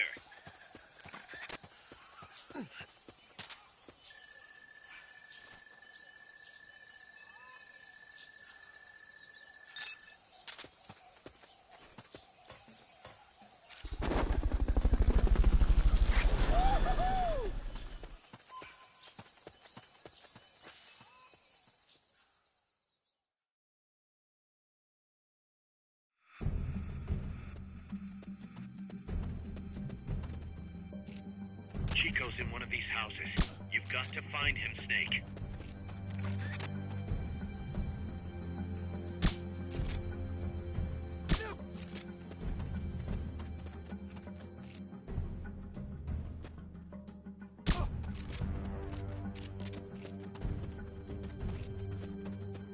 Hey!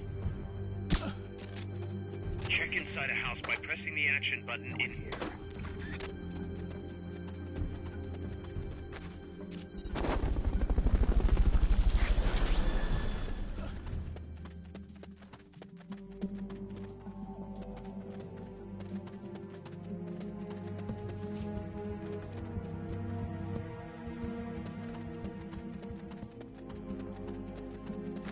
Supposedly, the houses being used to hold prisoners have been fitted with blue doors.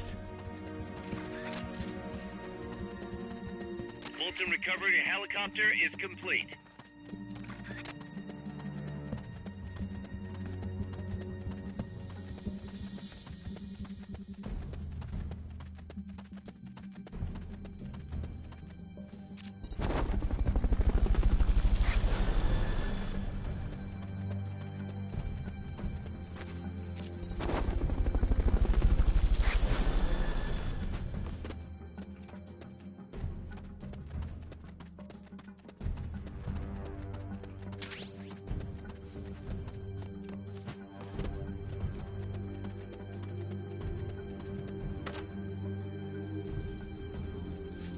Mama!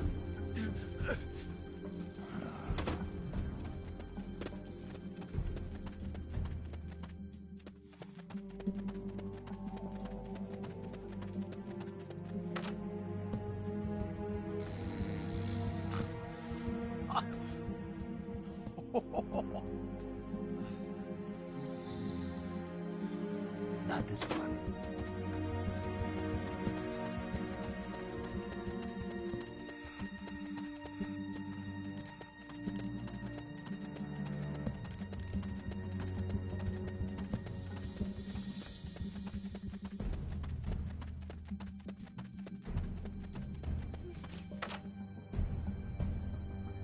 Chico, is that you?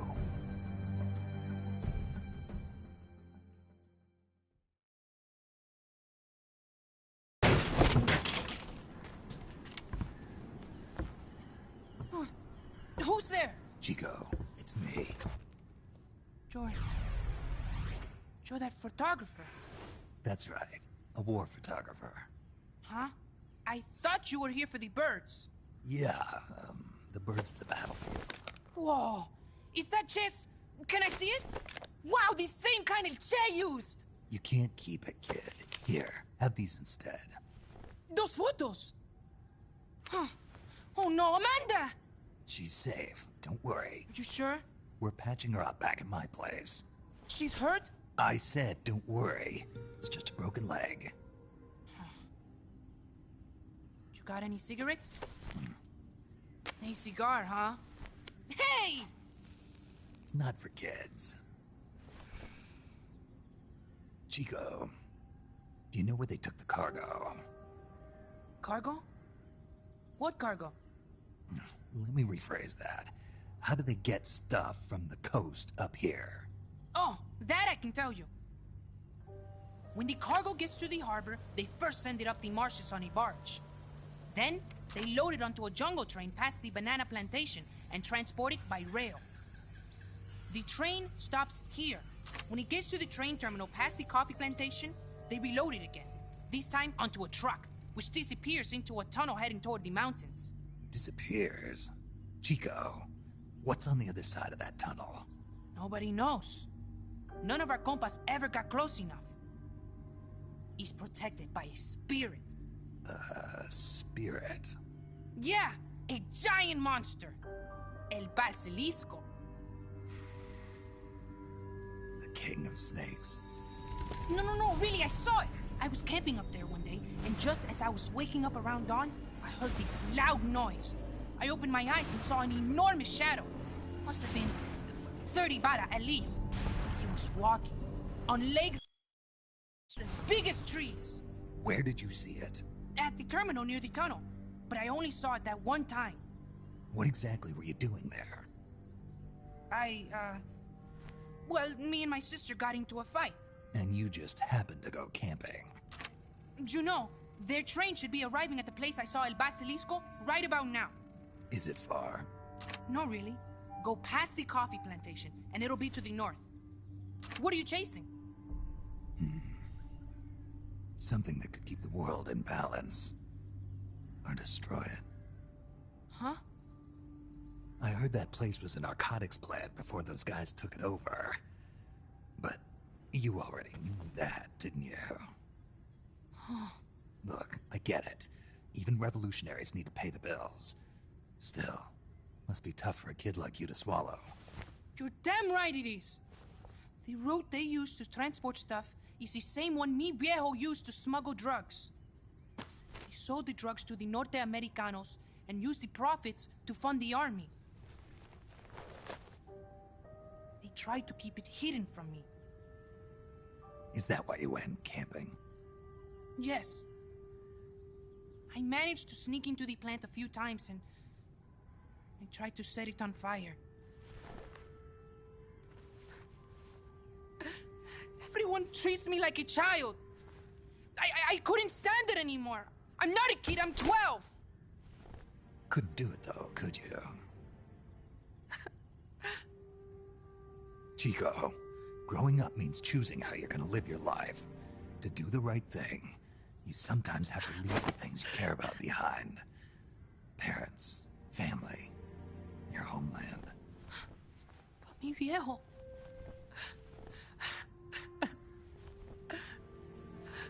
Papa... Chico, look at the photos. Mi viejo... He's gone. But there's one thing you don't ever leave behind. Your memories. Keep them safe. You want to get out of here, Chico? I do, but... Come back with me. Your sister's waiting for you. I can't go back. I can't face everybody. You told them where your compas are. I see. Nothing to be ashamed of. Pain gets the better of us all.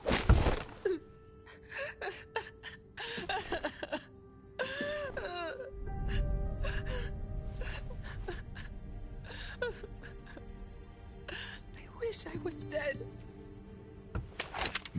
Okay then. I'll put you out of your misery. What?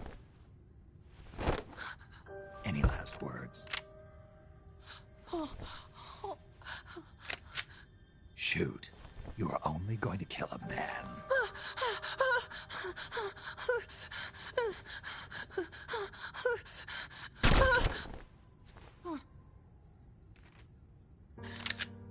I just wasted a bullet. Don't waste your life. Listen to me, Chico. You died here today. You understand? You're hombre nuevo. A new man. Now, give that new life to me. Huh?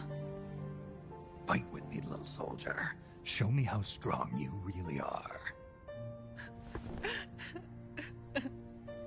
Dry your tears, then promise me one thing. No smoking until you get older. Remember, real heroes are never as polished as the legends that surround them. You got it, boss. Snake is fine. What's that? Ah!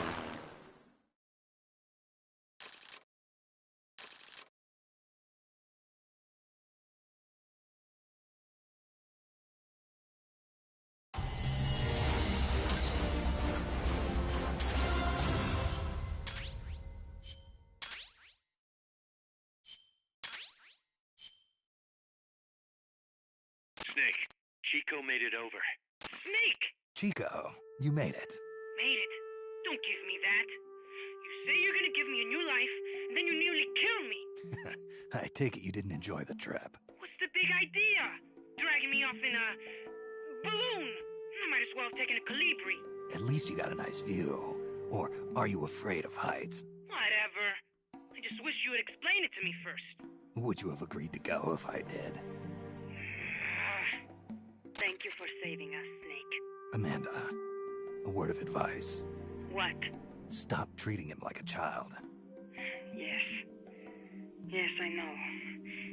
You're right. I shouldn't. Amanda, you're coming back after your leg heals, right? Of course. We still have work to do. We, huh? Are you sure you've got Chico's future in mind when you say that? What do you mean? We're sworn to our father's cause, to helping the revolution succeed. Revolution or no revolution, you pick up a gun and sooner or later you're going to hell. Are you prepared for that? I am. If the alternative is giving up the country I love, I'll take hell. Really?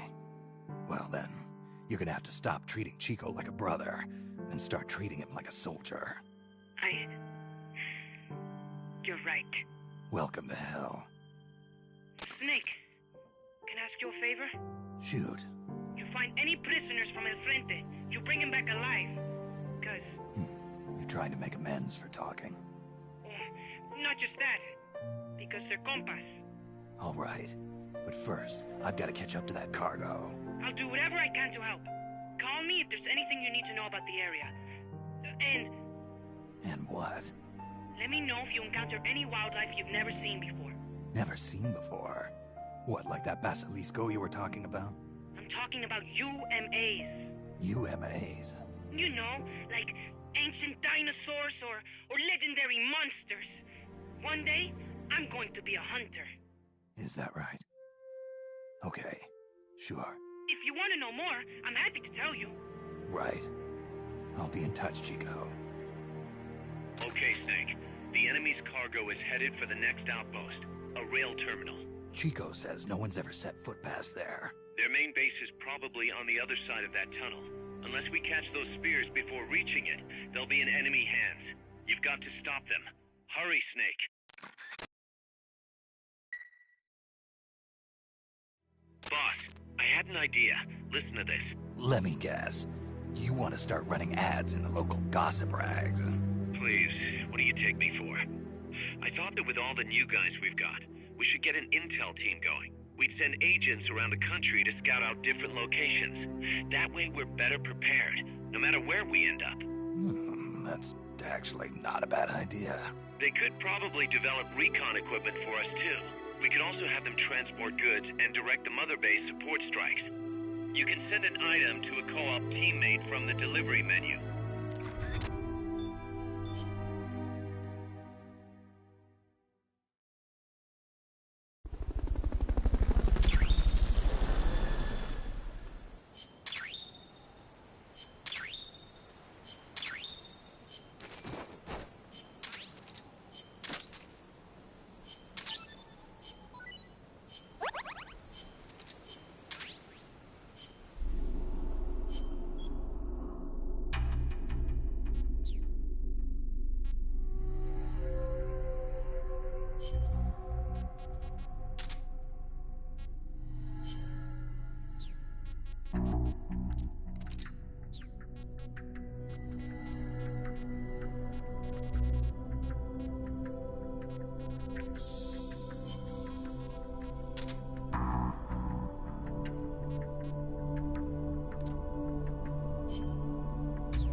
Here's a rundown of your mission. This one's perfect for a warm-up. Nice and easy. Don't let yourself get lazy, though. Stick to it and get the job done.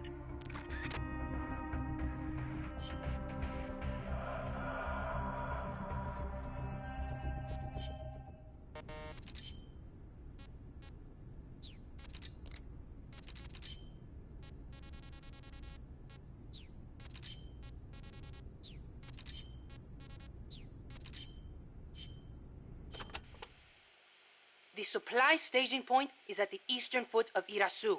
There's a rail terminal there. They'll probably transfer the nuke from the train onto a truck. Gotcha. I'll have to catch them while they're moving the cargo. But you might run into El Basilisco. Keep your eyes peeled, Snake. An 80-foot-tall walking behemoth. The CIA's new weapon? Could be. Too bad it's not actually a dinosaur. I think they're testing it up at the base on top of the mountain. I met a guy in Russia who described it as a metal gear linking infantry and artillery. Metal Gear. I've got a bad feeling about this. Like maybe it's connected to everything that's happening here somehow. The nukes? You don't think... What else could it be? If it is up there, I'll just have to improvise. Either way, I won't know until I get there. Watch your back, Snake.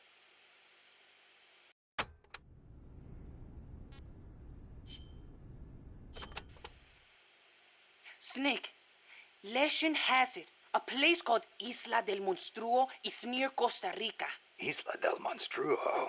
It was discovered in the 18th century by Caribbean pirates sailing over to the Pacific.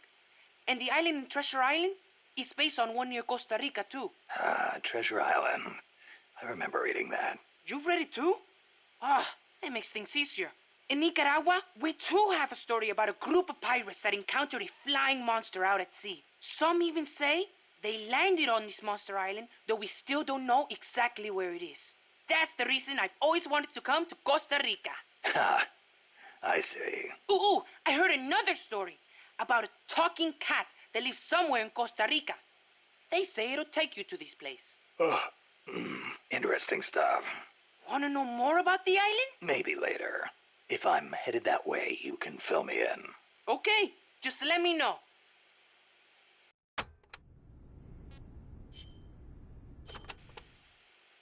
Amanda's so bossy. It's always follow me or stay here. The other day she told me, chew your gallo pinto before you swallow. Can you believe it? Knowing your sister? Yeah, I can. The enemy could strike at any time. I can't sit around taking my sweet time eating. I'm a Sandinista, just like the others. I don't need some woman telling me what to do. Some woman? She's your sister, and she's doing the best she can to fill your father's shoes. I know, but lately she hasn't been doing so good. I should be strong for her. Now you're talking.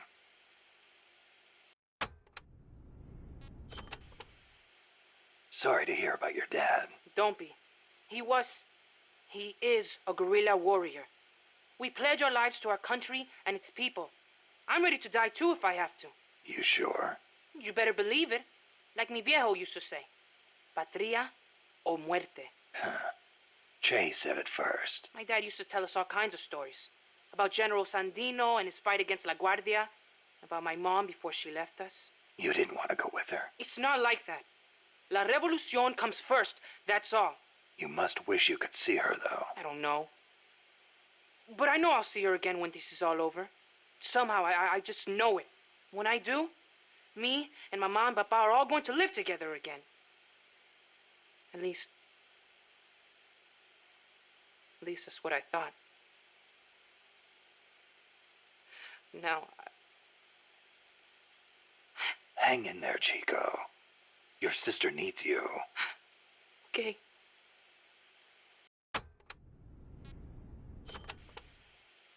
Have you ever heard, shoot, coward? You're only going to kill a man.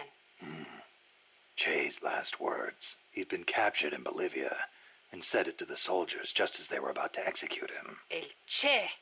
He was something, wasn't he? Coming up with a line like that knowing he was about to die. After the Cuban Revolution, Che gave up his position in the new government to aid in revolutions in other countries. He knew he could die at any time, and he was ready for it. Me? I couldn't even take a little torture. But you've been reborn as an hombre nuevo. Right, Chico? Right.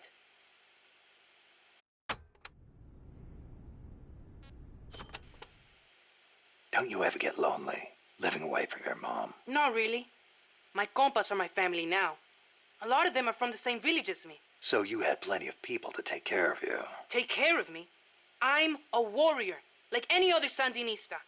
We look out for each other. That is how it works. Sorry. Guess I misspoke. Now we're scattered because of that colibri. Wonder where everybody went. Hey, Snake. If you see any Frente prisoners, please, you gotta get them out, okay? Those guys are solid, every one. You could use them in MSF.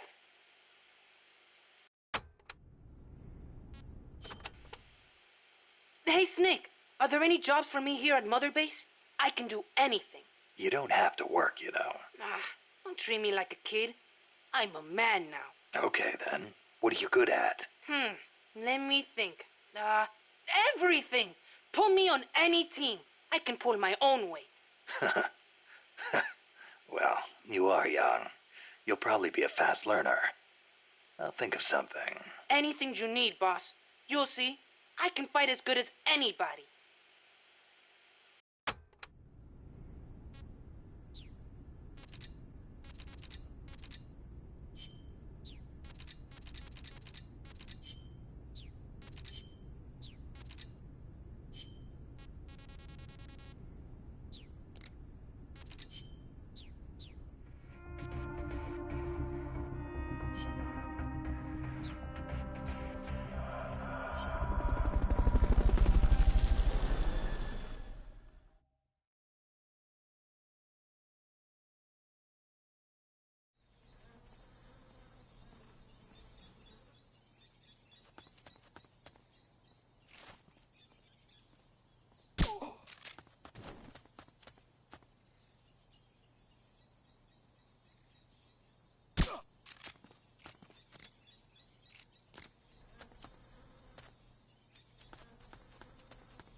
Fulton recovery subject confirmed onboard helicopter.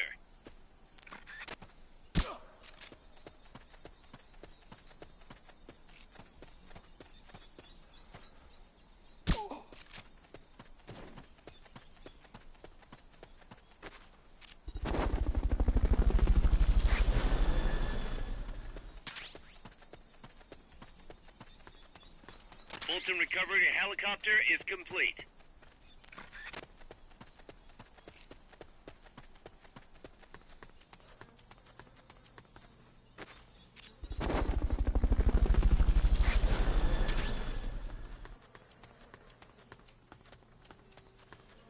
Fulton recovery subject confirmed onboard helicopter.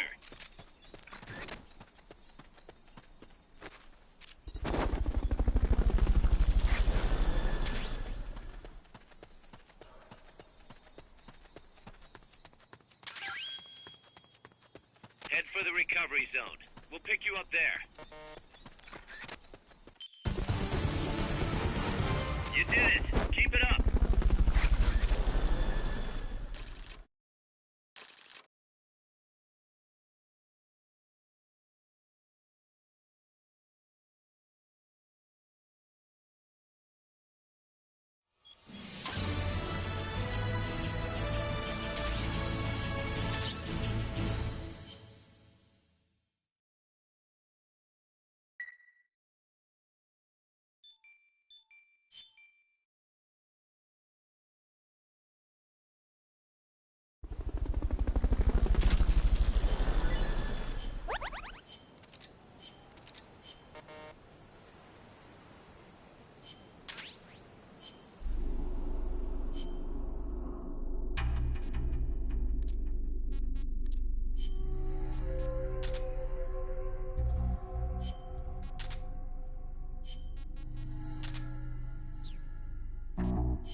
Snake.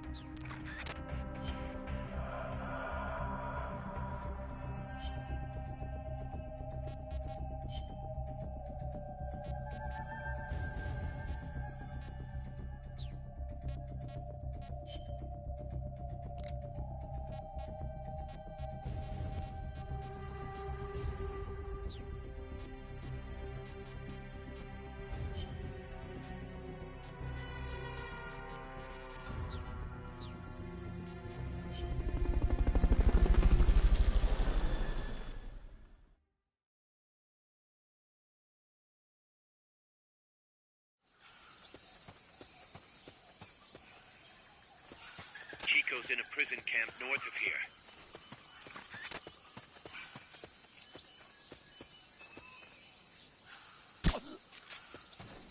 Not enough room, huh?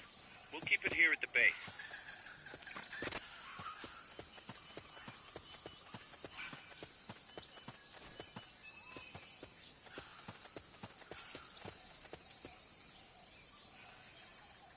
Wait.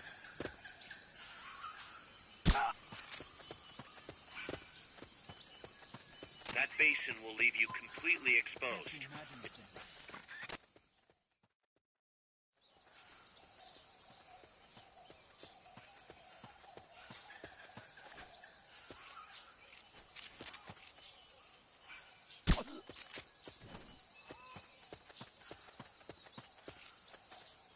Sniper, better be careful if you don't want your head blown off.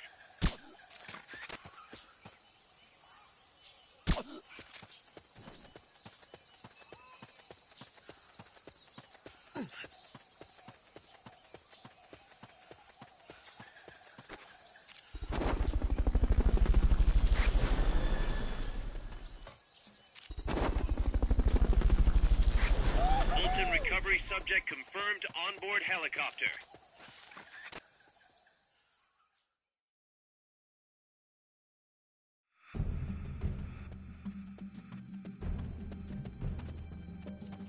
Chico's in one of these houses. You've got to find him, Snake.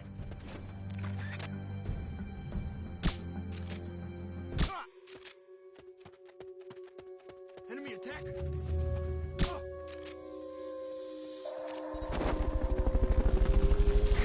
Being shot at! Going to alert status! Understood. Dispatching reinforcements. Check inside a house. Press the action button in front of the door. Forget about the houses for now. Wait for the alert to be lifted first. We're under attack!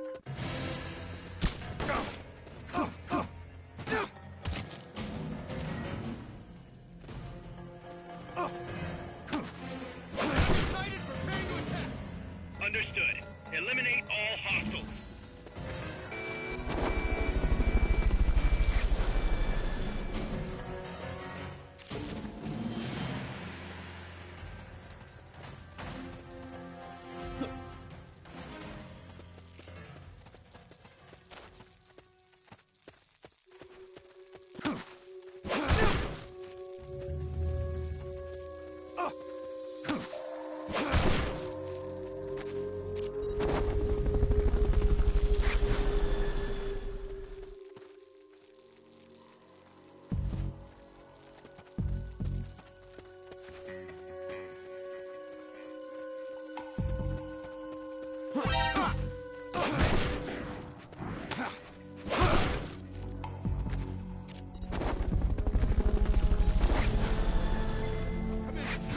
Chico's in one of these houses. You've got to find him, Snake. Understood.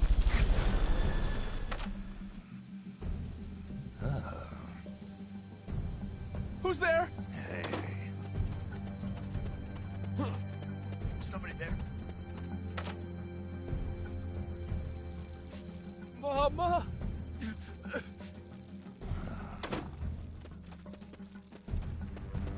We're under attack!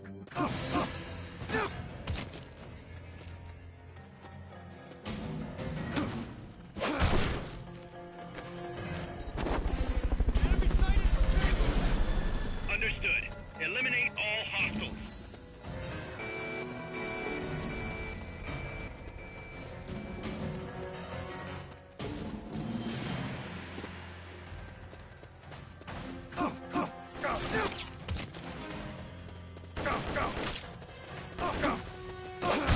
He's over here!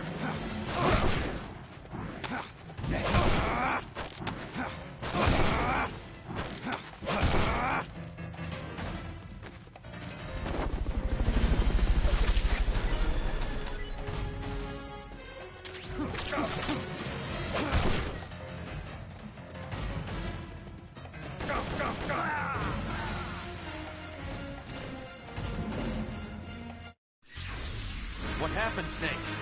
Snake!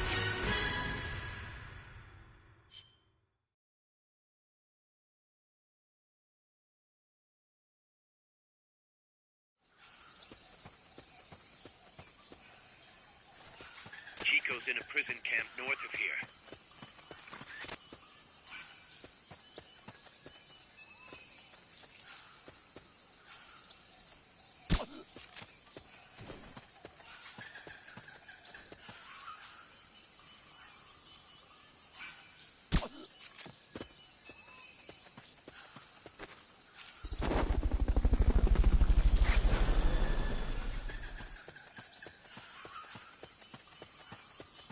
Fulton recovery subject confirmed onboard helicopter. The basin ahead leaves you completely exposed to sniper.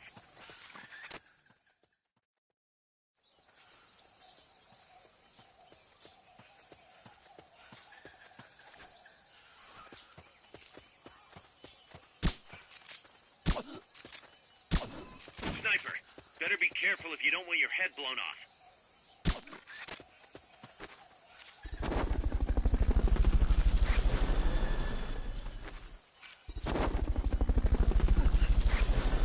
Fulton recovery subject confirmed onboard helicopter.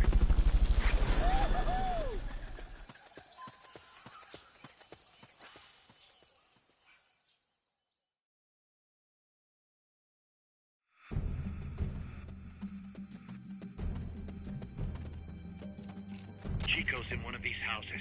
You've got to find him, Snake.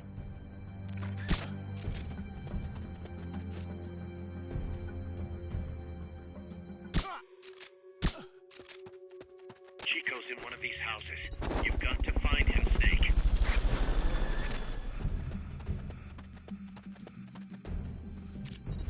Fulton recovery helicopter is complete.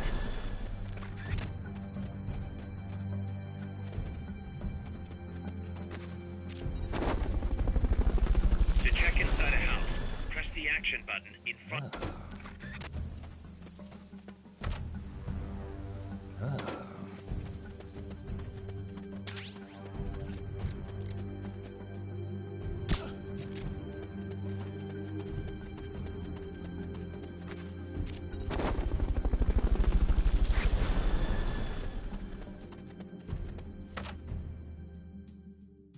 Fulton recovery.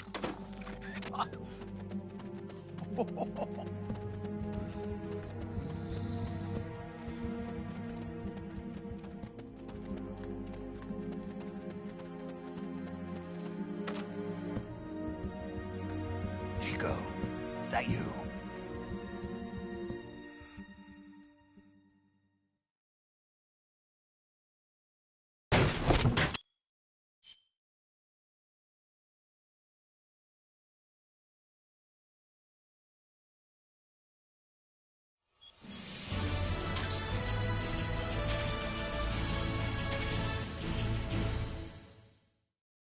Snake, Chico made it over.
Snake, according to Chico, the nuclear materials will be loaded.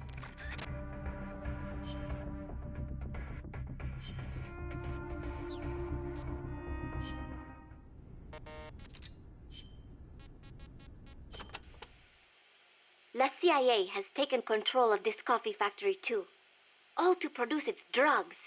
It was famous once for its fine beans. Cafetal aroma encantado. Enchanting aroma, huh? See, once we have thrown the mercenaries out of Costa Rica, I know it will make wonderful coffee again. And then you must come and try some, Snake. Sounds great. I wouldn't mind a cup of joe after all this is over. Oh, wait. What is wrong? No, I just remembered this guy I knew who wasn't big on coffee. English. Get rid of that muddy water and get a cup of black tea down your gob, he'd say. That is too bad for him. It is delicious.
As I said before, building railroads in Costa Rica was a dangerous job. A lot of men died, and sometimes they stopped work altogether. This is one of those places. They had to cut through steep terrain, so when they finally made it through, they just built the rail terminal right there. And that is why they named it El Cadalso. The gallows. Charming. I'm surprised the construction money didn't dry up the way things were going. Actually, it did. But the bananas helped complete it. So they say. You mean the energy the workers got from eating bananas? Oh, I suppose they do have plenty of vitamins and... No. I meant the money they got to finish it came from exporting bananas. Oh. But one thing is for certain. The owners of the railroads expanded into the banana trade after construction was completed. That was the start of banana cultivation in Costa Rica.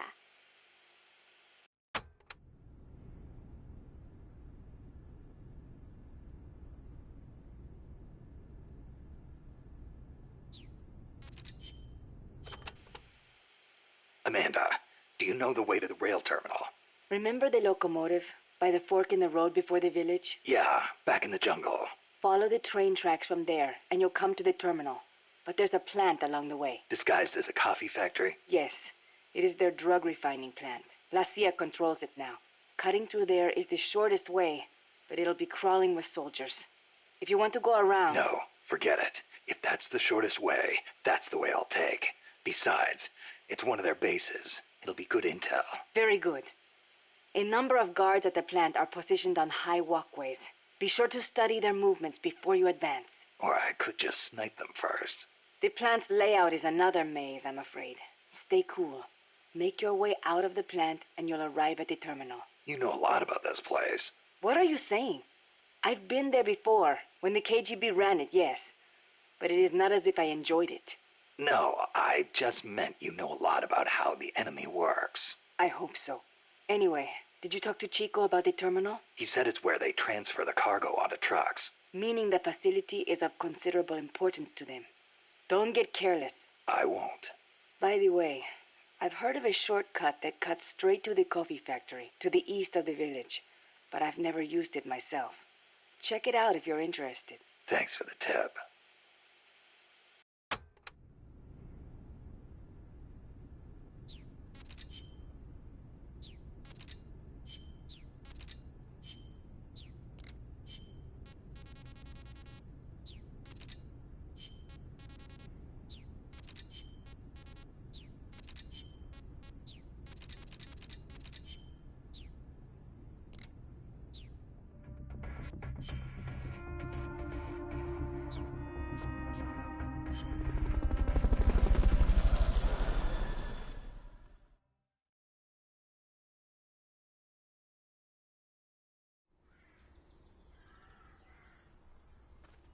The train terminal is on the other side of the coffee factory. Head for the factory first.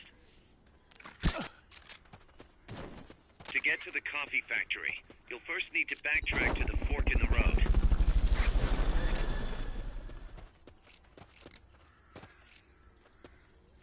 Fulton recovery subject confirmed onboard helicopter.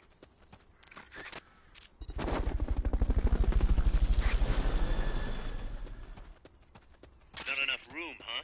We'll keep it here at the base.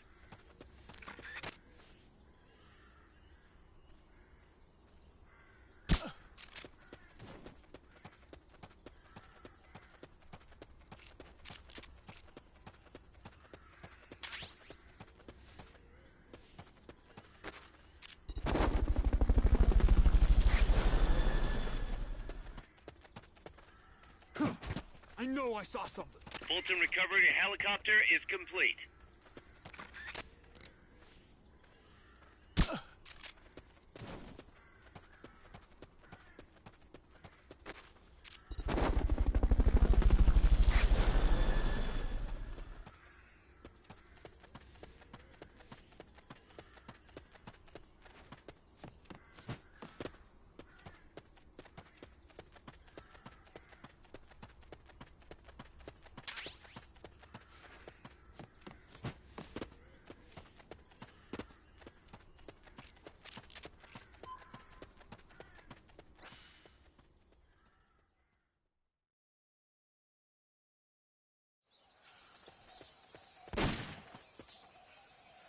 There's a coffee factory to the northeast. Beyond that is a train terminal.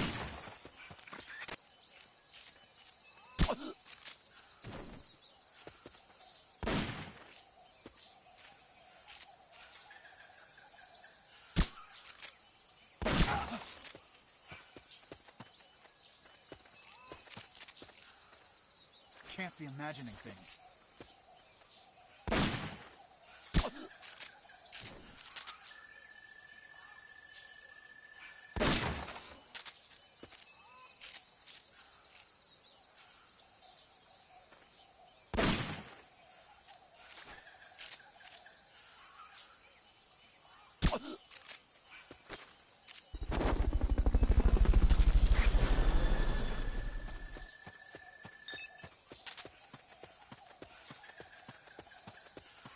Make your way to the coffee plantation northeast of here.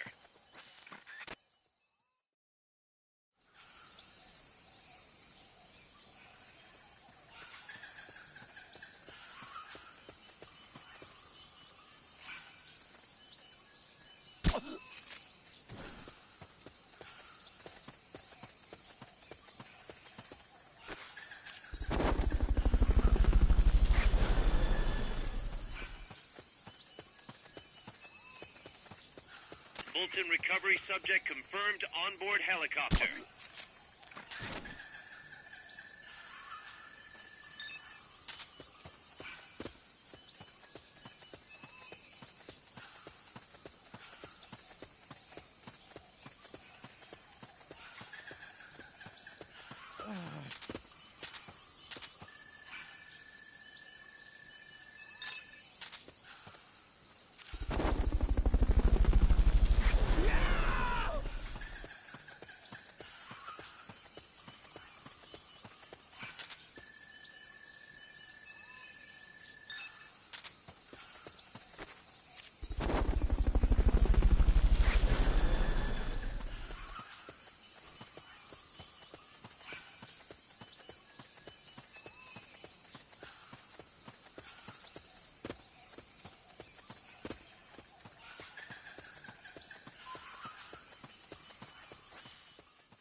What's that? The enemy's attacking! Going to alert status!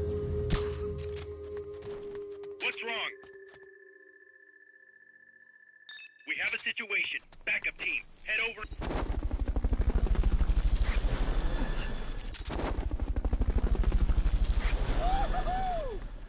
Fulton recovery helicopter is complete.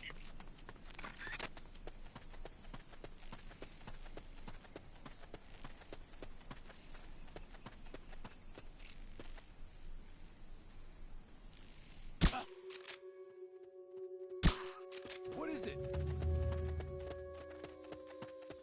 Get up! Next. Freeze. Enemies close by!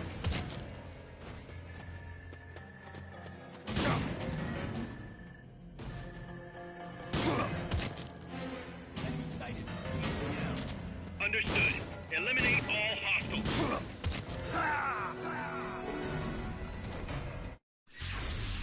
Snake! Come in, Snake! Snake!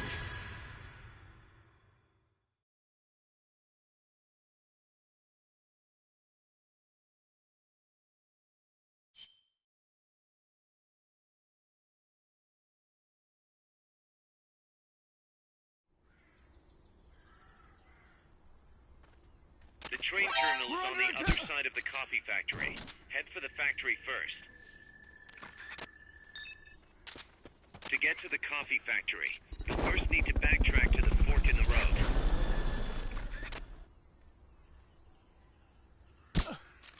Fulton recovery helicopter is complete.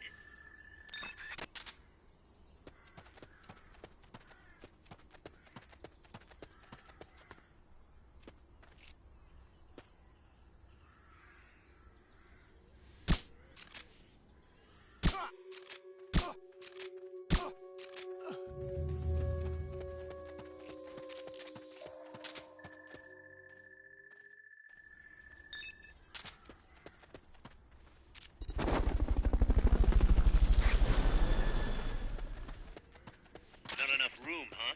We'll keep it here at the base.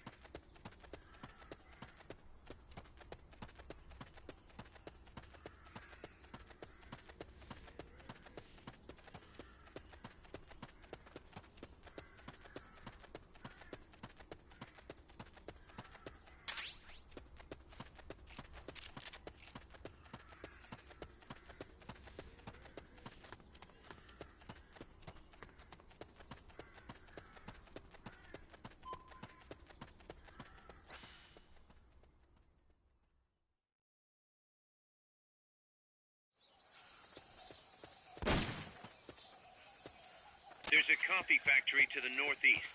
Beyond that is a train terminal.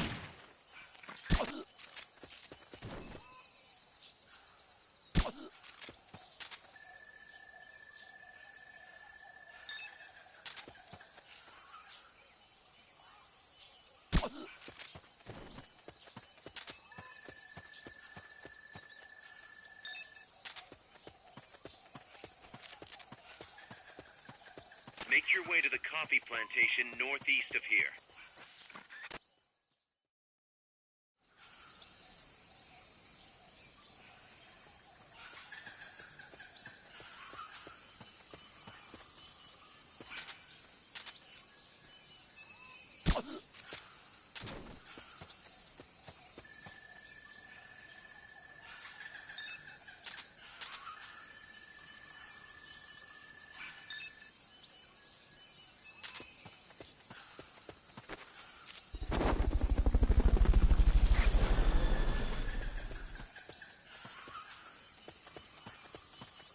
Fulton recovery subject confirmed onboard helicopter.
Fulton recovery helicopter is complete.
Fulton recovery subject confirmed onboard helicopter.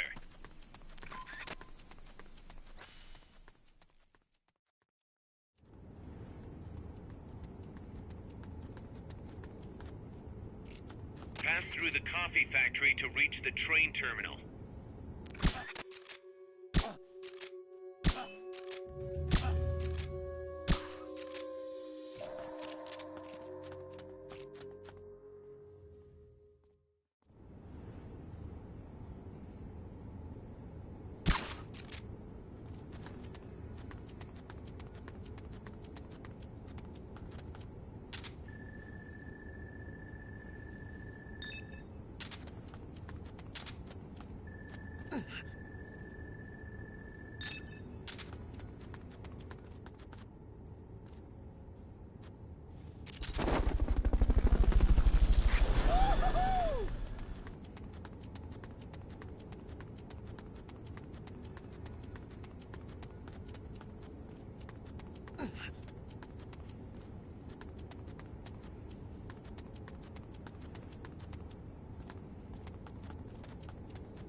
Freeze.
Looks like we're just in time.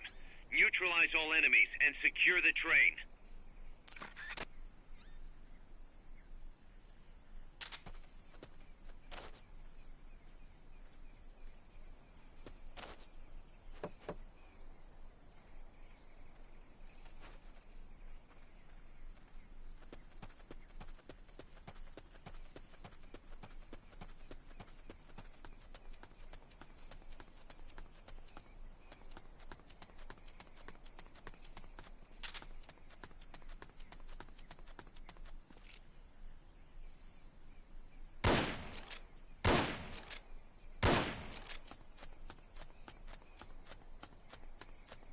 I know I saw.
Check out the cargo.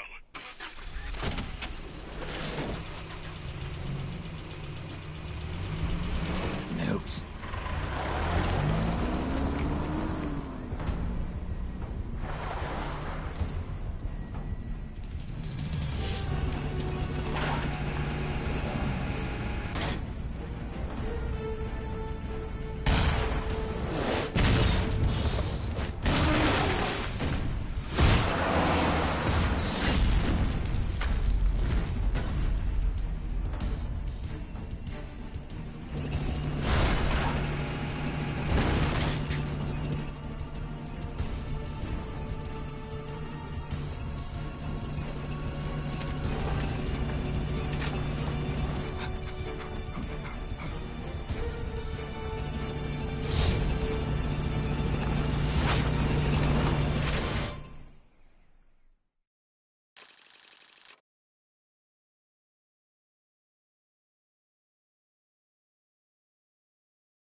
I got a report in from the R&D team.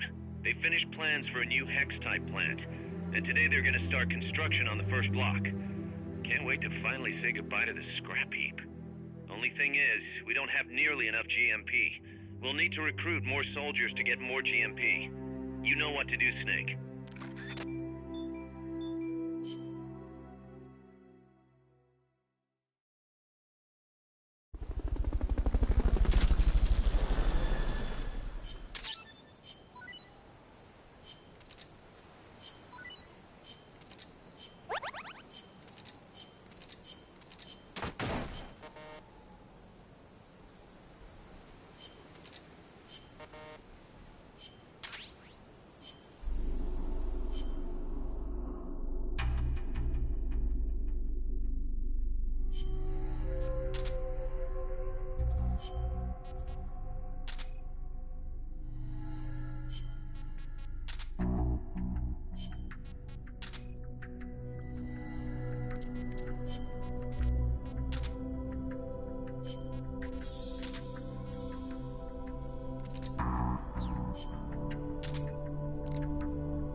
rundown of your mission. This one's perfect for a warm-up. Nice and easy. Don't let yourself get lazy, though. Stick to it and get the job done.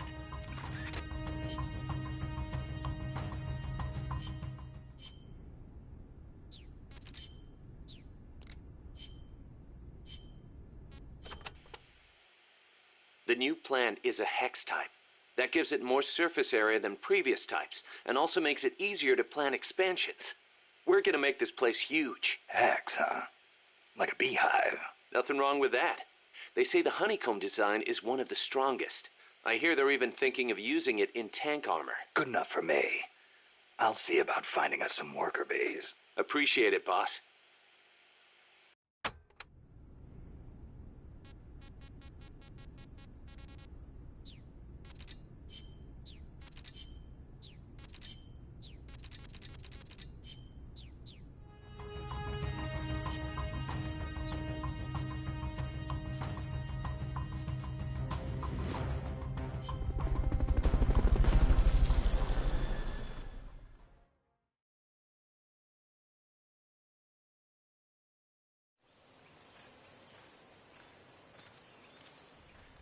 Neutralize all the soldiers without killing them, and then use the Fulton recovery system.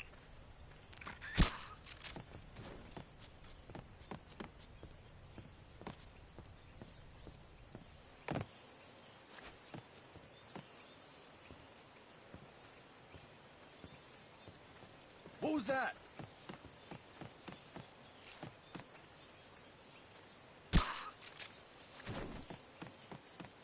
I'm seeing things.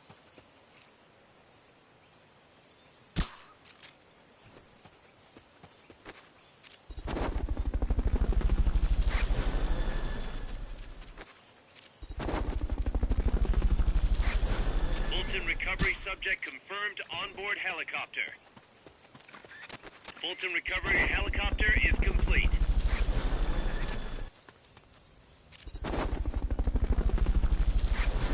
Fulton recovery subject confirmed onboard helicopter.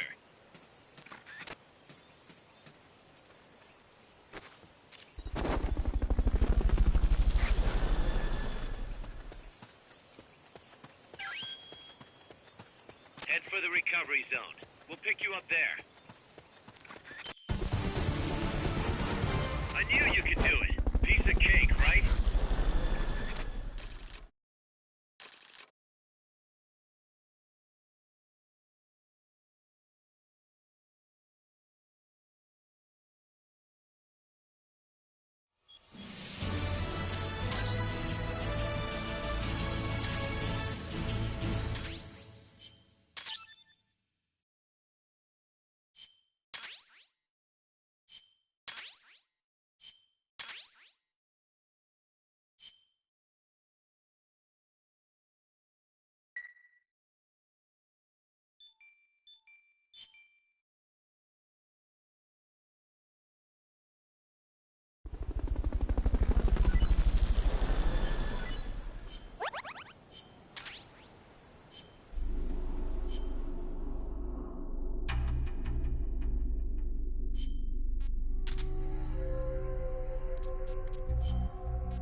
Snake, according to Chico, the new...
The train terminal is on the other side of the coffee factory. Head for the factory first.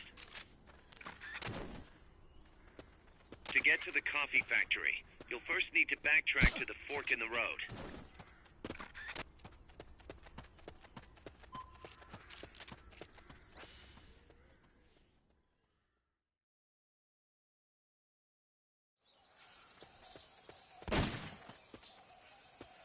There's a coffee factory to the northeast. Beyond that is a train terminal.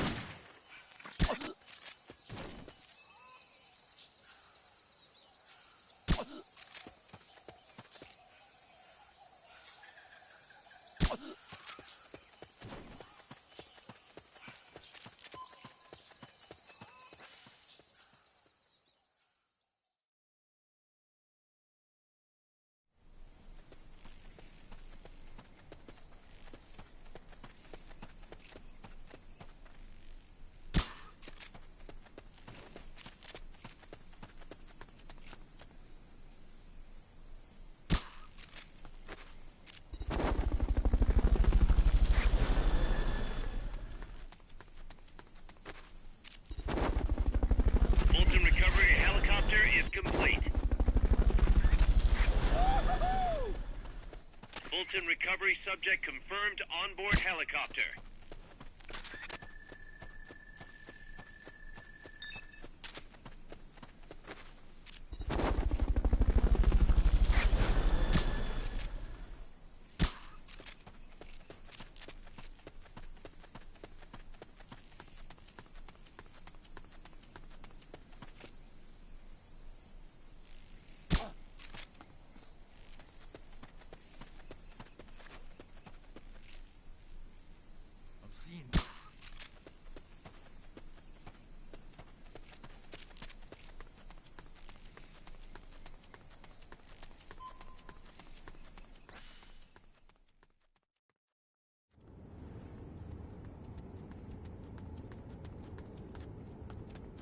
Pass through the coffee factory to reach the train terminal.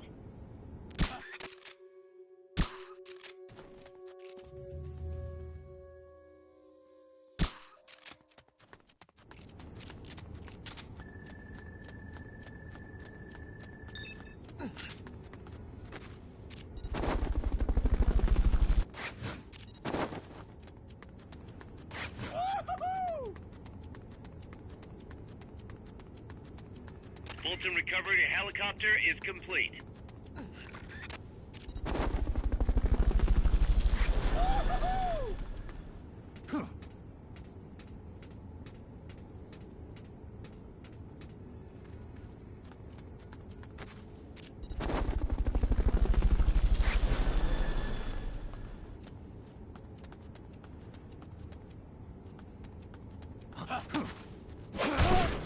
Freeze.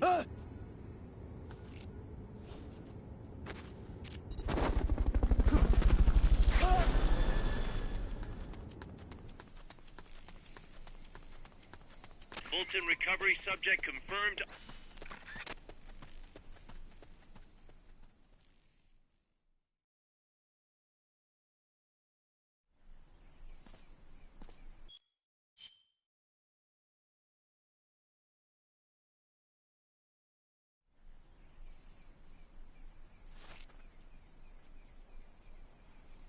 Looks like we're just in time. Neutralize all enemies and secure the train.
That's an enemy tank unit.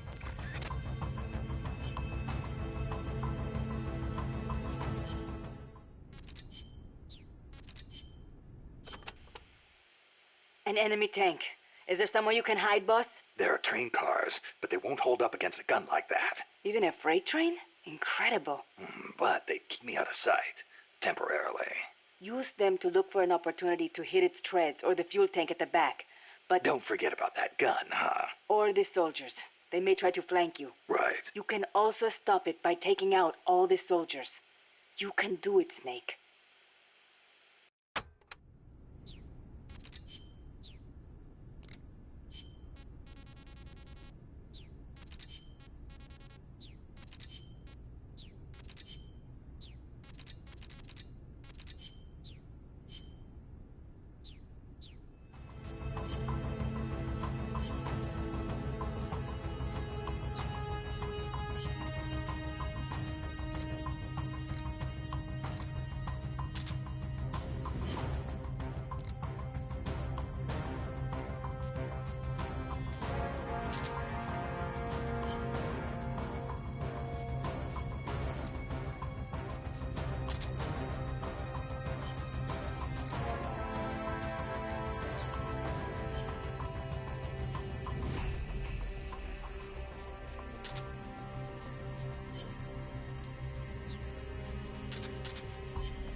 Neutralize that tank unit.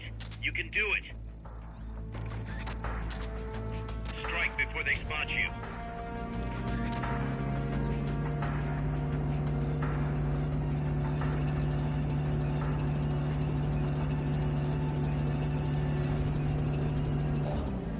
What is it?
Snake, the truck is headed up the mountain road past the tunnel.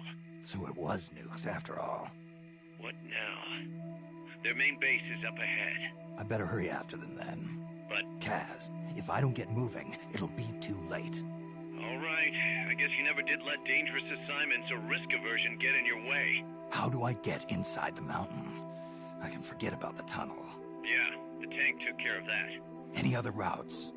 Why don't I let a local expert take over? Snake, you need a way into the mountain?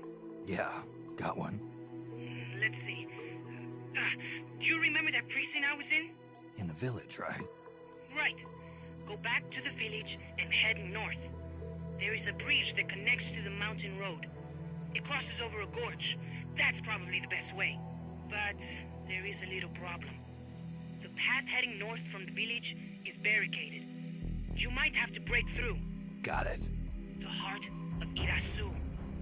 That's where the enemy's base has got to be, Snake. And maybe... Let me guess. The Basilisco. You don't believe me, do you? No, I mean... We'll have to see. Snake, Irazu features a number of crater lakes. The Odeberg government had planned to use those lakes to construct hydroelectric plants as one of its big state development projects. The project was scrapped, but there's still a small opening at the bottom of the lake. Meaning? I checked the satellite imagery, but didn't see anything man-made, which means they probably built a base inside the mountain. Could just be a storage igloo for explosives, or maybe some kind of research facility. What do they hope to accomplish by bringing the nukes there? First things first, get past that barricade north of the village. Looks like the only way through is the noisy way. You'll have to blow it up.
As a special treat, you can practice freely on any of the targets in the kill house today.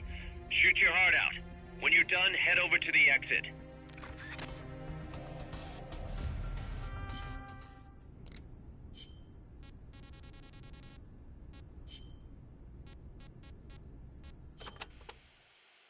There's one type of commando you really need to watch out for, and that's the kind toting shotguns.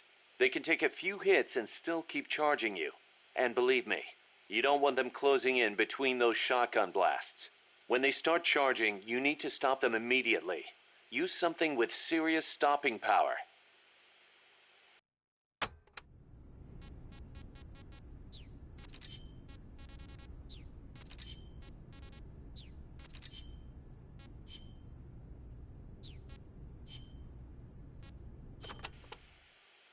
There's a river in the mountains north of the village. You'll see a water pipe running across that's got a walkway you can use as a bridge. I guess they built it to carry water from the hydroelectric plant.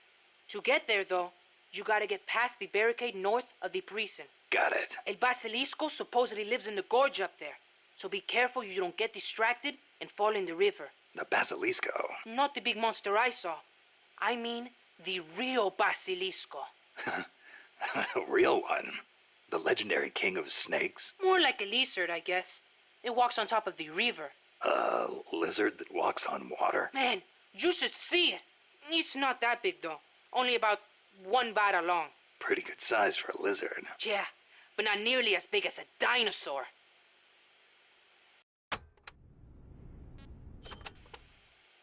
So there's a real Basilisco that lives in the river? I'm only saying I heard stories from people who said they saw it. But I know lots of places to find it in Nicaragua. Do you want to go have a look? I don't have time for sightseeing. You don't like lizards? It's not that. I just think snakes taste better. Who said anything about taste? How about you? You like them? Not that way. They do look kind of like dinosaurs, though. You don't think that's cool? They're both reptiles, yeah. But there's a big difference size-wise. I'll bet there are still big ones around somewhere. They say mammals multiplied and ate up their eggs. But they can't all be gone. They've gotta exist somewhere out there. Dinosaur eggs, huh? And animals are always evolving, right? Maybe they evolved so much, they don't even look like dinosaurs anymore. Then you can't really call them dinosaurs, can you? I guess not. Yeah, you're right. Dinosaurs have gotta be big.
This is a kill house. It's a good place to test fire new weapons. You can also try your hand at time attack. How about it?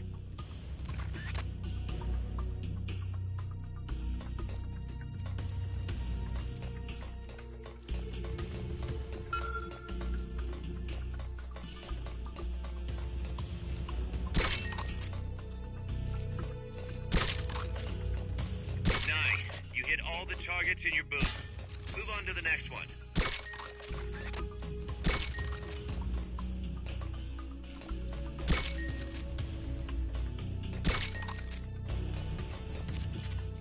Nice. You hit all the targets in your booth. Move on to the next one.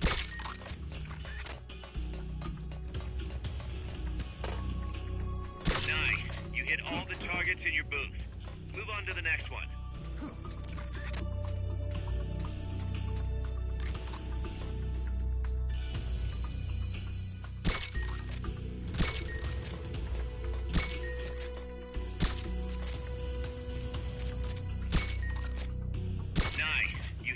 targets in your booth. Move on to the next one.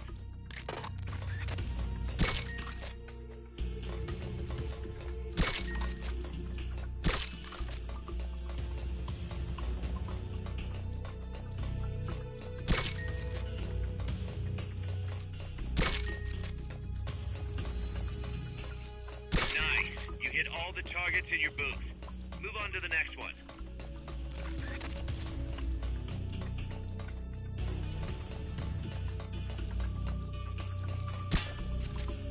Nice. You hit all the targets in your booth. Move on to the next one.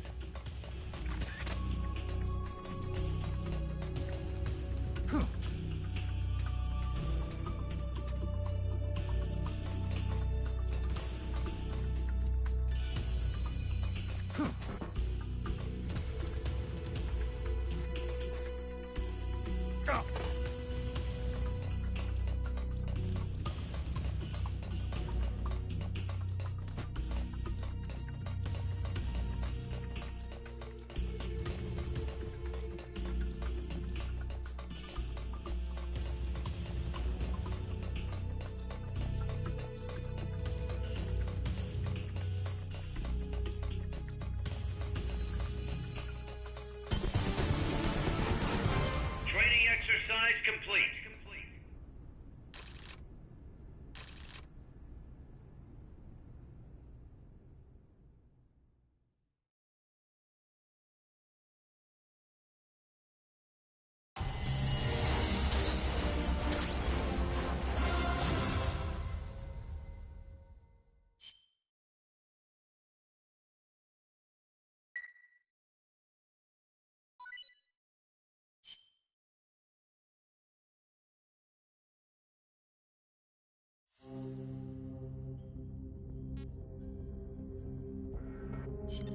Target practice commences now.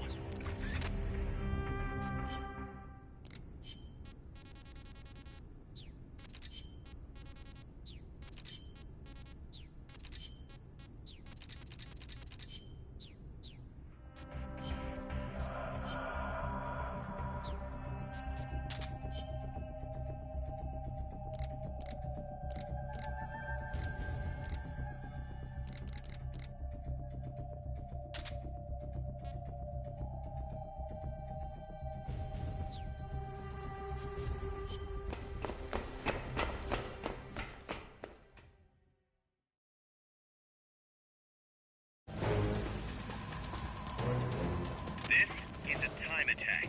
Hit the targets and keep moving. Hit the last target before time runs out to complete the mission.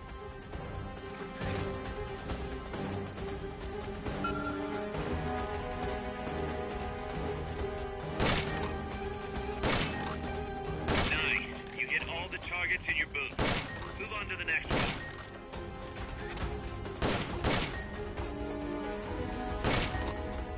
Nice. You hit all the targets in your booth. Move on to the next one. Nice. You hit all the targets in your booth. Move on to the next one.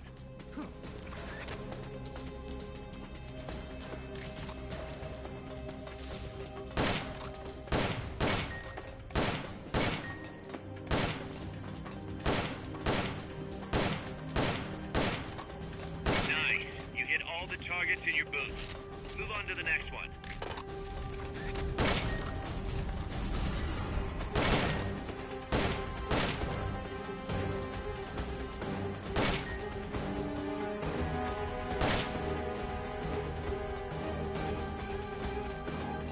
Nice. You hit all the targets in your booth.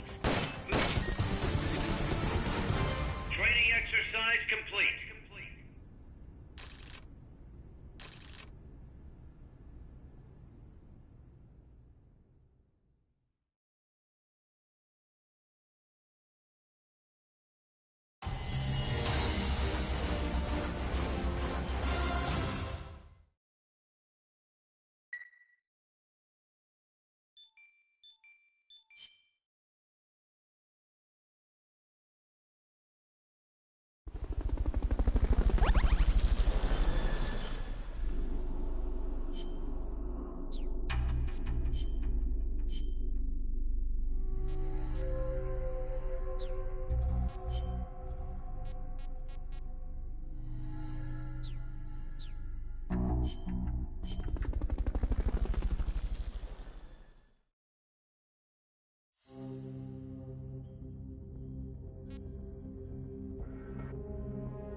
targets and keep moving. Hit the last target before time runs out to complete the mission.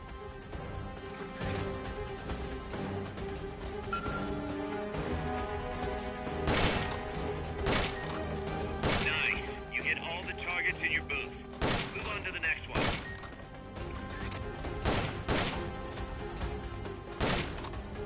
Nice. You hit all the targets in your booth. Move on to the next one.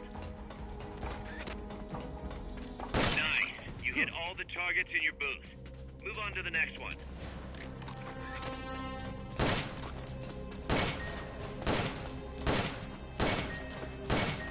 Nice. You hit all the targets in your booth. Move on to the next one.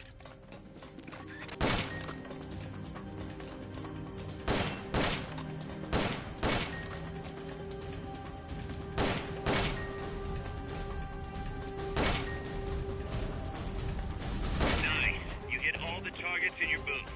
Move on to the next one. Training exercise complete.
Snake, I've got just the explosive to bust through that barricade.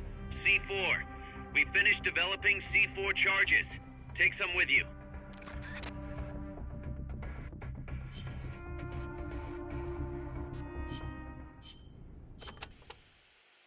To destroy the barricade north of the village, you'll need Composition 4 explosive. You've handled C4 before, right, Snake? Yeah. I've been a regular user since the days of C3. C3. Oh yeah, I remember. That stuff got brittle and useless in cold temperatures, so they upgraded. C4's a moldable plastic explosive. It's very stable and won't explode without a special detonator. Light it on fire and all it does is burn. A lot of American soldiers in Vietnam used to use it as fuel. Place it near the barricade and move to a safe location. Then hit the detonator button to blow it up. I'm on it.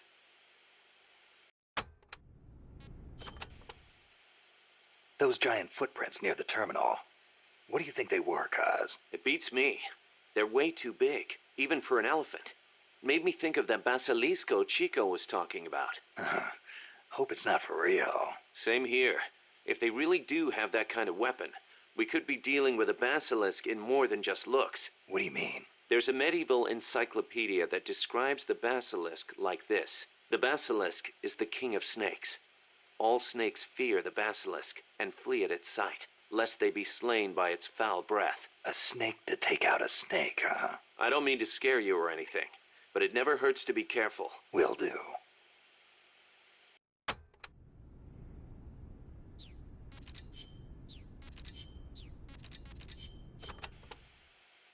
Amanda, do I have to take the fork in the road back to the village? People say there is a shortcut.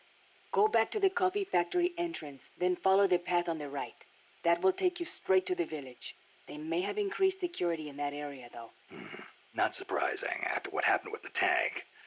What do I do once I'm back at the village? Destroy the barricade at the north side. From there, you can reconnect with the transport route. I'll need C4 for that. The explosion will bring everyone running, too. There's probably going to be a fight, one way or the other. They might not see you if you stick to the narrower pathways. Then just climb over any obstacles.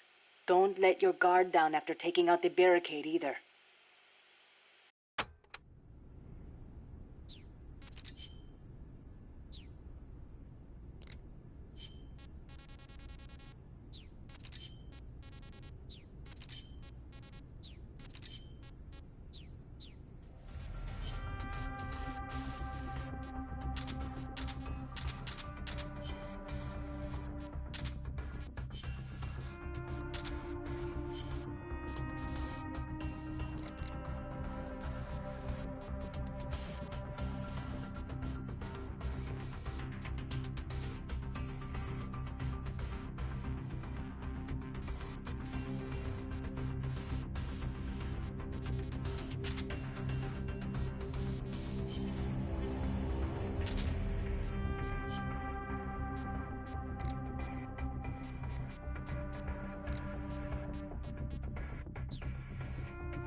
Go back to the prison camp. It's in the village where they were holding Chico.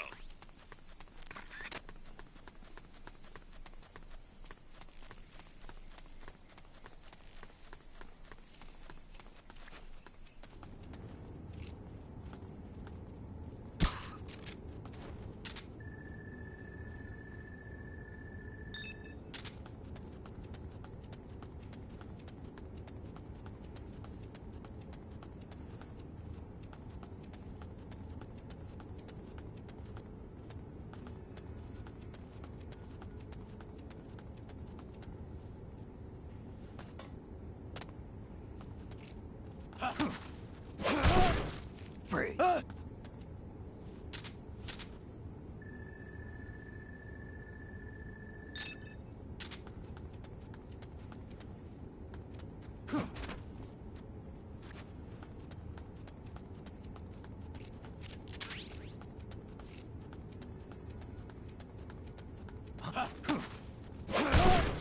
Freeze.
Head west from there, and it'll take you straight to the prison camp.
Fulton recovery subject confirmed onboard helicopter.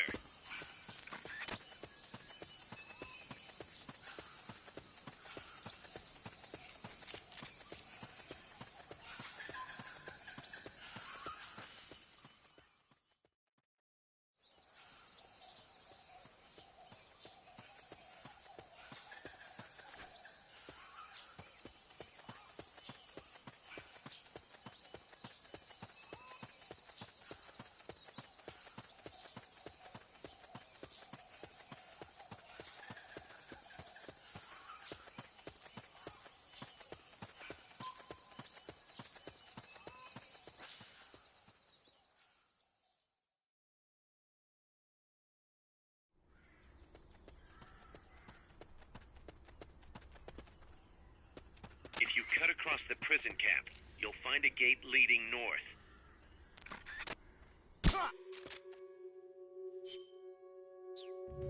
Enemy attack! We're being shot at! Going to alert status! Understood. Maintain heightened alert. Hey! We're under attack!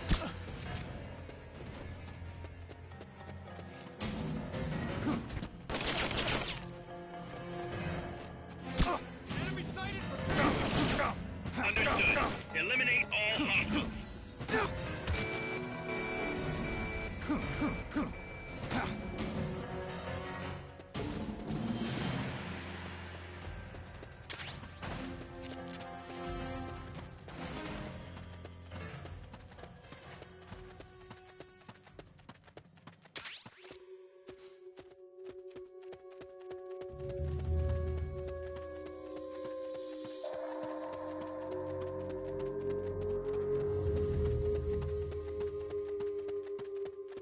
Come in, HQ! This is HQ. This is Patrol! Target lost! Going to alert status! Understood. The enemy should still be nearby. Find him. First, equip your C4. You can't plant a charge.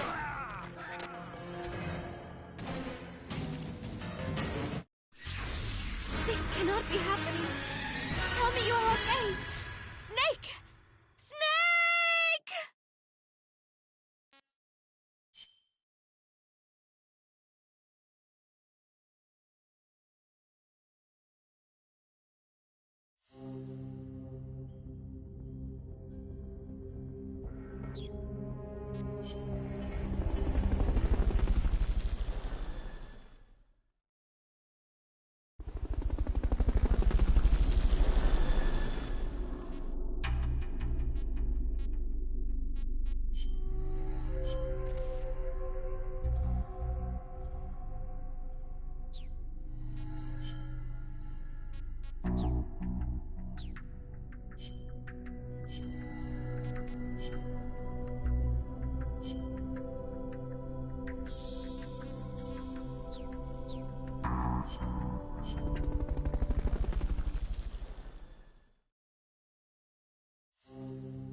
Snake, I've got just the explosive to bust through that barricade.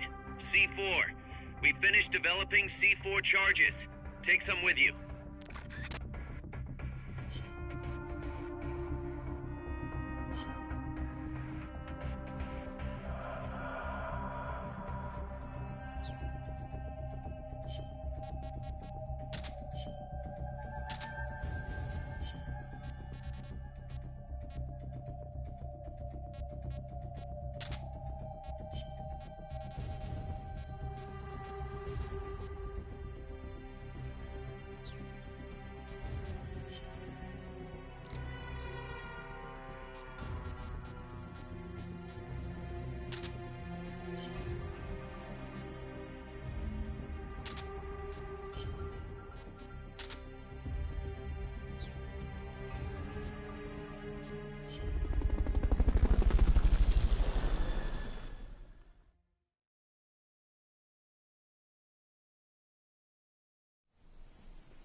Go back to the prison camp. It's in the village where they were holding Chico.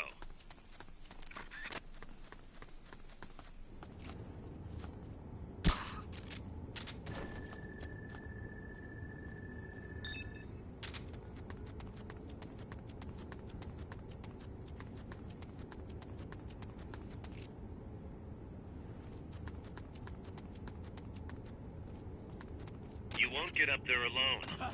With some help, maybe? Freeze.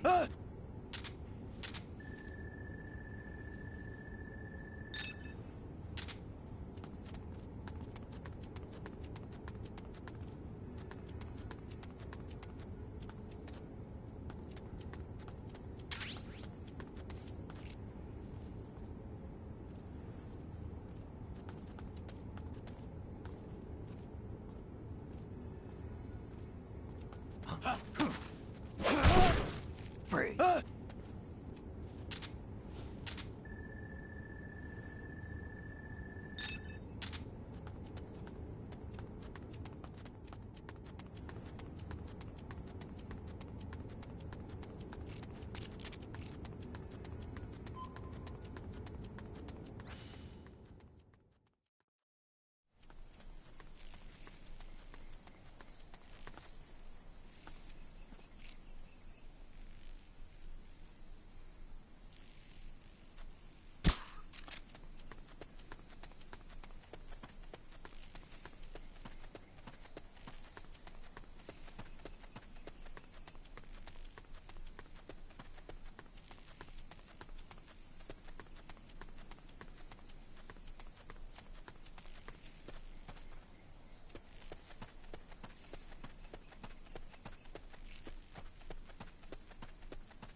Head west from there, and it'll take you straight to the prison camp.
Fulton recovery subject confirmed onboard helicopter.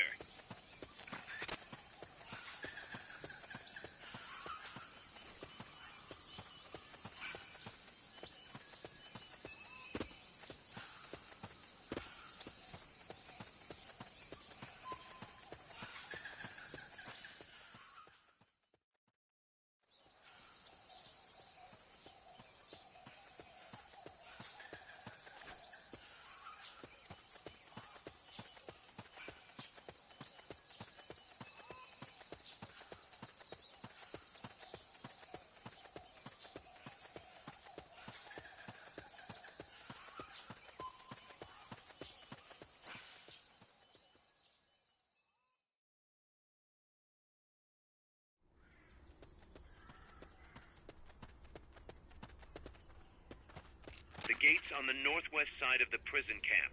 Cut across the camp to get there.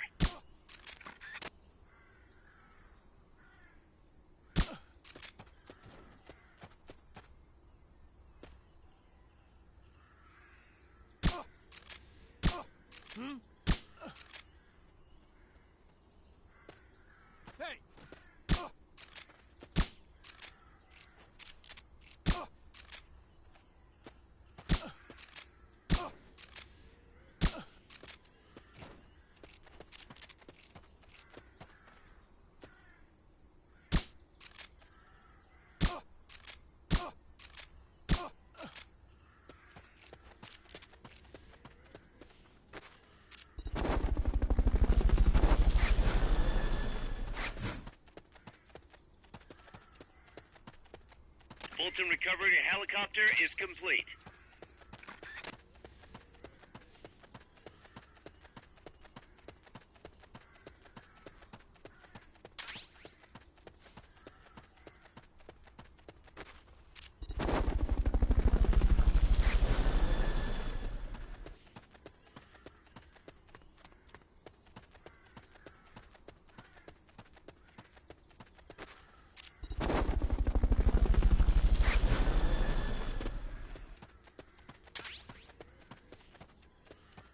Bolton recovery subject confirmed onboard helicopter.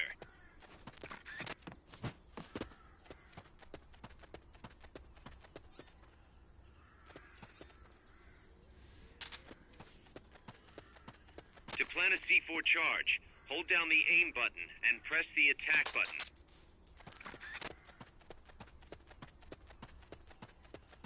Good work, Snake.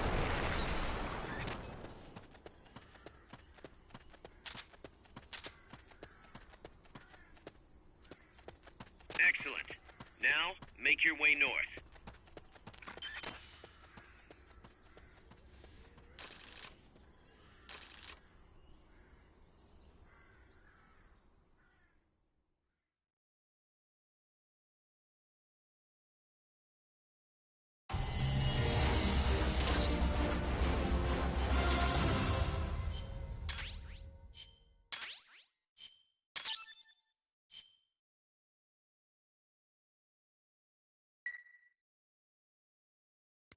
Snake, you there? Yeah, what's up?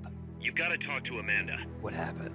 She wants to leave sickbay and get back on the battlefield, but she's not fully healed. She's still in crutches. Who'd be crazy enough to try and fight like that?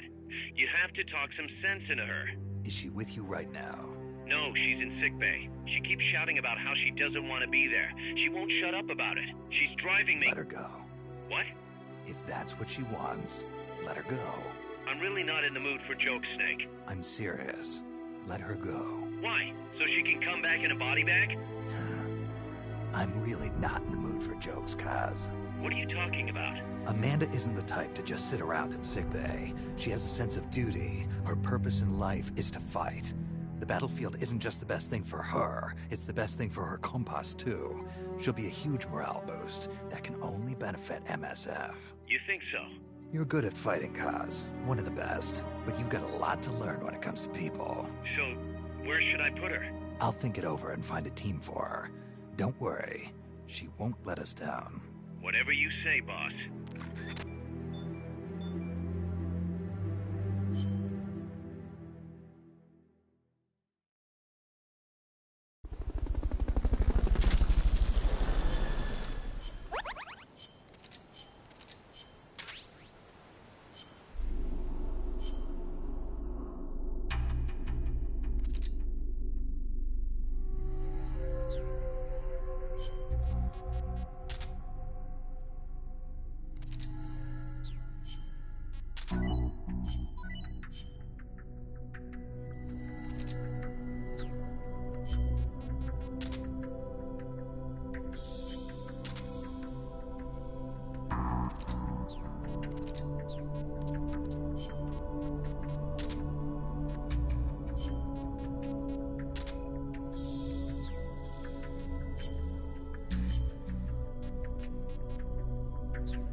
Let's get this mission started. Complete...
Let's get this mission started.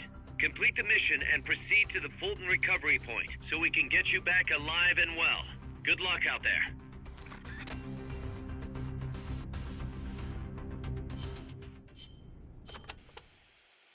As you're probably aware, this is a Fulton recovery mission. Be careful you don't shoot and kill any prisoners by accident, and don't forget to take the recovery kit with you. I'd suggest arming yourself with a tranquilizer gun just to be safe, so you don't kill any prisoners.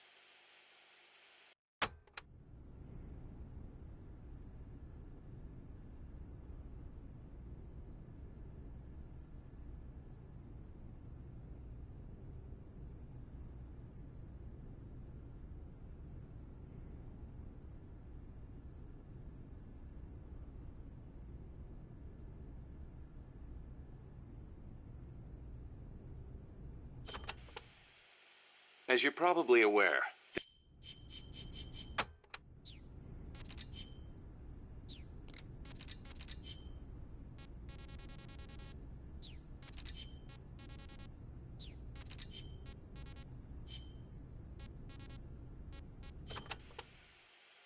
You have taken such good care of me since you saved me from El Colibri. I want to return the favor. Just wait until you're healed up. Then we'll talk. I appreciate that, but you need all the help you can get. It might take a while for me to heal completely, but I'll be fine once I'm on my feet. Put me in a combat unit. I'll pull my weight. I wouldn't expect any less from a Sandinista Comandante. Enough flattery. But seriously, it does not feel right for me to be sitting here while my compas are out risking their lives. One thing's for sure. Having you out in the field would be a big boost to Sandinista morale. Of course, our ultimate goal is still the overthrow of Somoza. But until we get ourselves back in order, we will follow your lead, wherever it takes us. Glad to have you on board.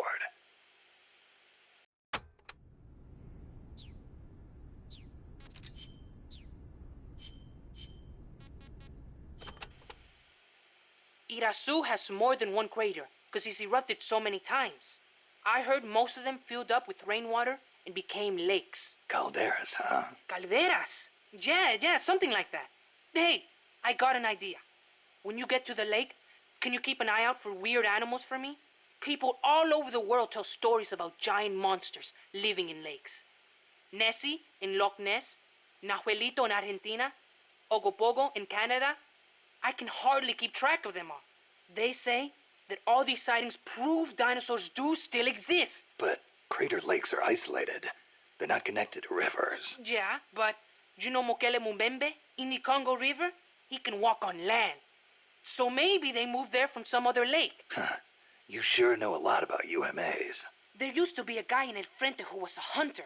He taught me lots of things. He even said he once went to a place called Isla del Monstruo. A hunter on Isla del Monstruo. Someday, I'm gonna be a hunter and catch some rare animals.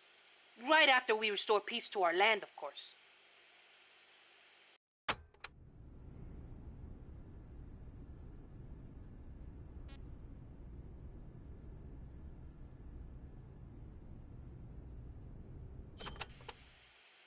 Did you ever hear of the Loch Ness Monster? Now that one I know. Pretty much everyone's heard of old Nessie. Great, so I don't have to explain. I think she's a long-lost dinosaur, don't you? Sure. Why not? One of the compas gave me a book about it, with photos. It looks exactly like the plesiosaur. Then why does it only live in Loch Ness? Well, it probably got cut off from the ocean. Back when Loch Ness was part of the ocean, some plesiosaurs became trapped there when the climate changed. There weren't any mammals there, so no natural predators. Today's Nessie is descended from those plesiosaurs. Then wouldn't it make sense for there to be monsters in other lakes with similar climates? Exactly. That's why there's been giant monster sightings in a bunch of other places. Like Nahuelito and Ogopogo. I don't know if there's one in Irasu too, but I know there's definitely something living in Lago Cosipolca.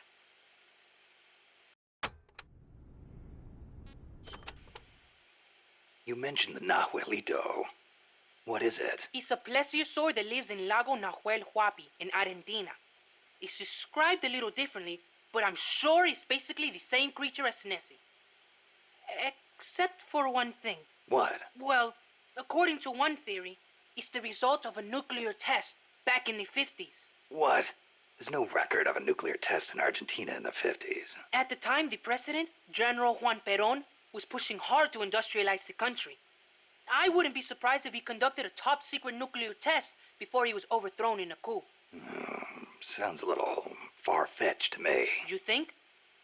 Then maybe Nahuelito really is a dinosaur. No, I didn't say that. I mean, it's really pretty obvious. Wait a minute. Thanks for clearing that up, boss. Dinosaur.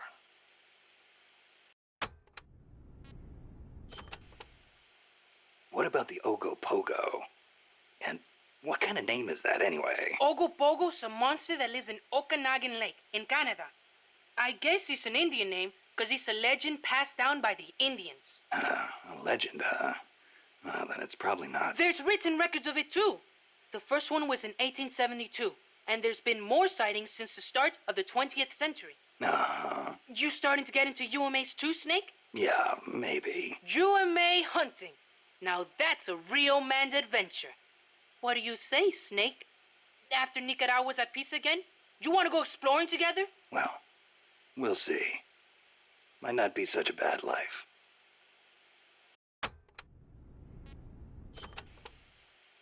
Mokele Mumbembe lives in the Congo River.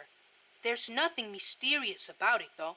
It's already been confirmed as a real living dinosaur. The local people know all about it, and when they were shown a drawing of a brontosaurus, every one of them said it was Mokele Mumbembe. When peace returns to Nicaragua, I want to go to the Congo myself. Well, the revolutionary movement in the Congo ended in failure, you know. Yeah, I know. I wish we could do something to help, but Africa's awfully far away. Africa. Wonder if El Che ever saw Mokele Mumbembe. I wonder if I will. Well, best to take care of business here before daydreaming about Africa. Yeah, I guess you're right.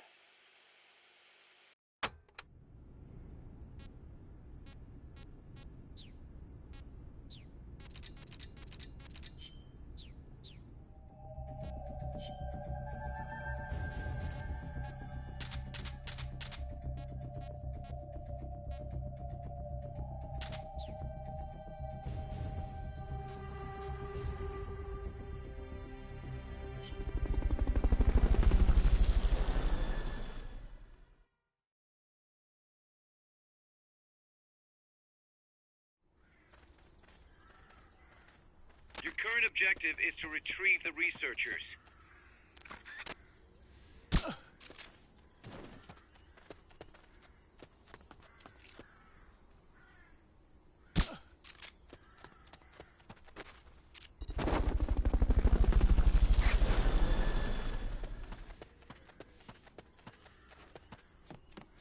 Fulton recovery helicopter is complete.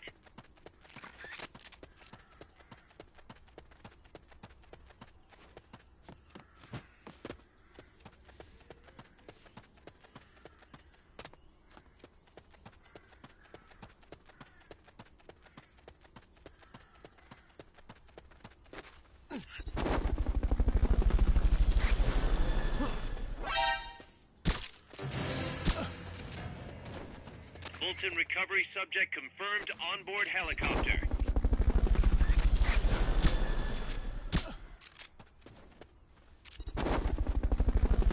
Fulton recovery helicopter is complete.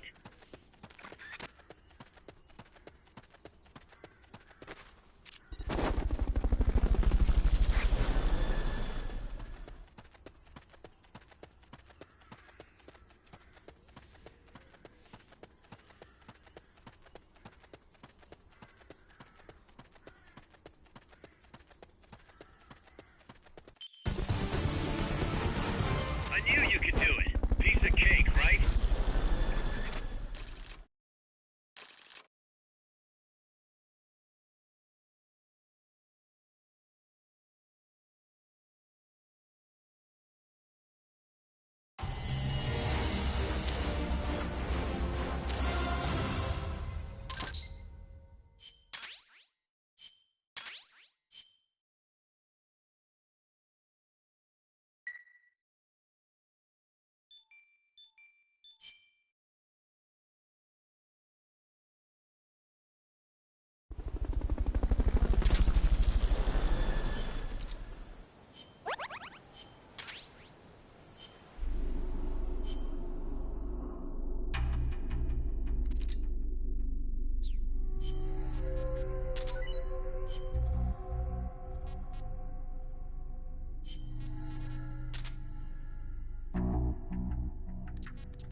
Let's get this mission.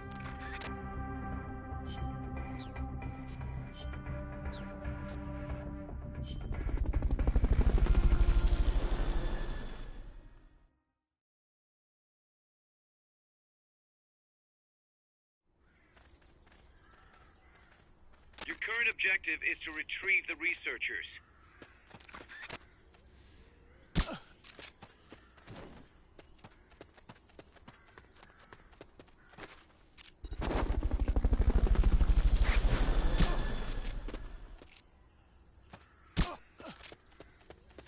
Fulton recovery helicopter is complete.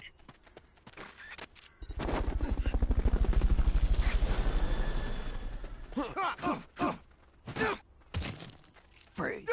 Fulton recovery subject confirmed onboard helicopter.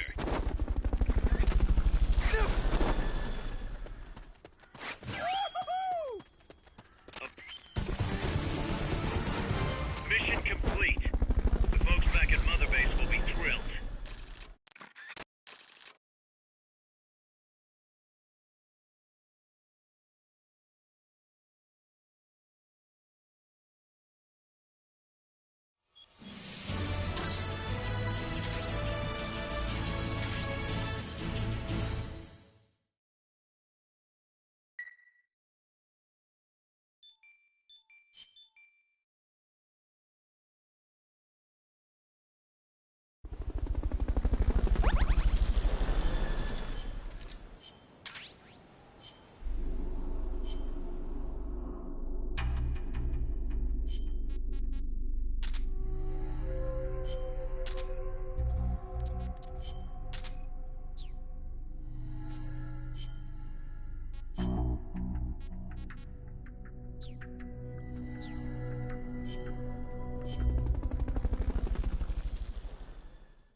Snake, you're north of the village. The truck carrying the nukes is heading towards the heart of the mountain. That's its final destination. We've got no intel on what lies beyond, so stay sharp.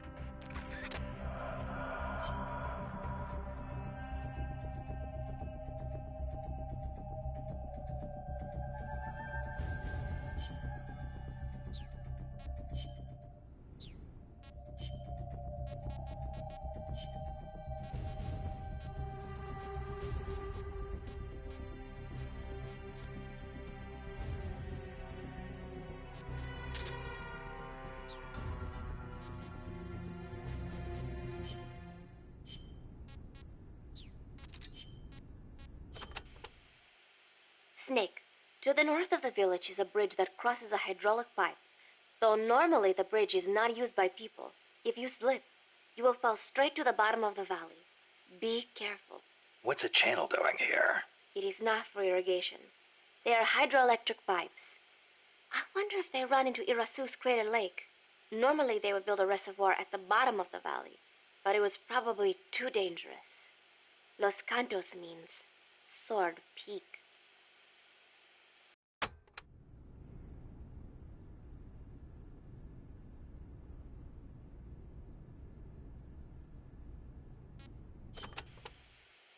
You should be able to see across the Irazu mountain range from there. There are not as many big trees at that elevation, and you'll probably be well above the mist. It'll be tough to hide up there. You're not thinking about the scenery right now, are you? Not while I'm surrounded by bad guys. You should have seen it when the country was at peace. I know you would have been impressed. Well, that'll be our reward for a successful mission. Sound good? Wonderful. Thank you, Snake.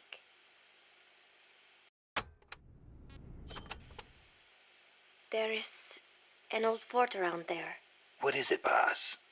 You sound upset. Well, you see, it was built during the Civil War. Let me guess. Disputes between Costa Rica's political parties escalated into all-out conflict. See, conflict that cost my grandparents their lives. The most senseless sort of war. Countrymen mindlessly slaughtering their own. That fort is a reminder of that senselessness. Sadly ironic, given who's occupying it now. That war was the reason Costa Rica abolished the army. Please, Snake, get them out of our country. I intend to.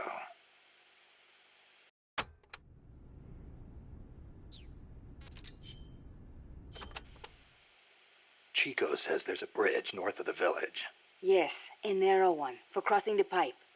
On the other side of that is the road the trucks use, though it's collapsed in places. I'll have nowhere to run if they spot me. They could be blocking the road, too. Is there another way? There is a path along the cliff. After you cross the bridge, there are ruins of a fort on the mountain. Going through there would be a little easier. Once you come to the end of the mountain path, you'll be at the fort.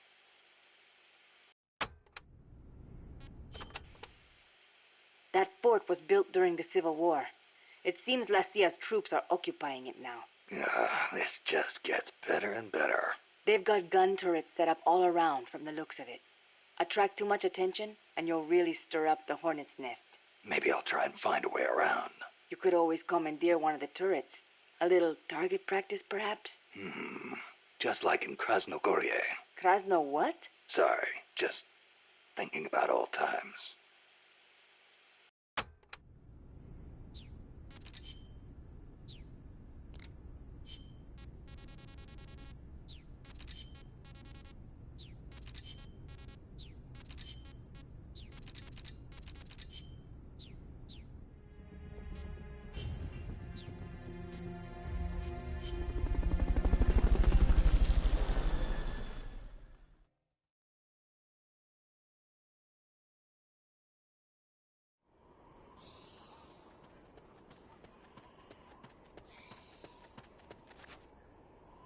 Cross the bridge and head north.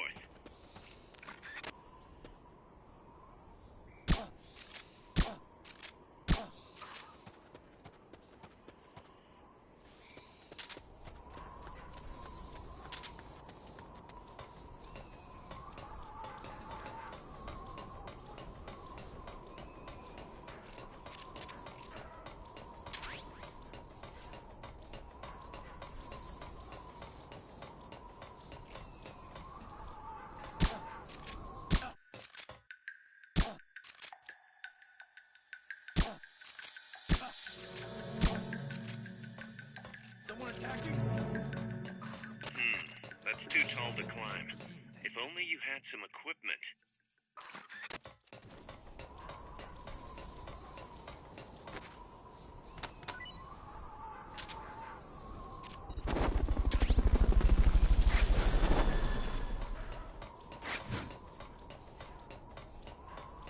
Fulton recovery helicopter is complete.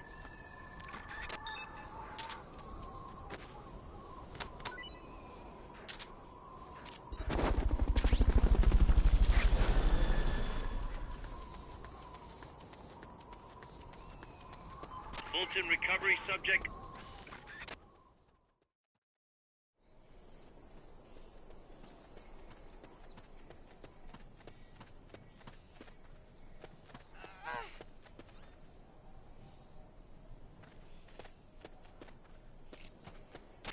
route you're on. Their base is up ahead. Move out.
The base is beyond that fort. You've got to get past it somehow.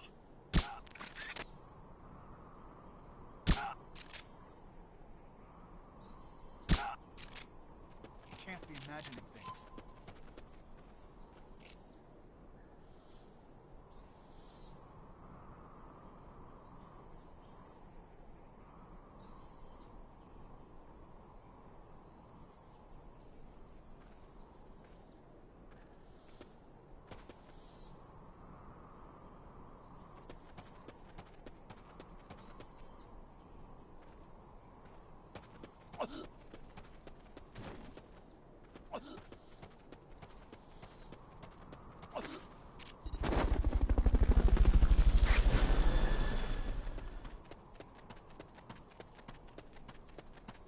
Fulton recovery helicopter is complete.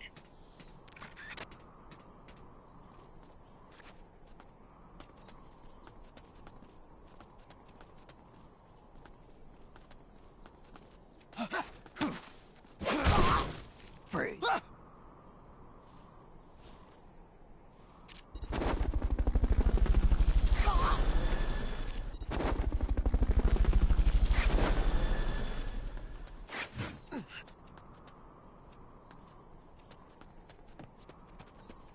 Fulton recovery subject confirmed onboard helicopter.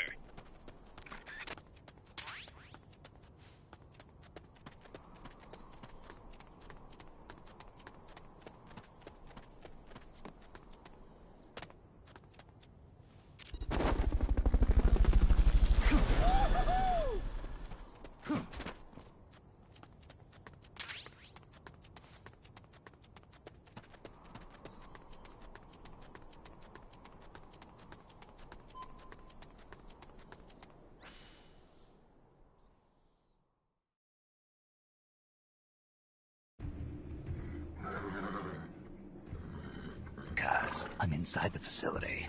There's rows and rows of trucks here.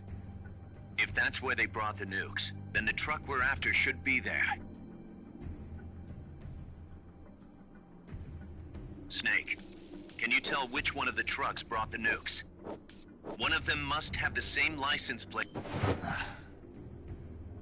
Not this one.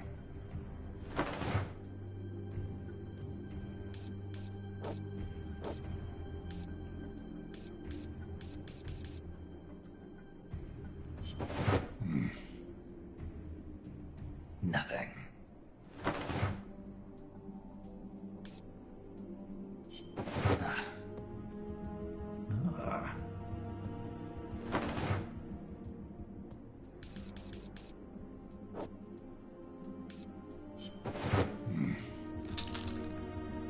Where are they?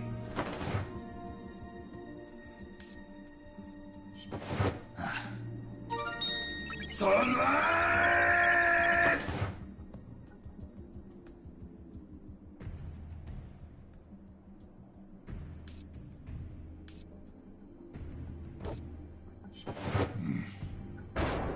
Metal Gear?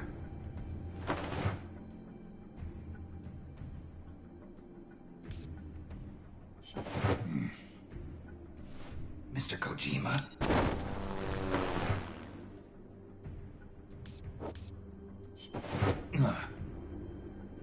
This is the one. The exhaust's still warm. But the cargo's already been offloaded.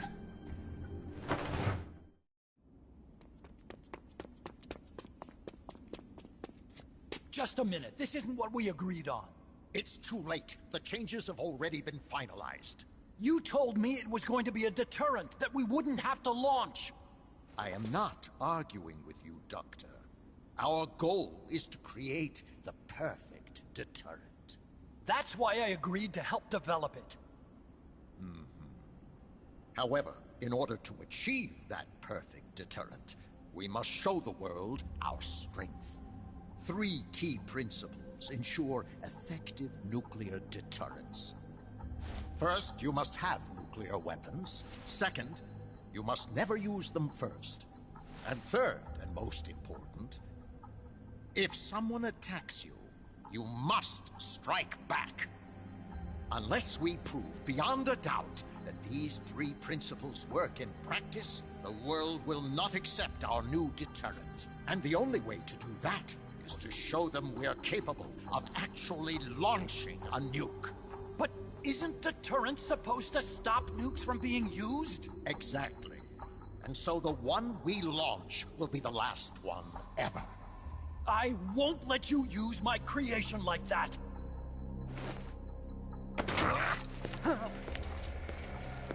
Your creation? That thing wasn't even your idea to begin with. You stole it, didn't you?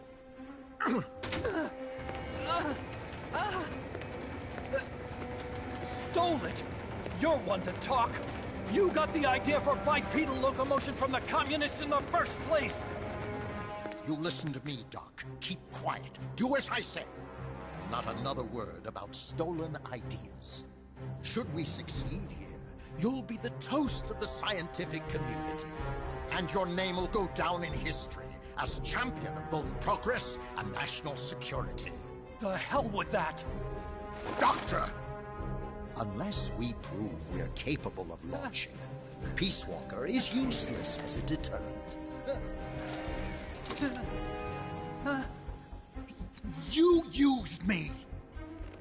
We used each other. I'll get my old director's job back at headquarters, and you'll finally be able to walk tall among your colleagues. I won't let you get away with this! How unfortunate. Guess I'll just have to take your legs for myself.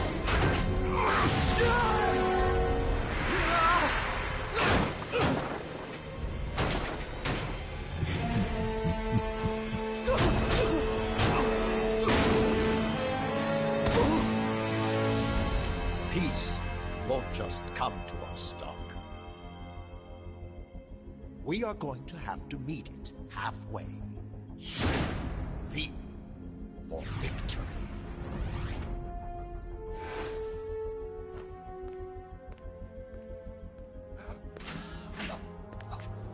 Wait!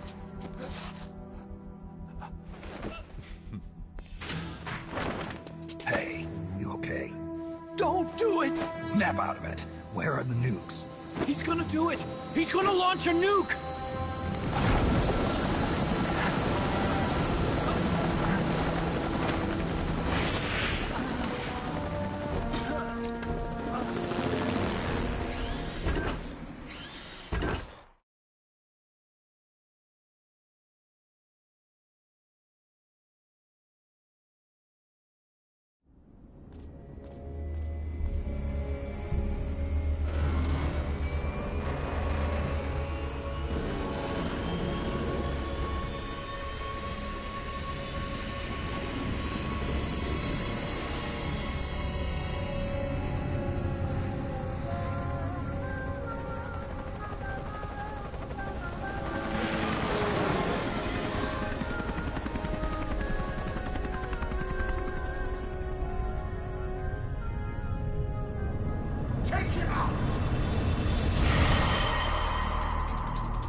the unmanned! Heads up!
Let's get this mission started. Complete the mission and proceed to the Fulton recovery point so we can get you back alive and well. Good luck out there.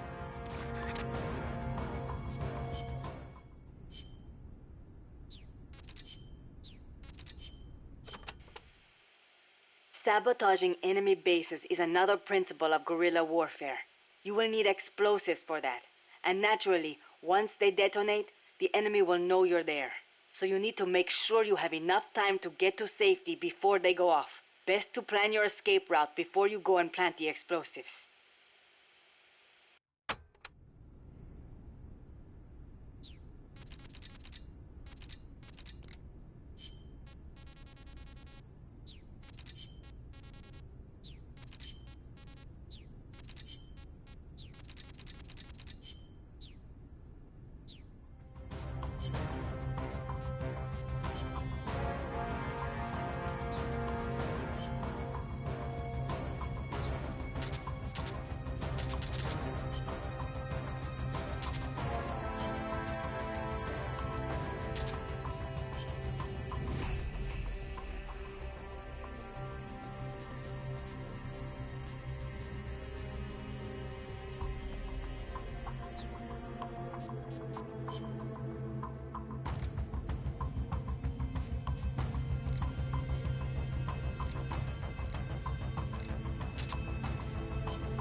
Survival.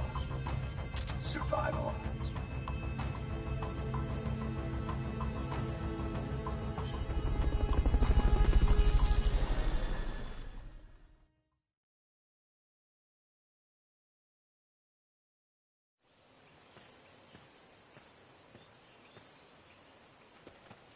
Destroy all enemy supplies with your C4.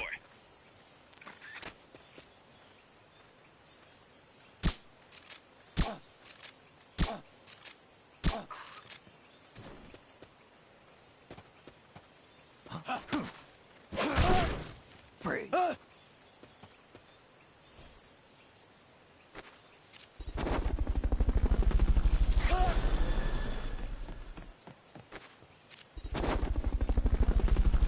Fulton recovery helicopter is complete. Fulton recovery subject confirmed onboard helicopter.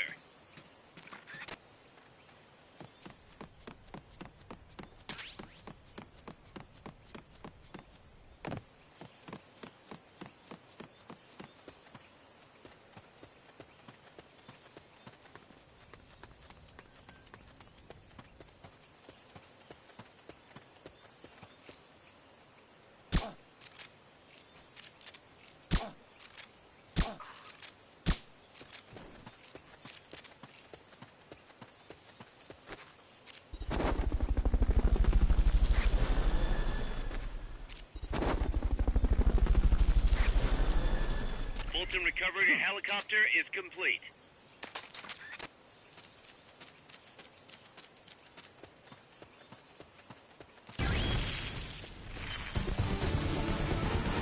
I knew you could do it. Piece of cake, right?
Careful, Snake.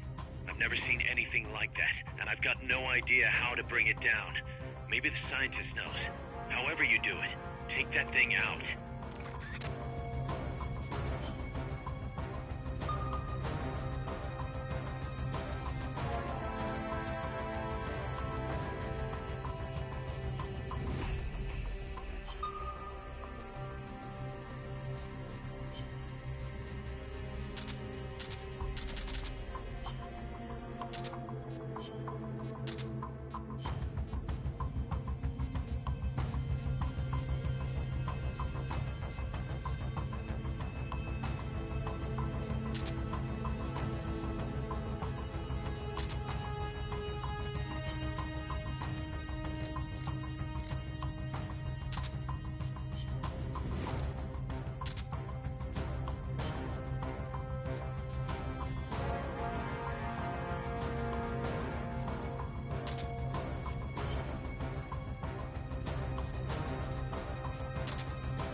What was the government thinking, building a power plant at the top of a mountain? With no river to replenish the water, the lake would dry up pretty quick. If it were an ordinary power plant.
The Pupa.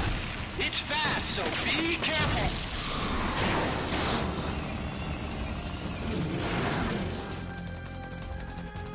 Engaging shock unit.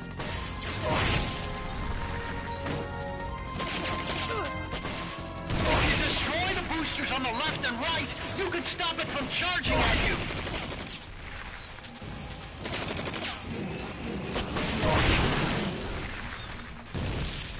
Engaging shock unit.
rejected.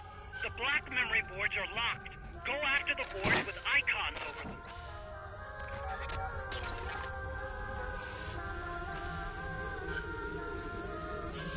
You can unlock memory boards by destroying the mechanical components that they control. Any boards you remove can be used to build our own AI weapon. Memory boards have different functions according to the icons displayed over them. Go ahead and take whichever ones you want.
That was an unmanned weapon. A prototype. I made it myself. Who are you? I work here. Well, used to, anyway. Name's Huey.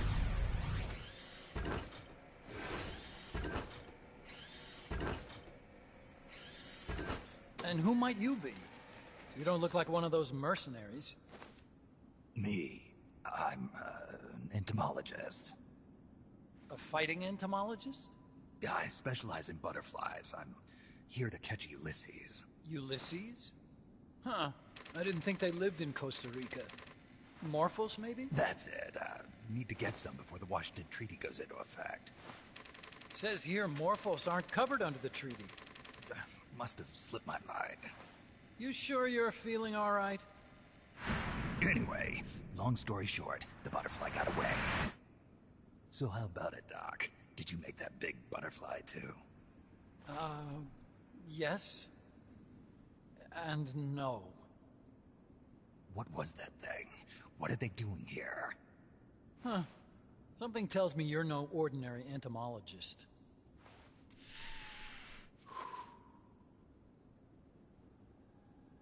The nukes were loaded on that machine. The project's entering its final phase. Project? That's right. The thermonuclear warheads they brought in, the bases scattered throughout Costa Rica, the mercenaries, the AI weapons, the research we were conducting here. It's all for this. We used this facility to develop unmanned weapons. Unmanned? Robots. The one you just fought was a pupa. There's also a flying type called Chrysalis, and a treaded type, the Cocoon. Motor control, target detection, tracking, attack, capture, and transport functions are all controlled by an electronic brain. There's no need for a human pilot. They can only follow simple commands, though. Why build them here? For the CIA. They invited me here a year ago. That's who that guy was. CIA's station chief for Central America. Goes by the name of Hot Coldman. Apparently he was some sort of hero back at the height of the Cold War. He's the one running the show. We called it the Peace Walker Project. Peace Walker? They're going to deploy a new type of nuclear weapon along the Caribbean coast of Latin America. A mobile, unmanned nuclear platform. Unmanned nuclear platform? A fail-deadly system that can automatically move into position and launch a retaliatory nuclear strike. It can move on its own, and stealth shields it from radar and satellite detection, drastically reducing the risk of it being destroyed in a preemptive strike. And this is the new deterrent? Supposed to be. The problem is the locomotion system. There's no dry season in the Caribbean. It rains all year round.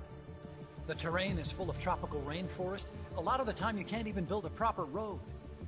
So I went back to where it all started. What's that? Legs. Walking power. A mobile launcher carrying a thermonuclear warhead even more powerful than the Soviet RDS-220s. That's Peace Walker. Chico's Basilisco. We did the assembly and field testing here. A walking nuke. I sort of borrowed the original idea from behind the Iron Curtain. The missing link between infantry and artillery. Metal Gear. Metal Gear. But they'd actually need to deploy dozens of them. Coldman needs funding for that. And to get it, he's planning a test, which will also serve as a demonstration for the folks back at Langley. Wait, he's launching a nuke to prove that his perfect deterrent works? In his words, to prove that if someone attacks us, we will strike back. Put simply, nuclear deterrence is the idea of using nukes to keep nukes in check. If one side launches nuclear weapons, the other is sure to launch theirs in retaliation, which makes launching an act of suicide. In the end, neither side can use its nukes. It's thanks to this doctrine that the world's two superpowers have avoided all-out confrontation. Nuclear deterrence has brought us peace. At the very least, it's prevented another world war from breaking out. But the theory of nuclear deterrence exists only on paper. In reality, there's no guarantee that either side would follow through with retaliation. There's the chance that a preemptive strike could destroy all the missile bases, render them unable to retaliate. But the biggest flaw in the theory is that the decision to retaliate has to be made by human beings. Let me give you a real-world example. Let's say Country X launches first against Country Y. If the people in charge of Country Y are like you and me, they're not going to be able to retaliate, knowing that they're effectively ending all human life. So then the weak link in nuclear deterrence theory is the uncertainty of retaliation. Bingo. And that creates a loophole Country X can exploit to launch the first strike. Which is why we designed the system to be unmanned. With Peace Walker, retaliation is certain.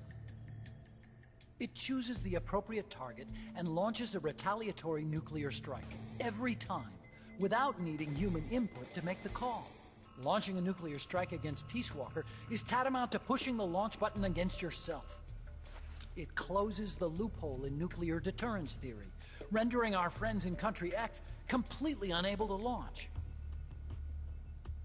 What Coldman is saying is that to achieve this goal, we need to demonstrate that retaliation will be carried out by a machine. He will launch his nuke. And then his version of deterrence will be complete. And you believe him?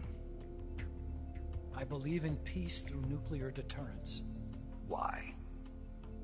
My father worked on the Manhattan Project. He put his whole life into that research. And all it created was this illusion of peace called deterrence.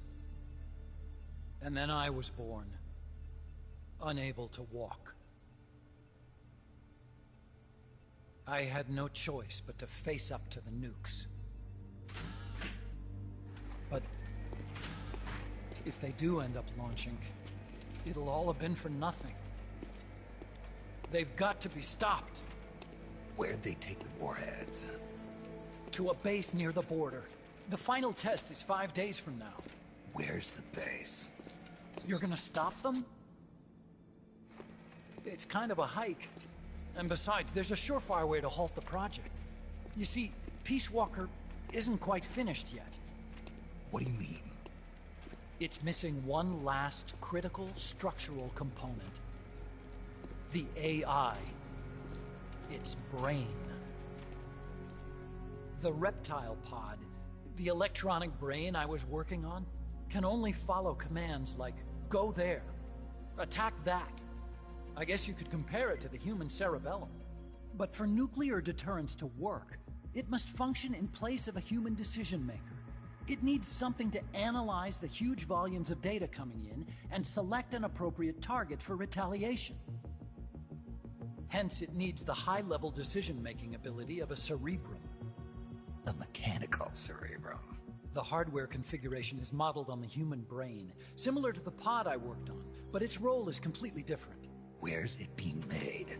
A research lab to the north. An AI expert named Dr. Strangelove is developing it. Very hush-hush. Dr. Strangelove? Strangelove was recruited from the States, too. In the field of AI, there's no one better, that's for sure. But man, what a basket case. She hates everybody. Go to the lab and destroy Peace Walker's cerebrum. I'm pretty sure they haven't finished the final calibrations yet. I'll lend you my ID card. It'll get you through security at the lab. Oh, and one more thing. What's this? A letter of recommendation? Yeah, it's from me to Dr. Strangelove. Don't read it, okay?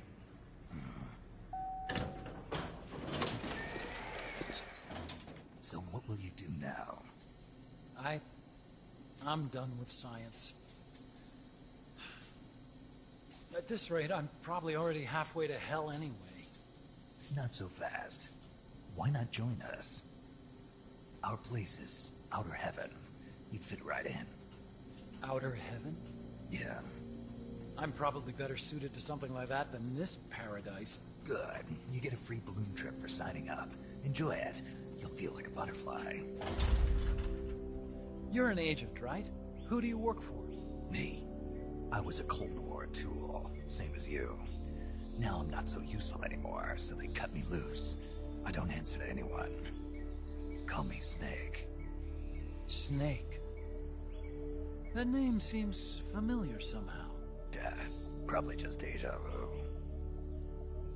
You see that there? Beyond the cloud forest? See those ruins? Yeah. That's where you'll find Dr. Strangelove's lab.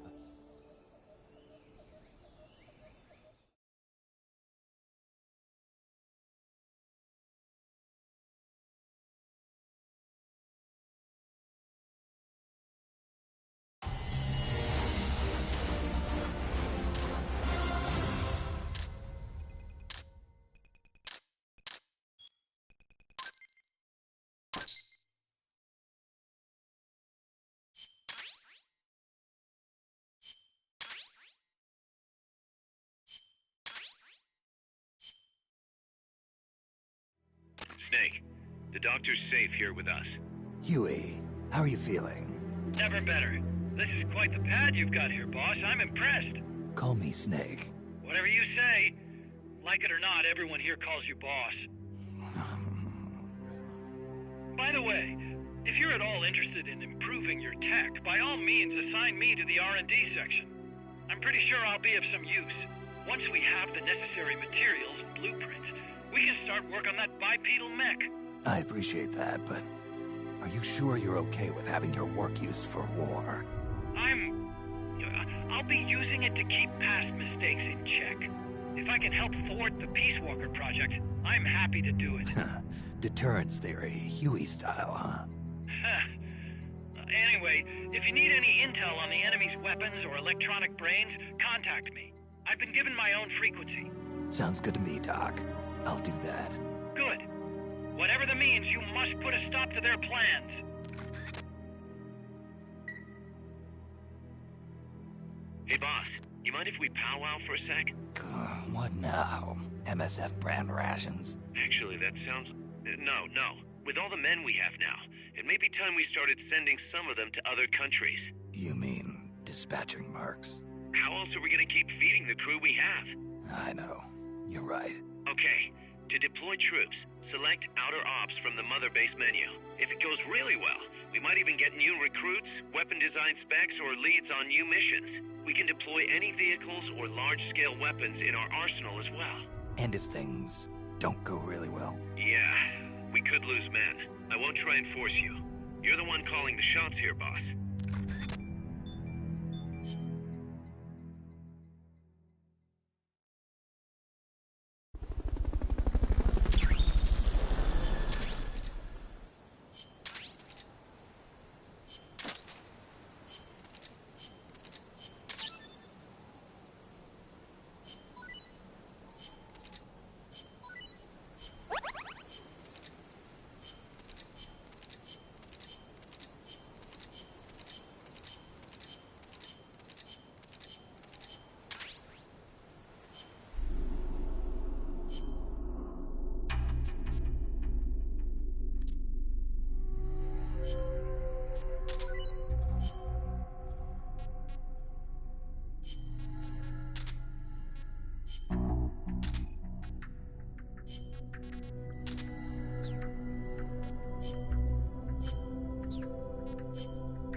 Careful, Snake.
Careful, Snake.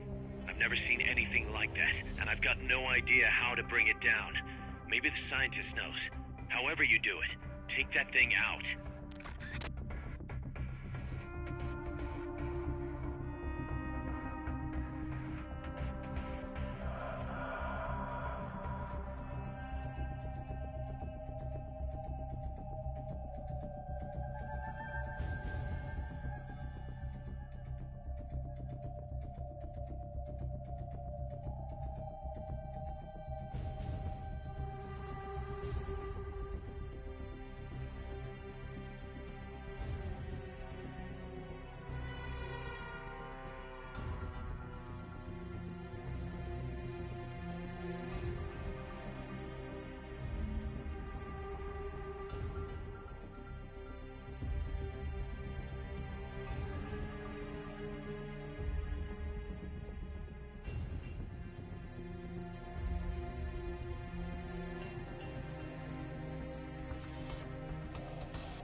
Survival. Survival.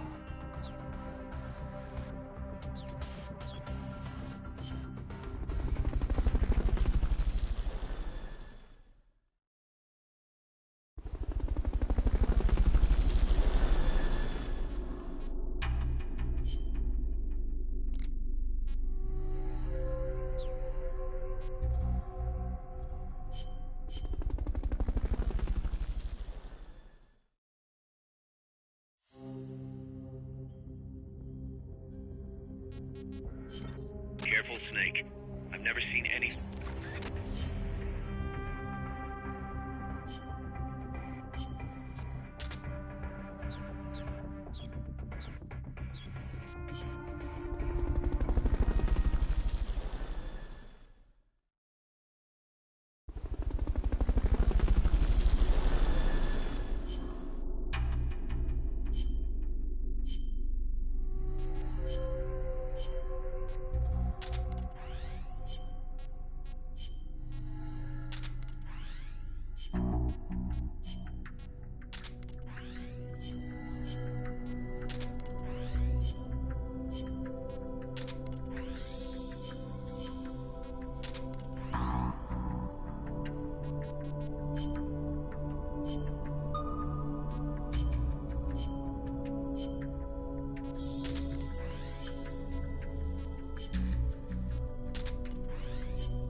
Careful, Snake.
shock unit.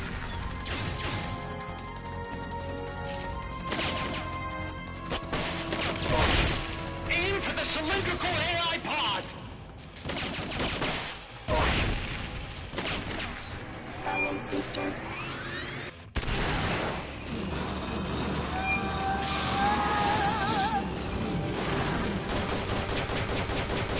Engaging shock unit.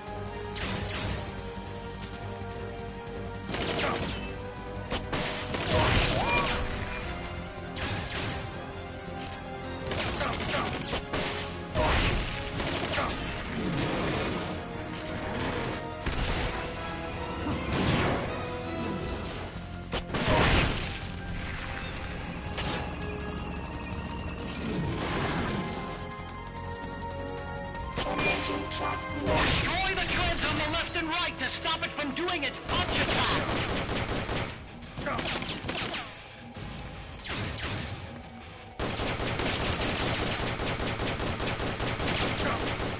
Firing boosters.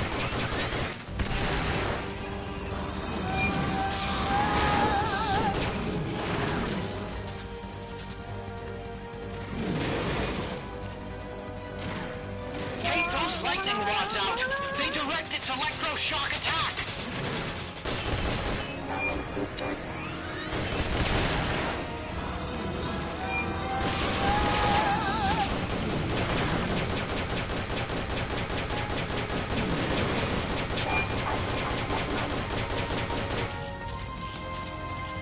They've okayed your request.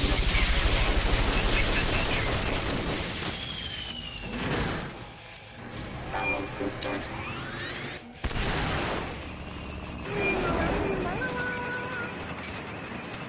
There'll be some warning signs when it's coming out!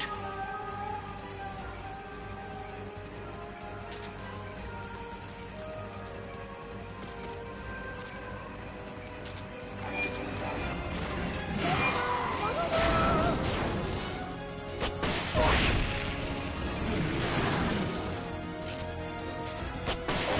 shock unit.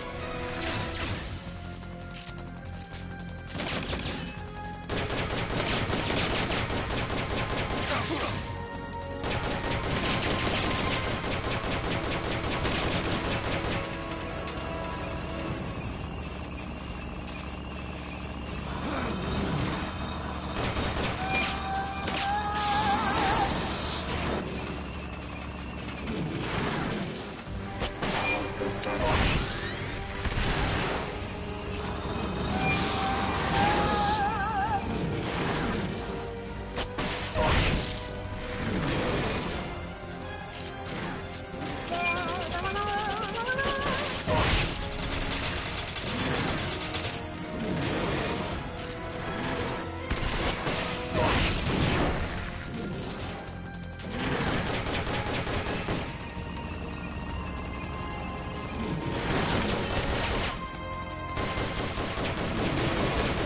Blow the hatch and climb into the AI pod!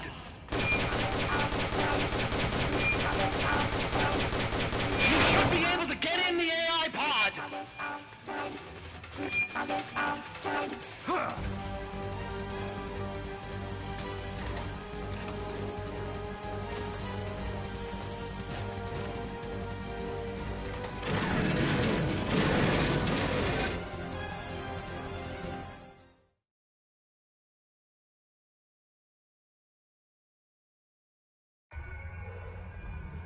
Pull out all the AI's memory boards before the pod's ejected.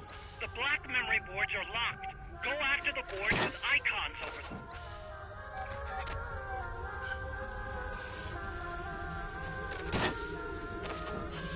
You can unlock memory boards by destroying the mechanical components that they control. Any boards you remove can be used to build our own AI weapon. Memory boards have different functions according to the icons displayed over them. Go ahead and take whichever ones you want.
That... There's...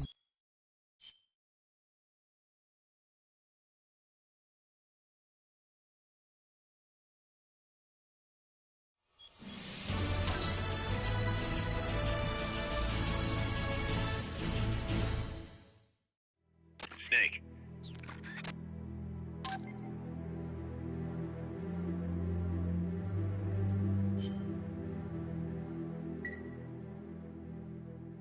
Thanks for putting me on the...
Commencing training mission. Missions like this are key to building up your basic skills. Be careful out there.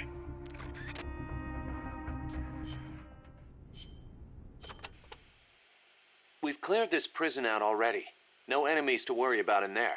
I'm thinking you could use these twisty streets for urban combat training. This could be the perfect place to practice with throwing weapons. What do you think?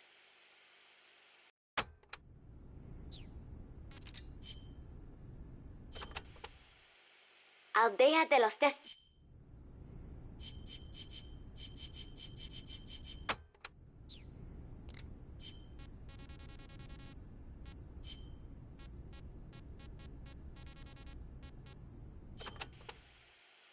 We've also confirmed that some of the enemies specialize in ambushes. Amanda's crew calls them scouts. They'll blend themselves in with the terrain and the vegetation. Then, when they see you, they'll swoop in. They fight pretty much like commandos, and will use clearing techniques to flush you out. In addition to wielding normal weapons, the scouts also carry wires. Sounds like these guys know their CQC. Could be. We've been getting reports of CQC attacks being blocked by wires. Stay alert.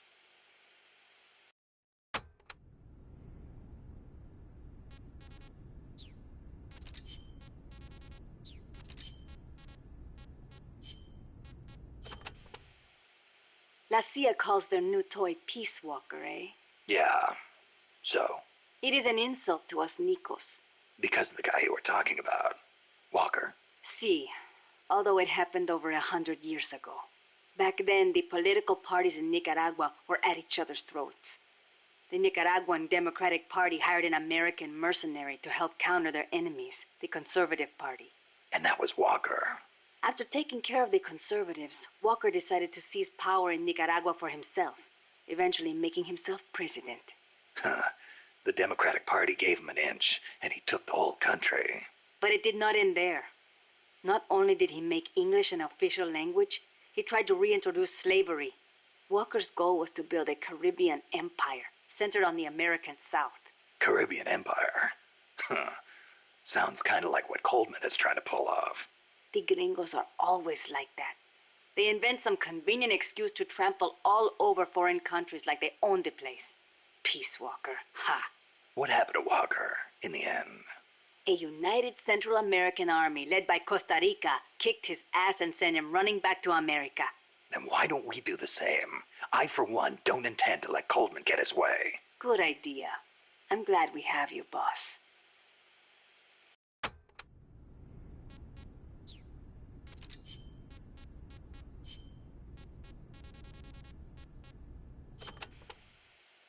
Chico, you know much about Cloud Forest? Not that much. All I know is there's a world of difference between a rainy rainforest and a foggy cloud forest. But they have some things in common. But like, for instance, you gotta watch out for poison dart frogs.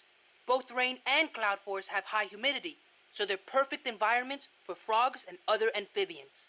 I mean, it's not like just touching a strawberry poison dart frog or a dying dart frog is going to kill you.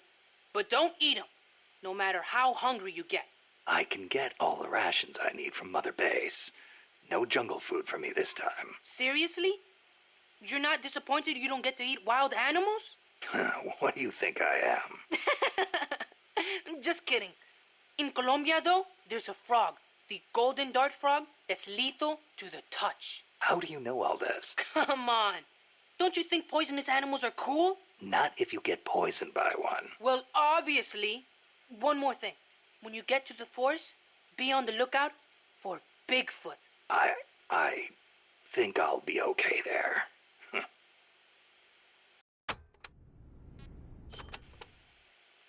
Bigfoot is an ape man that lives in the Rocky Mountains. In the local Indian language, he's known as Sasquatch. And get this, he's over 3 vara. Can you believe that? So he's kind of like a gorilla? Completely different. Even the biggest gorillas only get to about 2 vara, and they walk on their knuckles. Bigfoot's big, and he walks on 2 feet, like people. So he's more man than ape? Probably. His ancestors must have split off from humans at some point. Like before they started using tools and stuff. Yeah, but aren't the Rockies kind of far away from here? Not that far. According to Darwin, humans came all the way over here from Africa. Plus, there have been sightings in Venezuela of an ape man called Mono Grande. Costa Rica has tons of plant and animal species. So I'd expect there to be at least one kind of ape man. At least?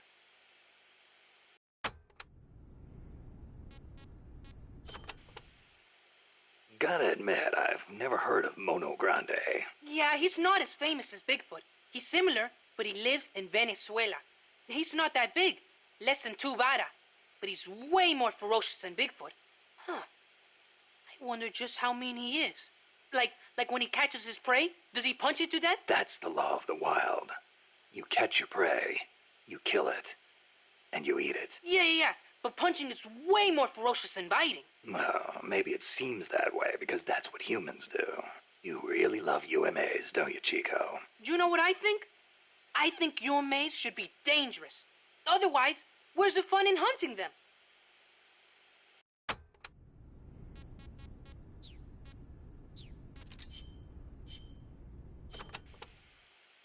Doc, I'm starting to sense your feelings about nukes are a little different from your colleagues. How do you mean? Your little chat with Coldman back there. I told you my father worked on the Manhattan Project, right? You're familiar with it? The basics, yeah. It was the project that kicked off the nuclear age. That's right. Some of the finest minds of the 20th century, including multiple Nobel Prize winners, worked on it. They spent over $2 billion, and that's in 1940s money. It culminated in the successful nuclear test at Alamogordo on July 16th, 1945. And the first use in combat a few weeks later. Doc? I can't walk. What? My spine isn't shaped like everybody else's. I can't move my lower body, so I've never taken a single step, not since I was born. What's that got to do with your dad being in the Manhattan Project? As a result of his research, my father was exposed to high doses of radiation. It can't be a coincidence that my chromosomes are messed up. That's why I didn't want for these nukes to be another sword of Damocles. I wanted to give them a real purpose, to be a deterrent against war. Doc. And Coldman, we have to stop him, whatever it takes.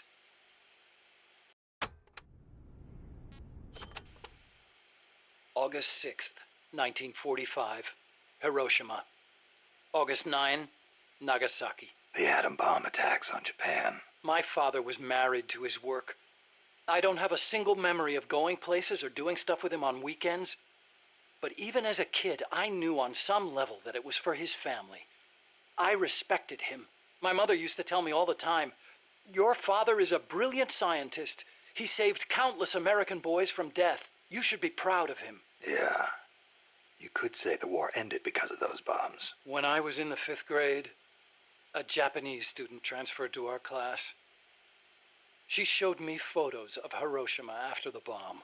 I couldn't believe my eyes. A city of over 350,000 people reduced to a scorch mark on the ground by a single atomic bomb. Houses blown off their foundations, burned to ashes. The only things left standing were the skeletons of steel-framed buildings. And it wasn't just the buildings. Blackened corpses on the side of the road.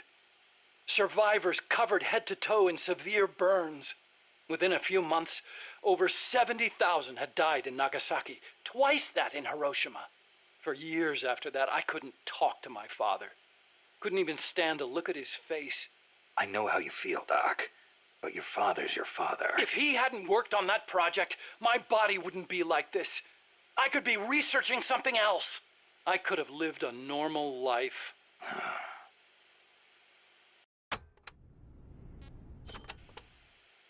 It wasn't so long ago the world stood on the brink of nuclear war. Just over on the other side of the Caribbean. I was 17 at the time.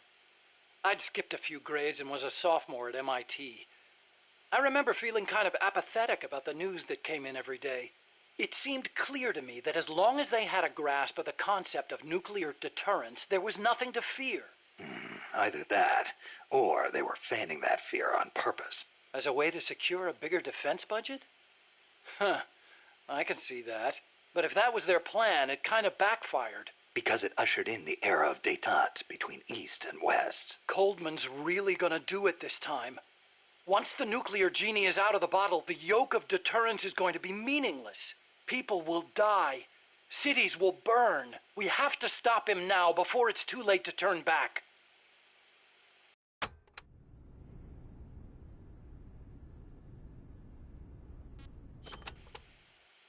So you've been doing nuclear research your whole life? No, not really. At first I wanted to be an aerospace engineer. For me, the Sputnik launch was a good shock, not a bad one. I thought the age when science was used for war was over, and that a glorious age of space exploration was dawning. The year I skipped ahead and got into MIT, Gagarin went into orbit, which made me more excited than ever. Of course, Even back then, I knew the space race was just another facet of the Cold War. Moscow had a leg up on us, and we were desperate to catch up. I know. But for me, it was a happy time. I joined NASA, got to do the kind of research I loved. Our nation's prestige hinged on our work. They gave us whatever resources we asked for.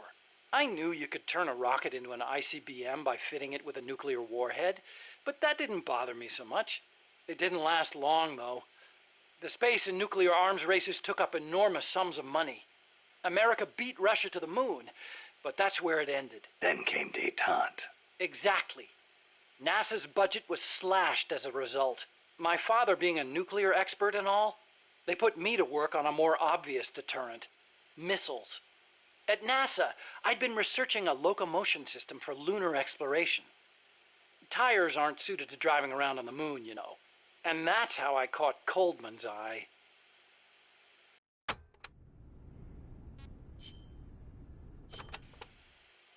Let's speak in hypotheticals for a minute. Say you wanted to make a clone of yourself. A clone? Paramedic had the same idea. It's science fiction. I'm just hypothesizing here. Okay, not a clone then. You have any kids? Nope. Wife? I've never been tied down. Okay then. So, we're still talking hypotheticals. Say you had a son who'd inherited your genes. Someone with the same combat abilities as you. Would you challenge him to a fight? Not to sound cocky, but I wouldn't want to do that. No telling who'd survive. I'll bet. You picked up on the Pupa 5000's combat patterns in seconds. Only with your advice, Doc. Well, if anybody could learn to do it just by listening, it'd be easy. But you're a born soldier. Yeah, you must have been born with genes geared for combat. Soldier genes, if you will. Genes geared for combat? I don't care how advanced their research is. You can't blame genes for everything. Blame genes? You think it's funny? What? You think genes have nothing to do with this body I was born with? I don't know. Look, that fear of facing someone of equal ability in combat, imagine that on a strategic scale. That's the concept of nuclear deterrence. The idea is, when all sides are armed with the destructive power of nuclear weapons, they'll avoid nuclear war in order to prevent mutual annihilation. Doesn't sound all that sophisticated to me. Exactly. It's so simple in principle. But because it's so simple, whether or not it works properly depends on the people involved. In that sense, what we're looking at now is a malfunction in deterrence theory. Coldman. You got it. Please, Snake, don't let deterrence die.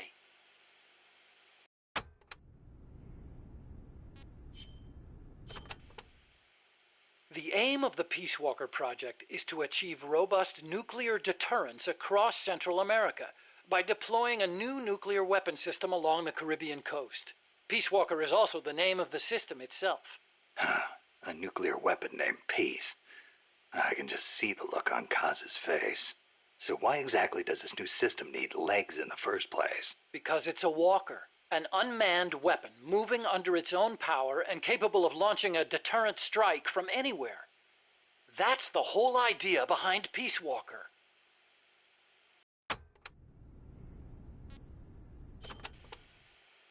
The reason Peace Walker is a mobile nuclear weapon system is to maximize its potential as a nuclear deterrent. How so? If need be, Peace Walker can stay constantly on the move so that the adversary can't pinpoint its position.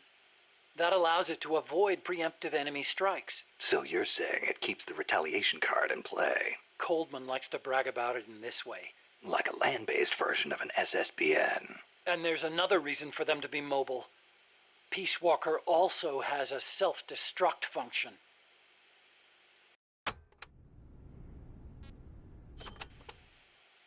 Why would Peace Walker need a self-destruct function?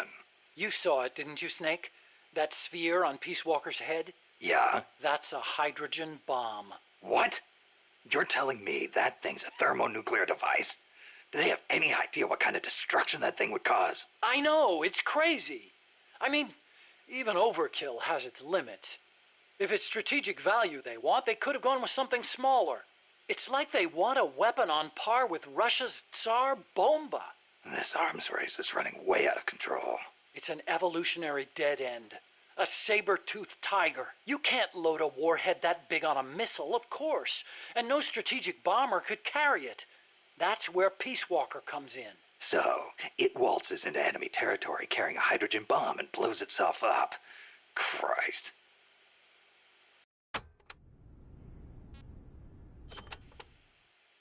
The biggest nuclear warhead ever actually detonated was the Soviet RDS-220, nicknamed Tsar Bomba.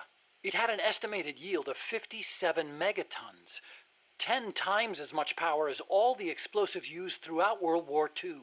The test took place on October 30, 1961, above Novaya Zemlya. The explosion is believed to have created a fireball over 2 miles in diameter. Can you believe that? Like a miniature sun. The explosion was seen as far off as Finland, 600 miles away, and some people even reported windows shattering. The shock wave traveled 3 times around the Earth. 3 times? Peace Walker is armed with a massive hydrogen bomb, even more destructive than Tsar Bomba. It can sneak into enemy territory, lie low, and in the event of an enemy nuclear strike, detonate itself in retaliation. And the locomotion system that lets it do that? My research. Snake, those legs were supposed to make my dream come true. Now they're about to jump the fence of nuclear deterrence. You have to stop them. I'll apply all my energy into developing weapons and equipment to help you do it. Sounds like a deal.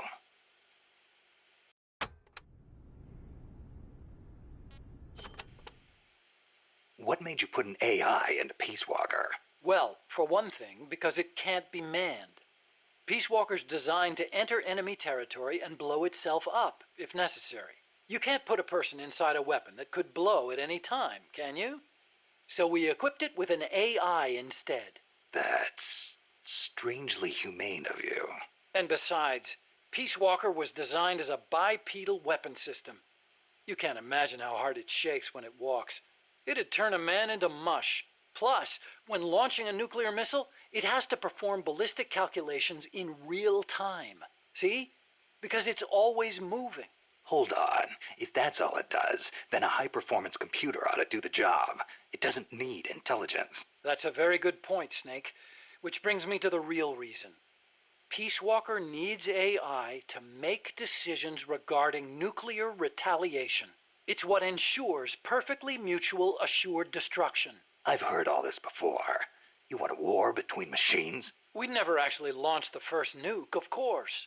It's strictly a counterattack system. Only a politician could make such an illogical decision as starting a nuclear war. Conversely, if an adversary launches a nuke at us, the AI will not fail to retaliate. Therefore, the adversary can't launch. The AI guarantees it. Even so, launching nukes without authorization? Boomer captains have the authority to launch if land communications are cut off. It's the same principle. Not even the captain of a boomer can make that decision alone. The way I heard it, that's the only situation where insubordination is allowed. Only because humans are imperfect. That's Coldman's line of thinking. You're saying that machines don't make mistakes? That's a myth. Worse than that, it's blind faith. We wouldn't put our faith, our fate, into the hands of any ordinary machine. That's what the AI is for. The decision to launch a retaliatory strike requires high-level judgment. You have to take into account not only the state of the war, but the entire world. And sometimes, you need to make a guess based on incomplete information. Huh. You think an AI can do all that? Yeah. At least Dr. Strangelove does.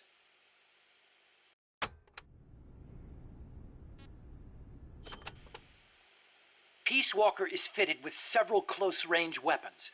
We'd also planned for it to be able to enter enemy territory and self-detonate. Wonderful. What exactly are we dealing with here? Well, the flamethrowers for one thing. One in the front and one in the rear. Then there are the S-mines. They're like cluster bombs. It scatters them from its leg hatches. If you see those open, you better clear out quickly. And finally, the rockets. These can travel quite a distance, so stay sharp. On the other hand, it can't fire them from too close. But then again, there are those flamethrowers. It can also use its legs as weapons against any infantry on the ground. Ouch. But remember, Peace Walker technically isn't complete. With just the reptile pod, it can only perform relatively simple maneuvers. They've got certain quirks, too. What's more, look carefully, and you should be able to predict which attack is coming next.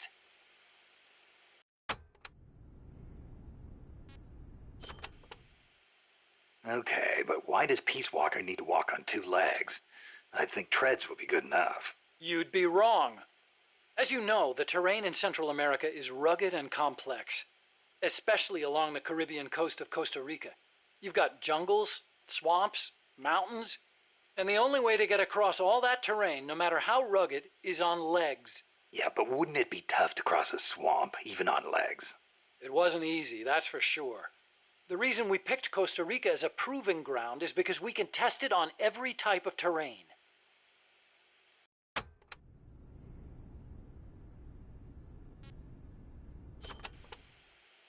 This Peace Walker project the CIA's talking about, you believed in it, huh? Yeah, I believed. Actually, maybe I just wanted to believe.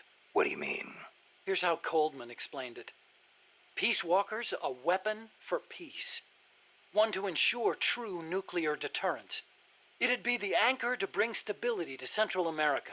He told me, the nuclear weapon system you've built will never be used. It will forever stand vigil as an icon of peace. And to achieve that, he needed my bipedal locomotion technology. To be honest, I was flattered. Flattered? Wouldn't you be? My colleagues in the scientific community have never taken me seriously. They told me bipedal locomotion was a pipe dream, that it'd never amount to anything. It was the first time anybody recognized my work. How could I not be happy? And besides, it was my chance to surpass my father. To create nukes for peace. Or so I thought anyway. But Coldman's really going through with it. Yeah. Makes perfect sense, really. No one would give the project any notice unless they could prove that an unmanned system is capable of launching a nuke.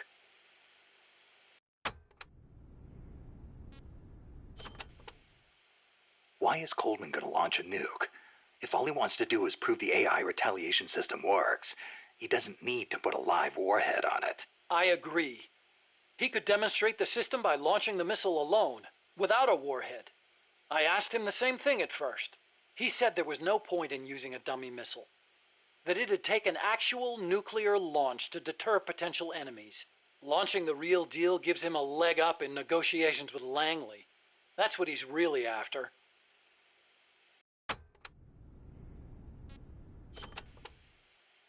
I based the bipedal locomotion technology used in Peace Walker on Soviet research.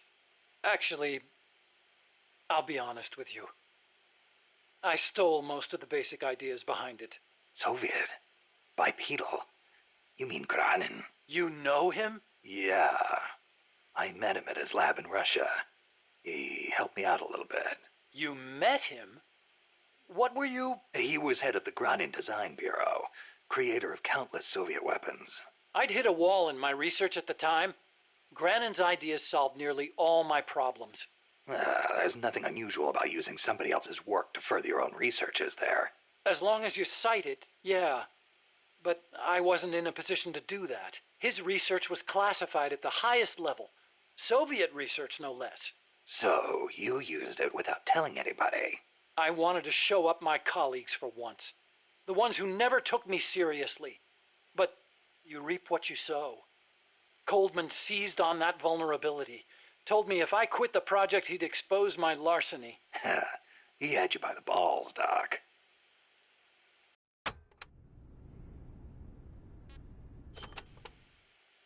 How'd you get your hands on Granin's research? That was also Coldman. He used his agency contacts to get a hold of it. Giving you stolen information, then using it to blackmail you. Damn. I knew it was Granin's work the minute I saw it. See, I'd been corresponding with him for a while. Corresponding? Letters. Between scientists doing the same kind of research. He always complained that nobody understood his ideas on bipedal locomotion. Ah, so you're the American friend he was talking about. Obviously, he didn't write a word about the technology in his letters, except for one time. If by chance anything should happen to me, I entrust my research to you. Better that than handing it over to these ignorant so-called scientists. Sounds like him, all right. Then one day, his papers actually came. It wasn't hard for me to imagine what had happened to him. I felt it was my duty to carry on his work after him. And also... What?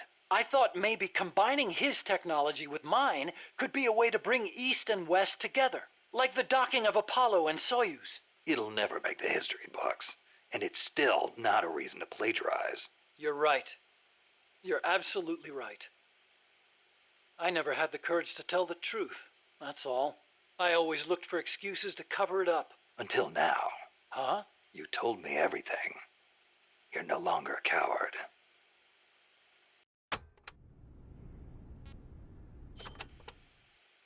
Metal Gear. Huh? What about it? You mumbled that when I first explained about Peace Walker. I'm curious what it meant. Exactly what it says. Metal Gear. Granin coined the term.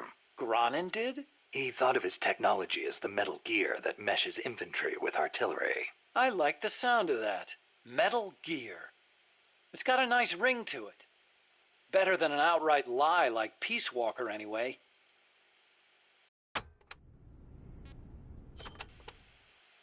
Those papers the CIA gave you, was there any data on the Shagohod in there? Shagohod? A nuclear tank that launches IRBMs. It competed against Granin's system for approval. Oh, the thing with the rockets. Designed by a guy named Sokolov, right? What's so funny? No, I was just remembering some of the commentary Granin added to the Shagohod papers. You should have seen the way he badmouthed it. It was too conservative, too ugly. I can imagine. He was so angry when he wrote that, he smeared up the ink. And you know how shoddy the paper is over there to begin with. I'll bet. That's Granin, all right. Imagine accelerating the launcher itself to 300 miles an hour to extend the range of an IRBM. As stupid as it sounds, it's a hell of a concept. Who but the Soviets would think of using a tank as the first stage of a rocket? I actually took a cue from the Shagohod when I developed the Pupa. That hovercraft thing? You stole that one, too? Give me a little credit. I only borrowed the concept. The technology is original. As it turned out, hover technology wasn't enough to handle all the terrain in Central America. It relied too much on brute force. But the Shagohod was a major threat. That thing could corner like you wouldn't believe. Built pretty tough, too. You sure know a lot about it. It almost did me in. I couldn't forget it if I tried. Did you in? So you were the one who took it down. Wow! You really are amazing. I didn't do it alone. No, seriously, thank you. We might not be here today if they'd begun mass-producing that thing. Then again, they're hard at work now miniaturizing nuclear warheads. Pretty soon they won't even need an accelerated launcher like the Shagohod. Great. That means they're that much closer to being able to launch from anywhere in the world.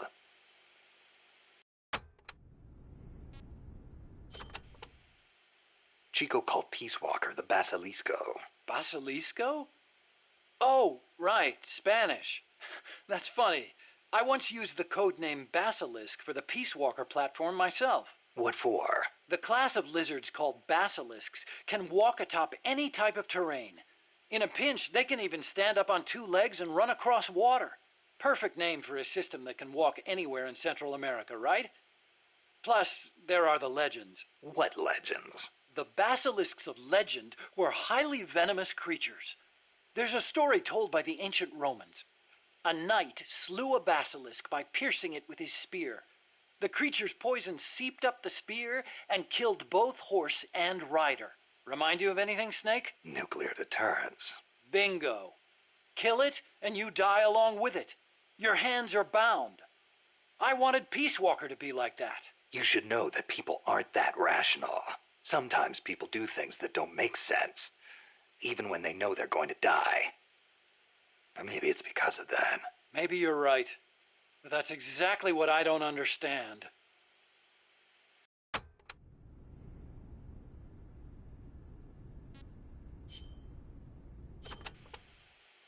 Hey, Doc, what was that you were smoking in the lab? It looked like a cigarette, but it wasn't lit. Oh, it's an electronic cigarette. I designed it myself. Pretty neat, huh? Electronic cigarette. Yep, a liquid in the filter that turns into vapor, and you inhale the microparticles. So that was vapor. I'd actually rather be smoking normal cigarettes, but not in that room.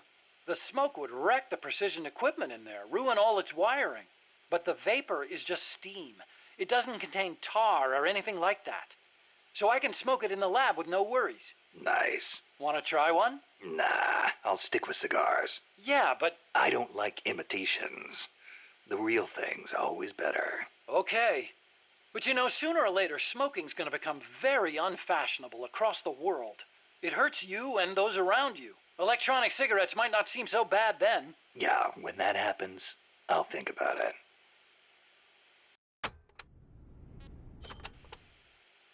You said your dad was involved in the Manhattan Project, right? Yeah? And you think that's why you can't walk? I don't know.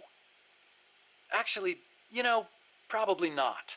So far, nobody's found evidence that exposure to radiation in parents causes genetic defects in children, except for those exposed in the womb.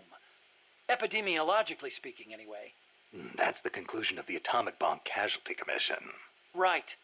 The ABCC commenced its study immediately after the war, and it's still ongoing. Even now, 30 years later. The effects of radiation exposure last a long time. I'm guessing it'll be another 10 years before we get a real verdict on whether it affects genes. Granted, it's the most massive study anybody's ever done. But that's really all it is, a study. The ABCC brought in bomb victims and ran tests on them, but they didn't treat them. Really? Them too, huh? At any rate, that's what my father made me believe when I was growing up. Maybe it was tough for your dad to explain. Ever think of that? Yeah, maybe. But this is my problem now, Snake. I have to face the nukes head on, whether I like it or not. My creations are being used for the wrong purposes. The onus is on me to stop it somehow. Help me, Snake.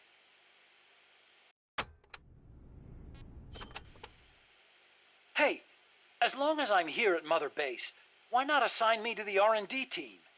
You could use a guy like me. Glad to have you on board. I'm sure Kaz is, too.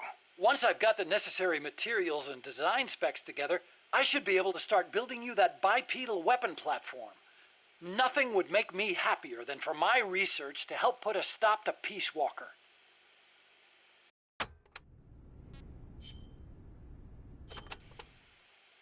So this Dr. Strangelove was at NASA? Yeah. Well, actually, Strangelove left for DARPA not long after I joined. And then the two of you ended up back together doing research in Costa Rica. Not exactly together. We coordinated on a few things, but the research projects themselves were separate from each other.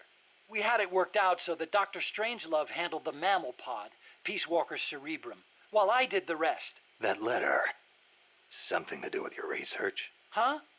No, it's yeah, it's a report. Research findings. Research findings? Anything in there we could use against Peace Walker? Nothing. Nothing at all. Just don't read it, okay? Promise me you won't?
You did it. Keep it up.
Careful, Snake.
weapon, the Pupa. It's fast, so be careful.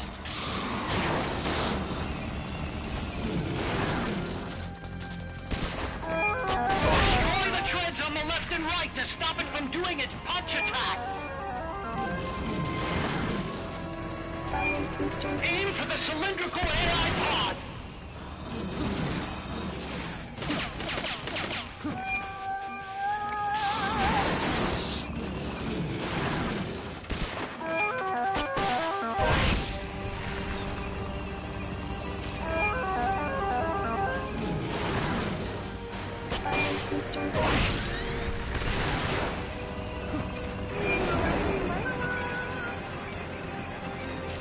some warning signs when it's coming out.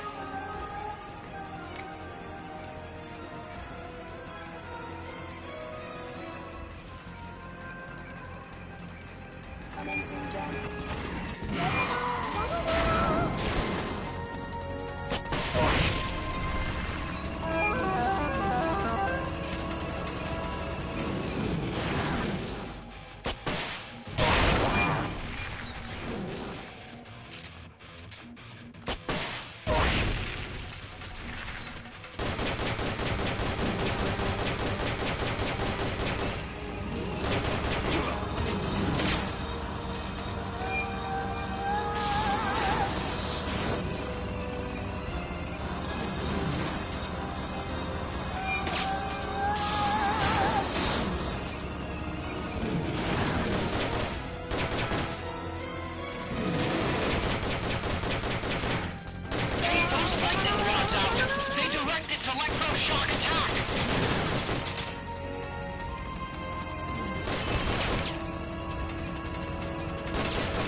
memory boards before the pod's ejected.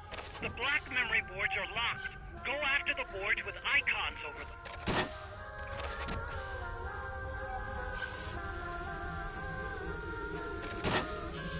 You can unlock memory boards by destroying the mechanical components that they control. Any boards you remove can be used to build our own AI weapon. Memory boards have different functions according to the icons displayed over them. Go ahead and take whichever ones you want.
There's no need for a human pilot. They can only follow simple commands, though. Why build them here? For the CIA.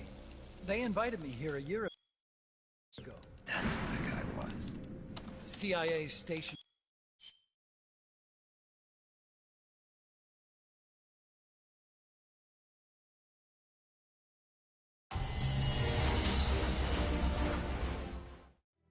Snake.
Careful, Snake.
An AI weapon, the Pupa.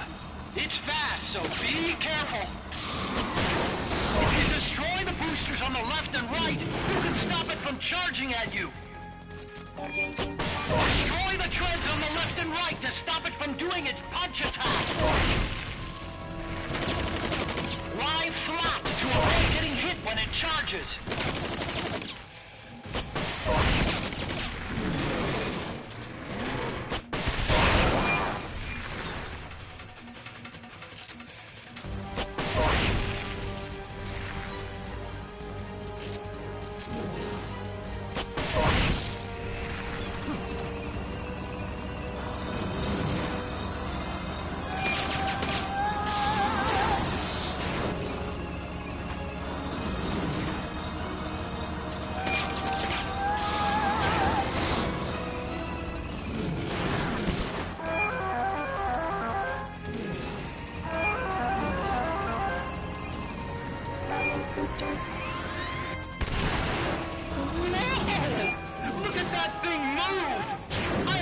Myself sometimes.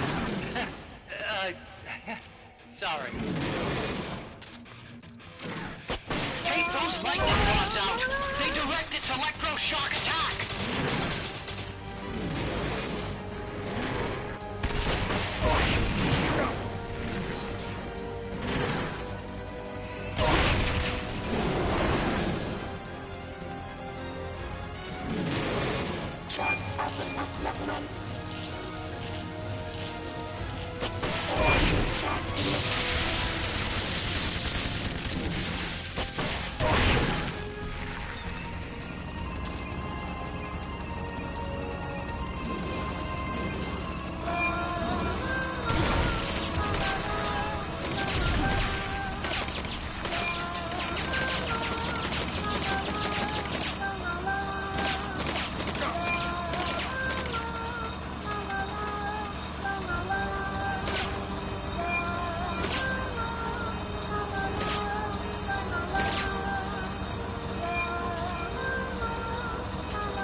signs when it's coming out.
They've okayed the request for support. They're sending out a cardboard box as we speak.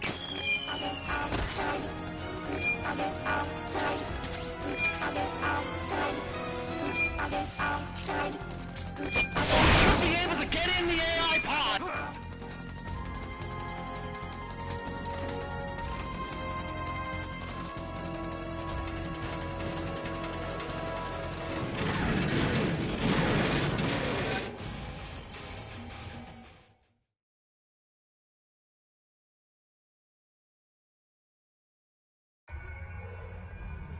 Pull out all the AI's memory boards before the pod's ejected. The black memory boards are locked. Go after the boards with icons over them.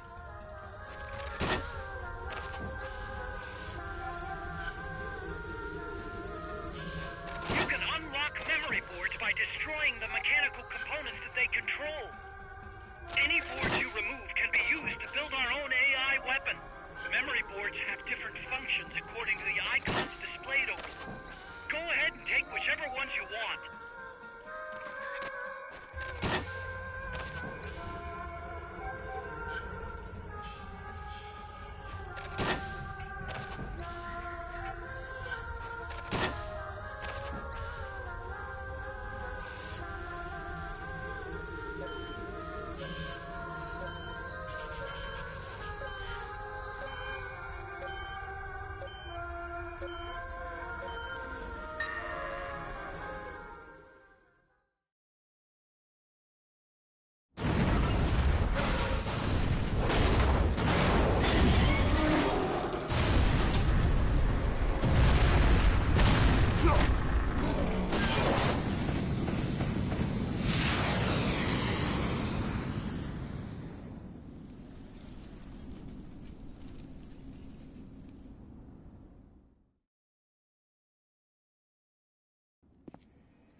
That was an unmanned weapon.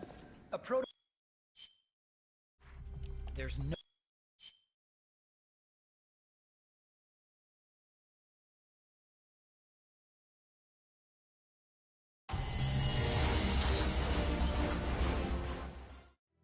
Snake.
careful, Snake.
Machine gun!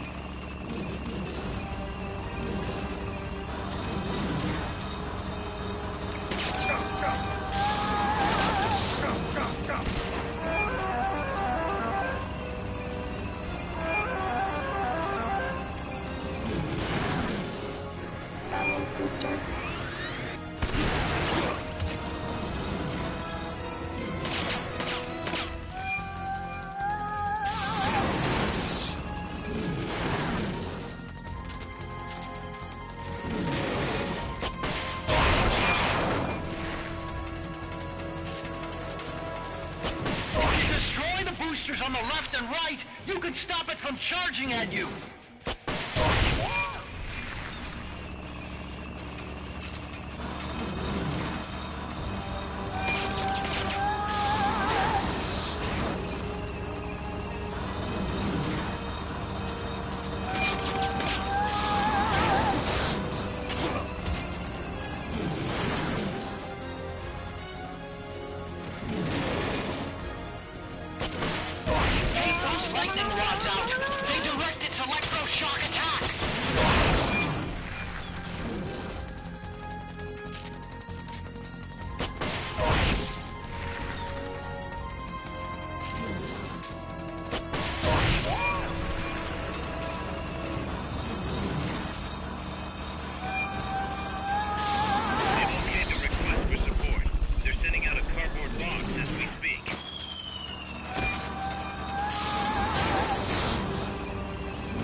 Blow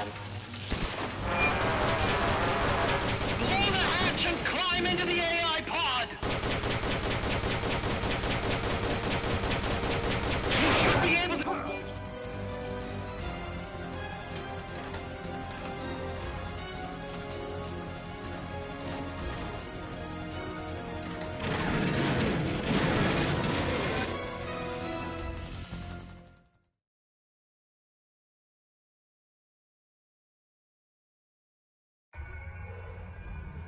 Pull out all the AI's memory boards before the pod's ejected. The black memory boards are locked. Go after the boards with icons over.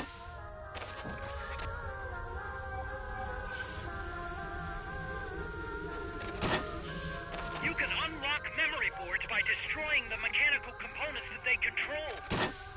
Any boards you remove can be used to build our own AI. Boards have different functions according to the icons displayed over them. Go ahead and take whichever ones you want.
There's no...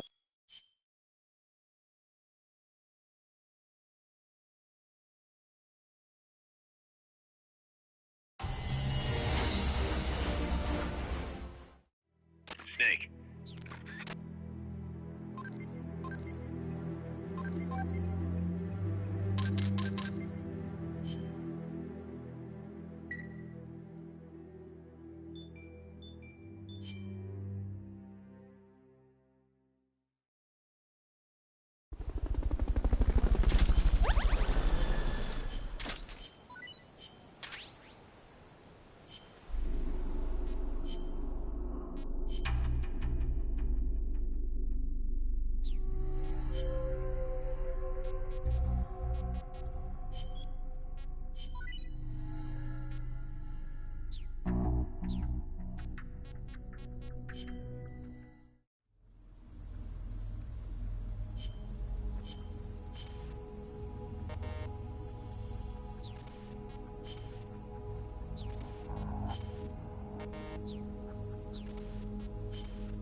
Careful, Snake.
If you destroy the boosters on the left and right, you can stop it from charging at you.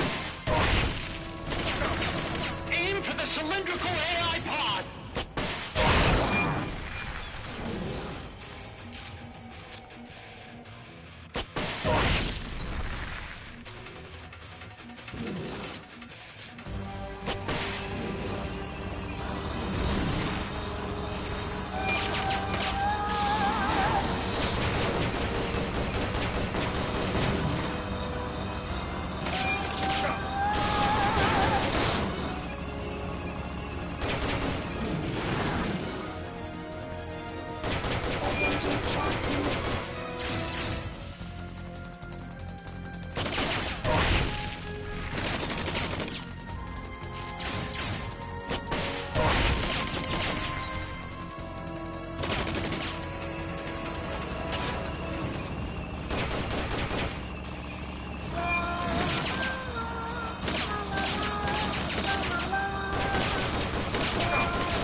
Signs when it's coming out.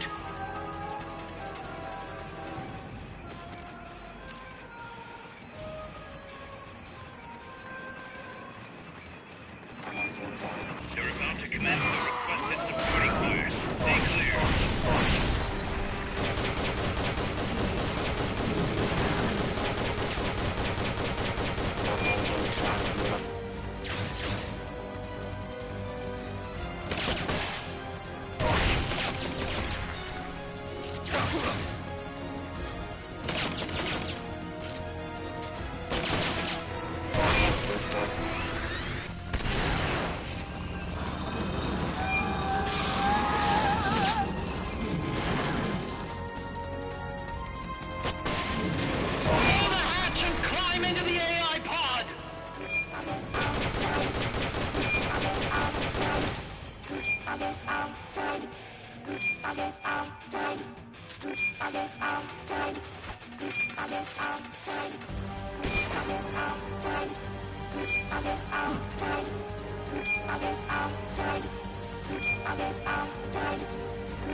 memory boards before the pod's ejected.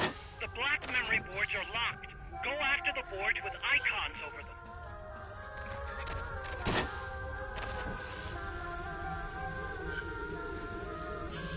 You can unlock memory boards by destroying the mechanical components that they control. Any boards you remove can be used to build our own AI weapon. Memory boards have different functions according to the icons displayed over them. Go ahead and take whichever ones you want.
There's no...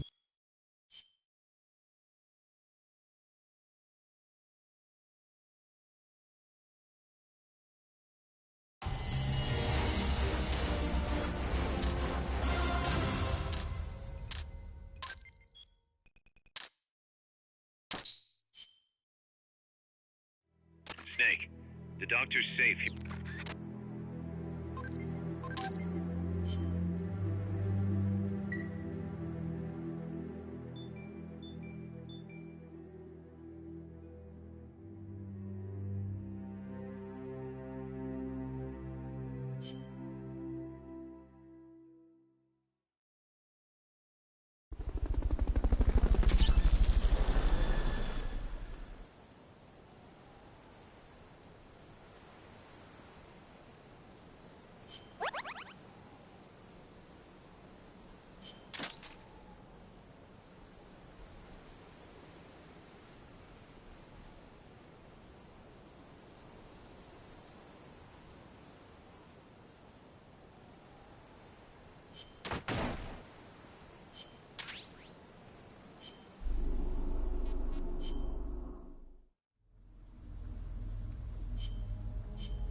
careful, Snake.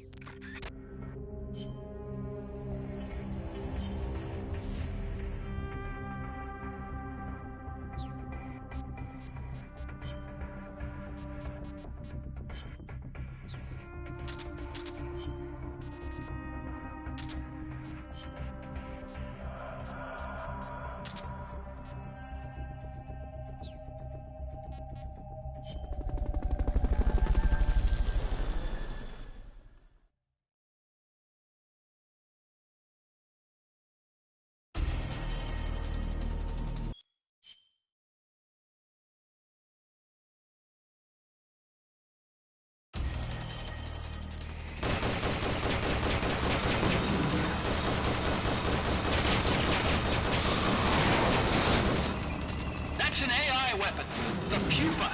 It's fast, so be careful.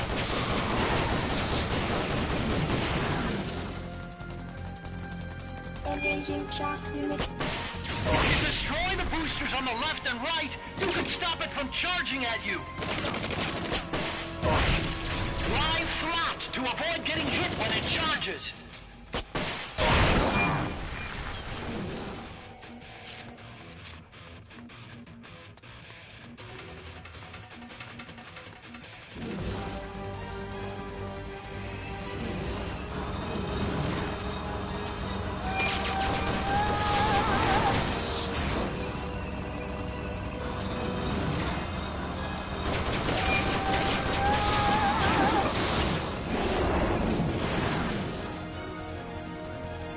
Engaging shock unit.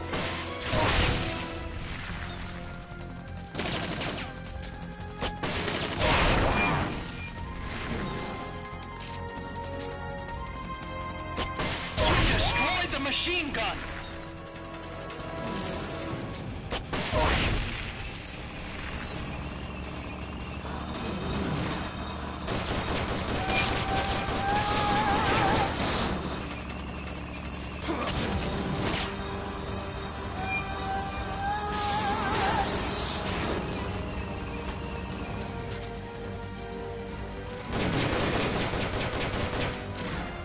Take those lightning rods out. They direct its electroshock attack.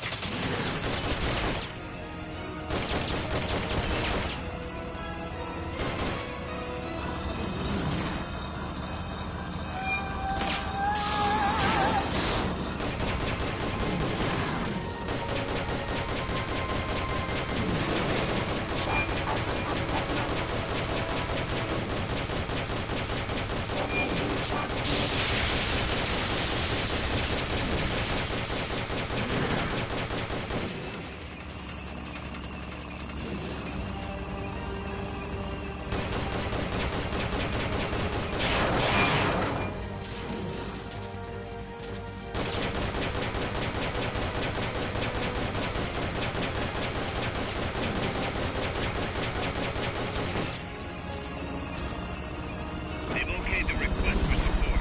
They're sending out a cardboard box as we speak.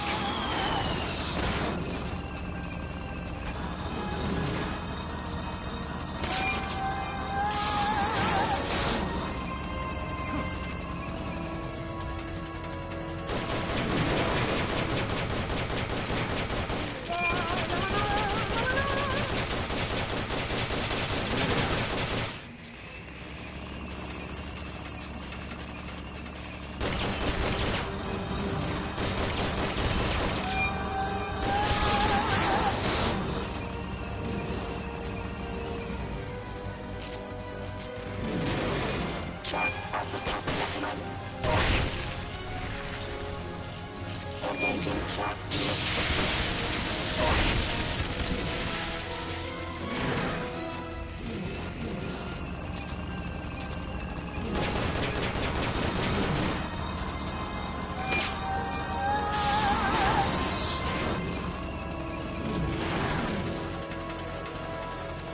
High voltage incoming.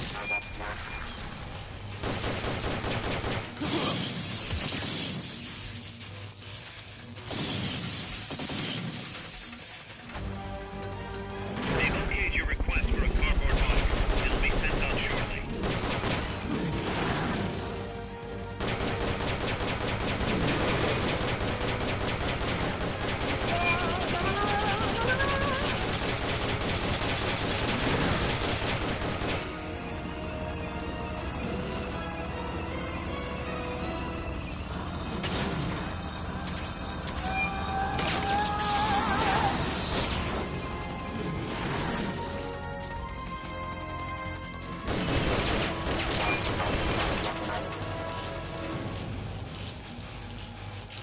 hatch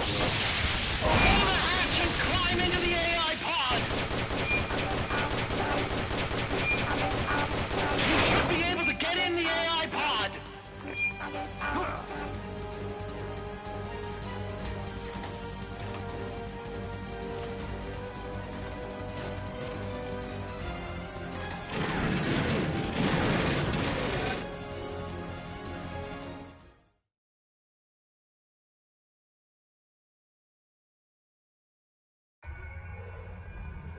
Pull out all the AI's memory boards before the pod's ejected. The black memory boards are locked. Go after the boards with icons over them.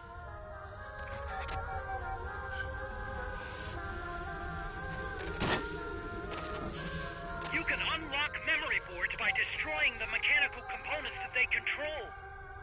Any boards you remove can be used to build our own AI weapon. Memory boards have different functions according to the icons displayed over them. Go ahead and take whichever ones you want.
That was... There's no...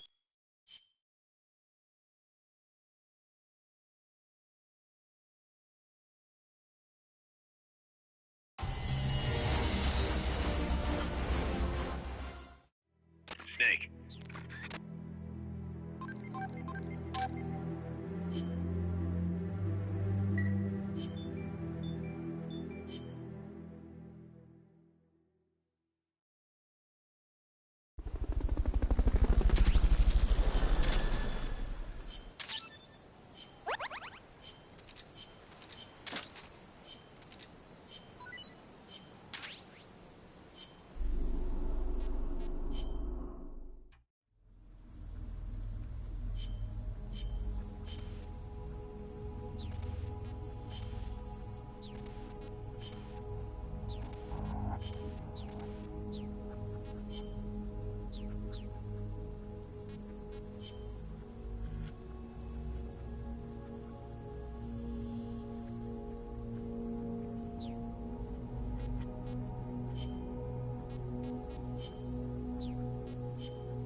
Commencing mission.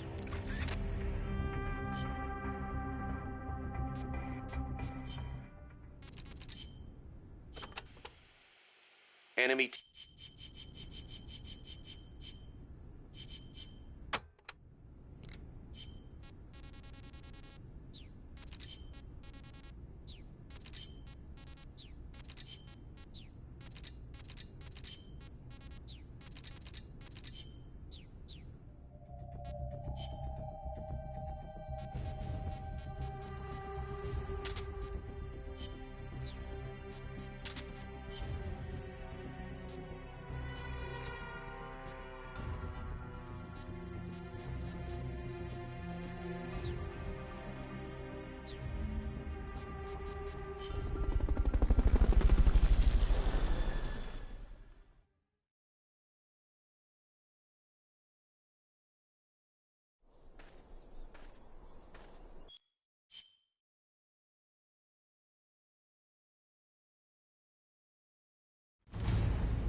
You've got to neutralize that armored vehicle somehow. They haven't seen you yet. Perfect. Now you...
Snake.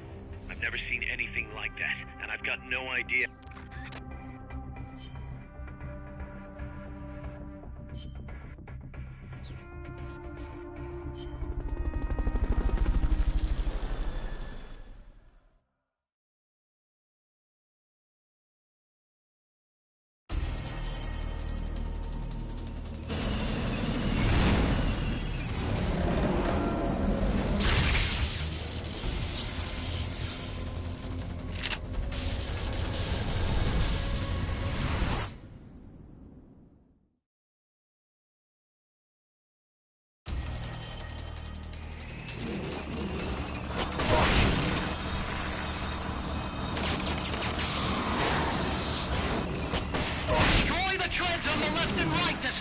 Doing its punch attack!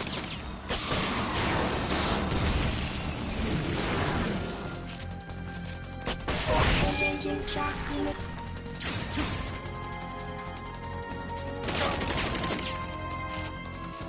If you destroy the boosters on the left and right, you can stop it from charging at you!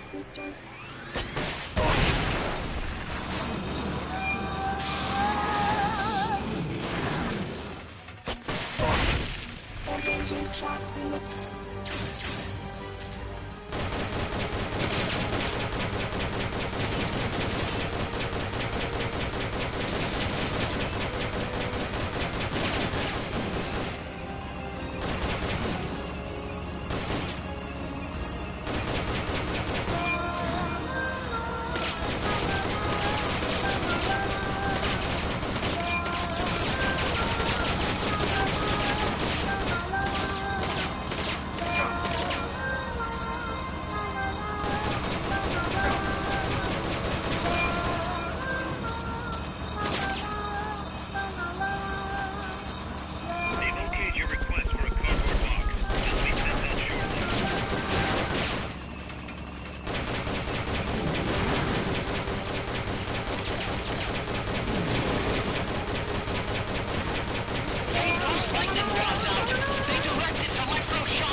Engaging track units.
Open the hatch and climb into the AI pod!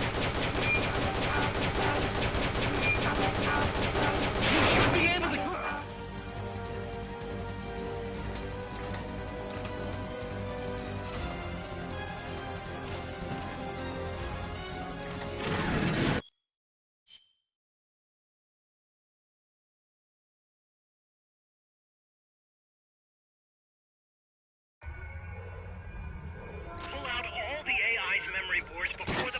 rejected. The black memory boards are locked. Go after the boards with icons over them.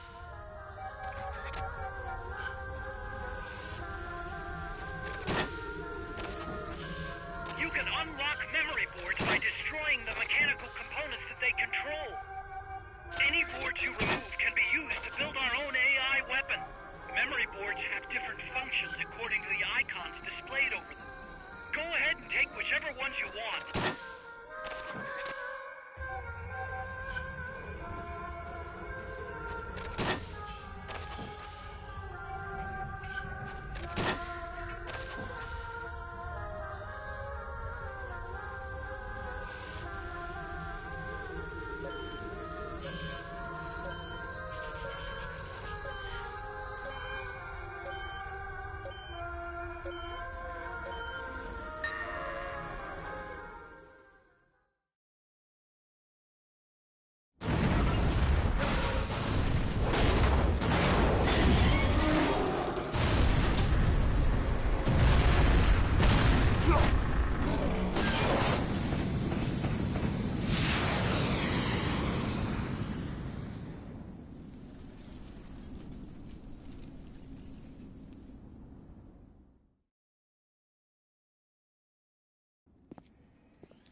There's no need.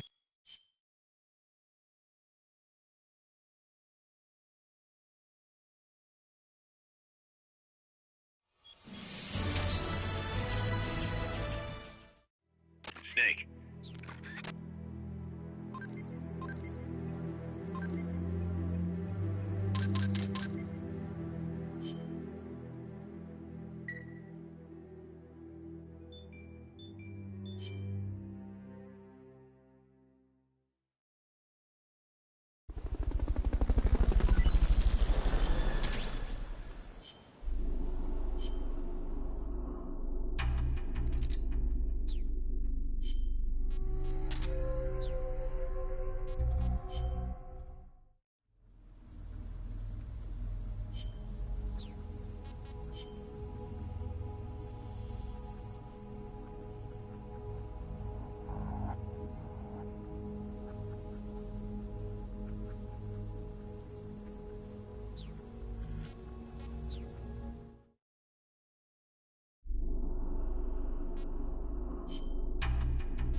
Careful, Snake.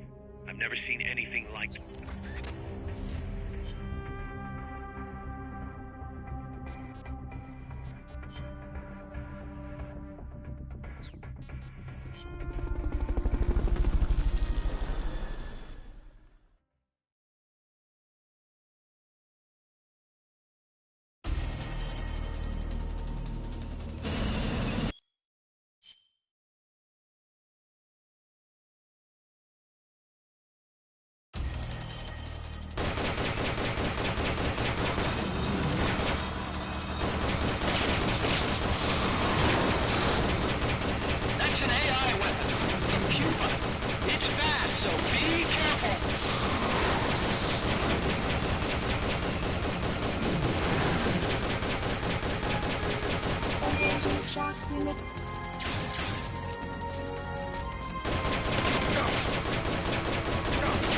Lie flat to avoid getting hit when it charges. If you destroy the boosters on the left and right, you can stop it from charging at you.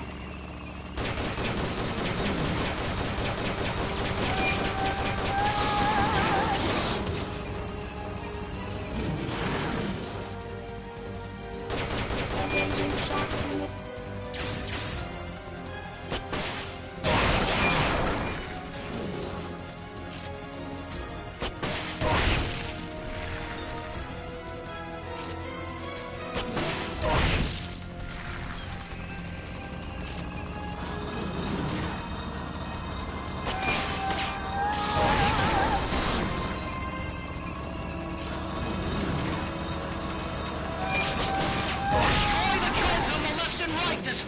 Doing its punch attack!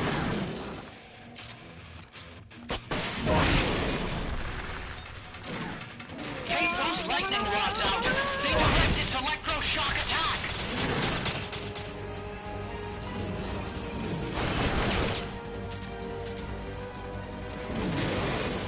They've okayed your request for a cardboard box. It'll be sent out shortly.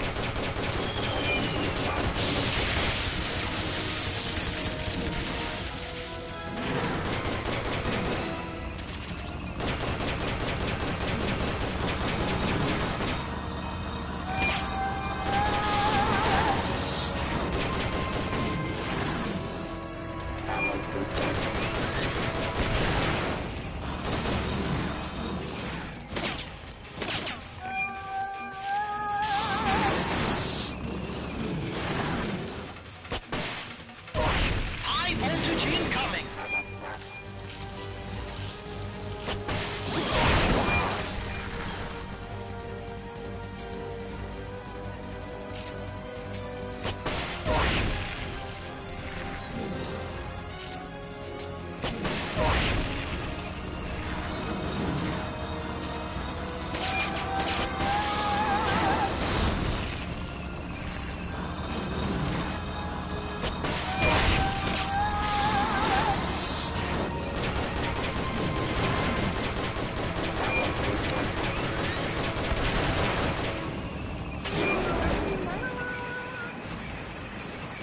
There'll be some warning signs when it's coming out. They've okayed the request for support. They're sending out a cardboard box as we speak.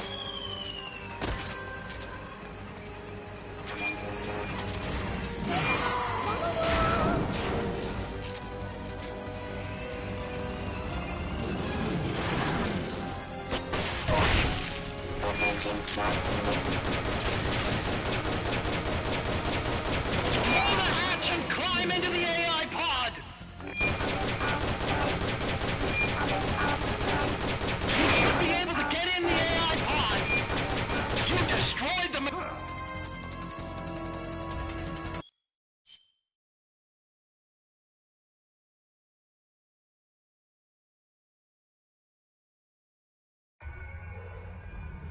Pull out all the AI's memory boards before the pod's ejected. The black memory boards are locked. Go after the boards with icons over them.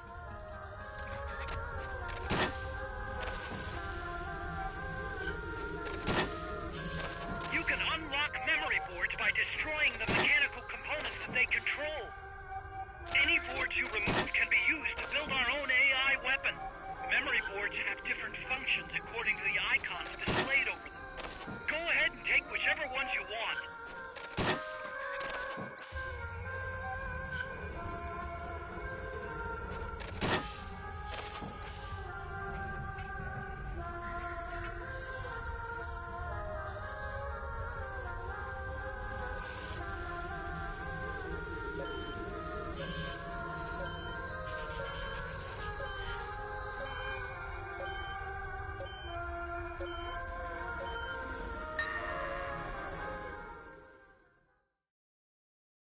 Taking a break.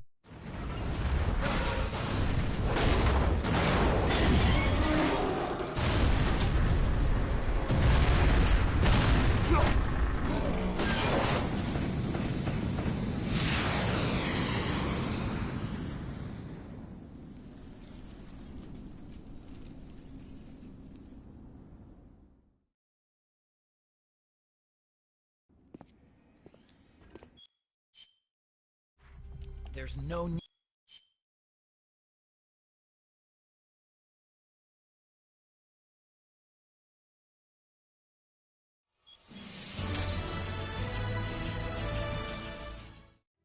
Snake, the dog.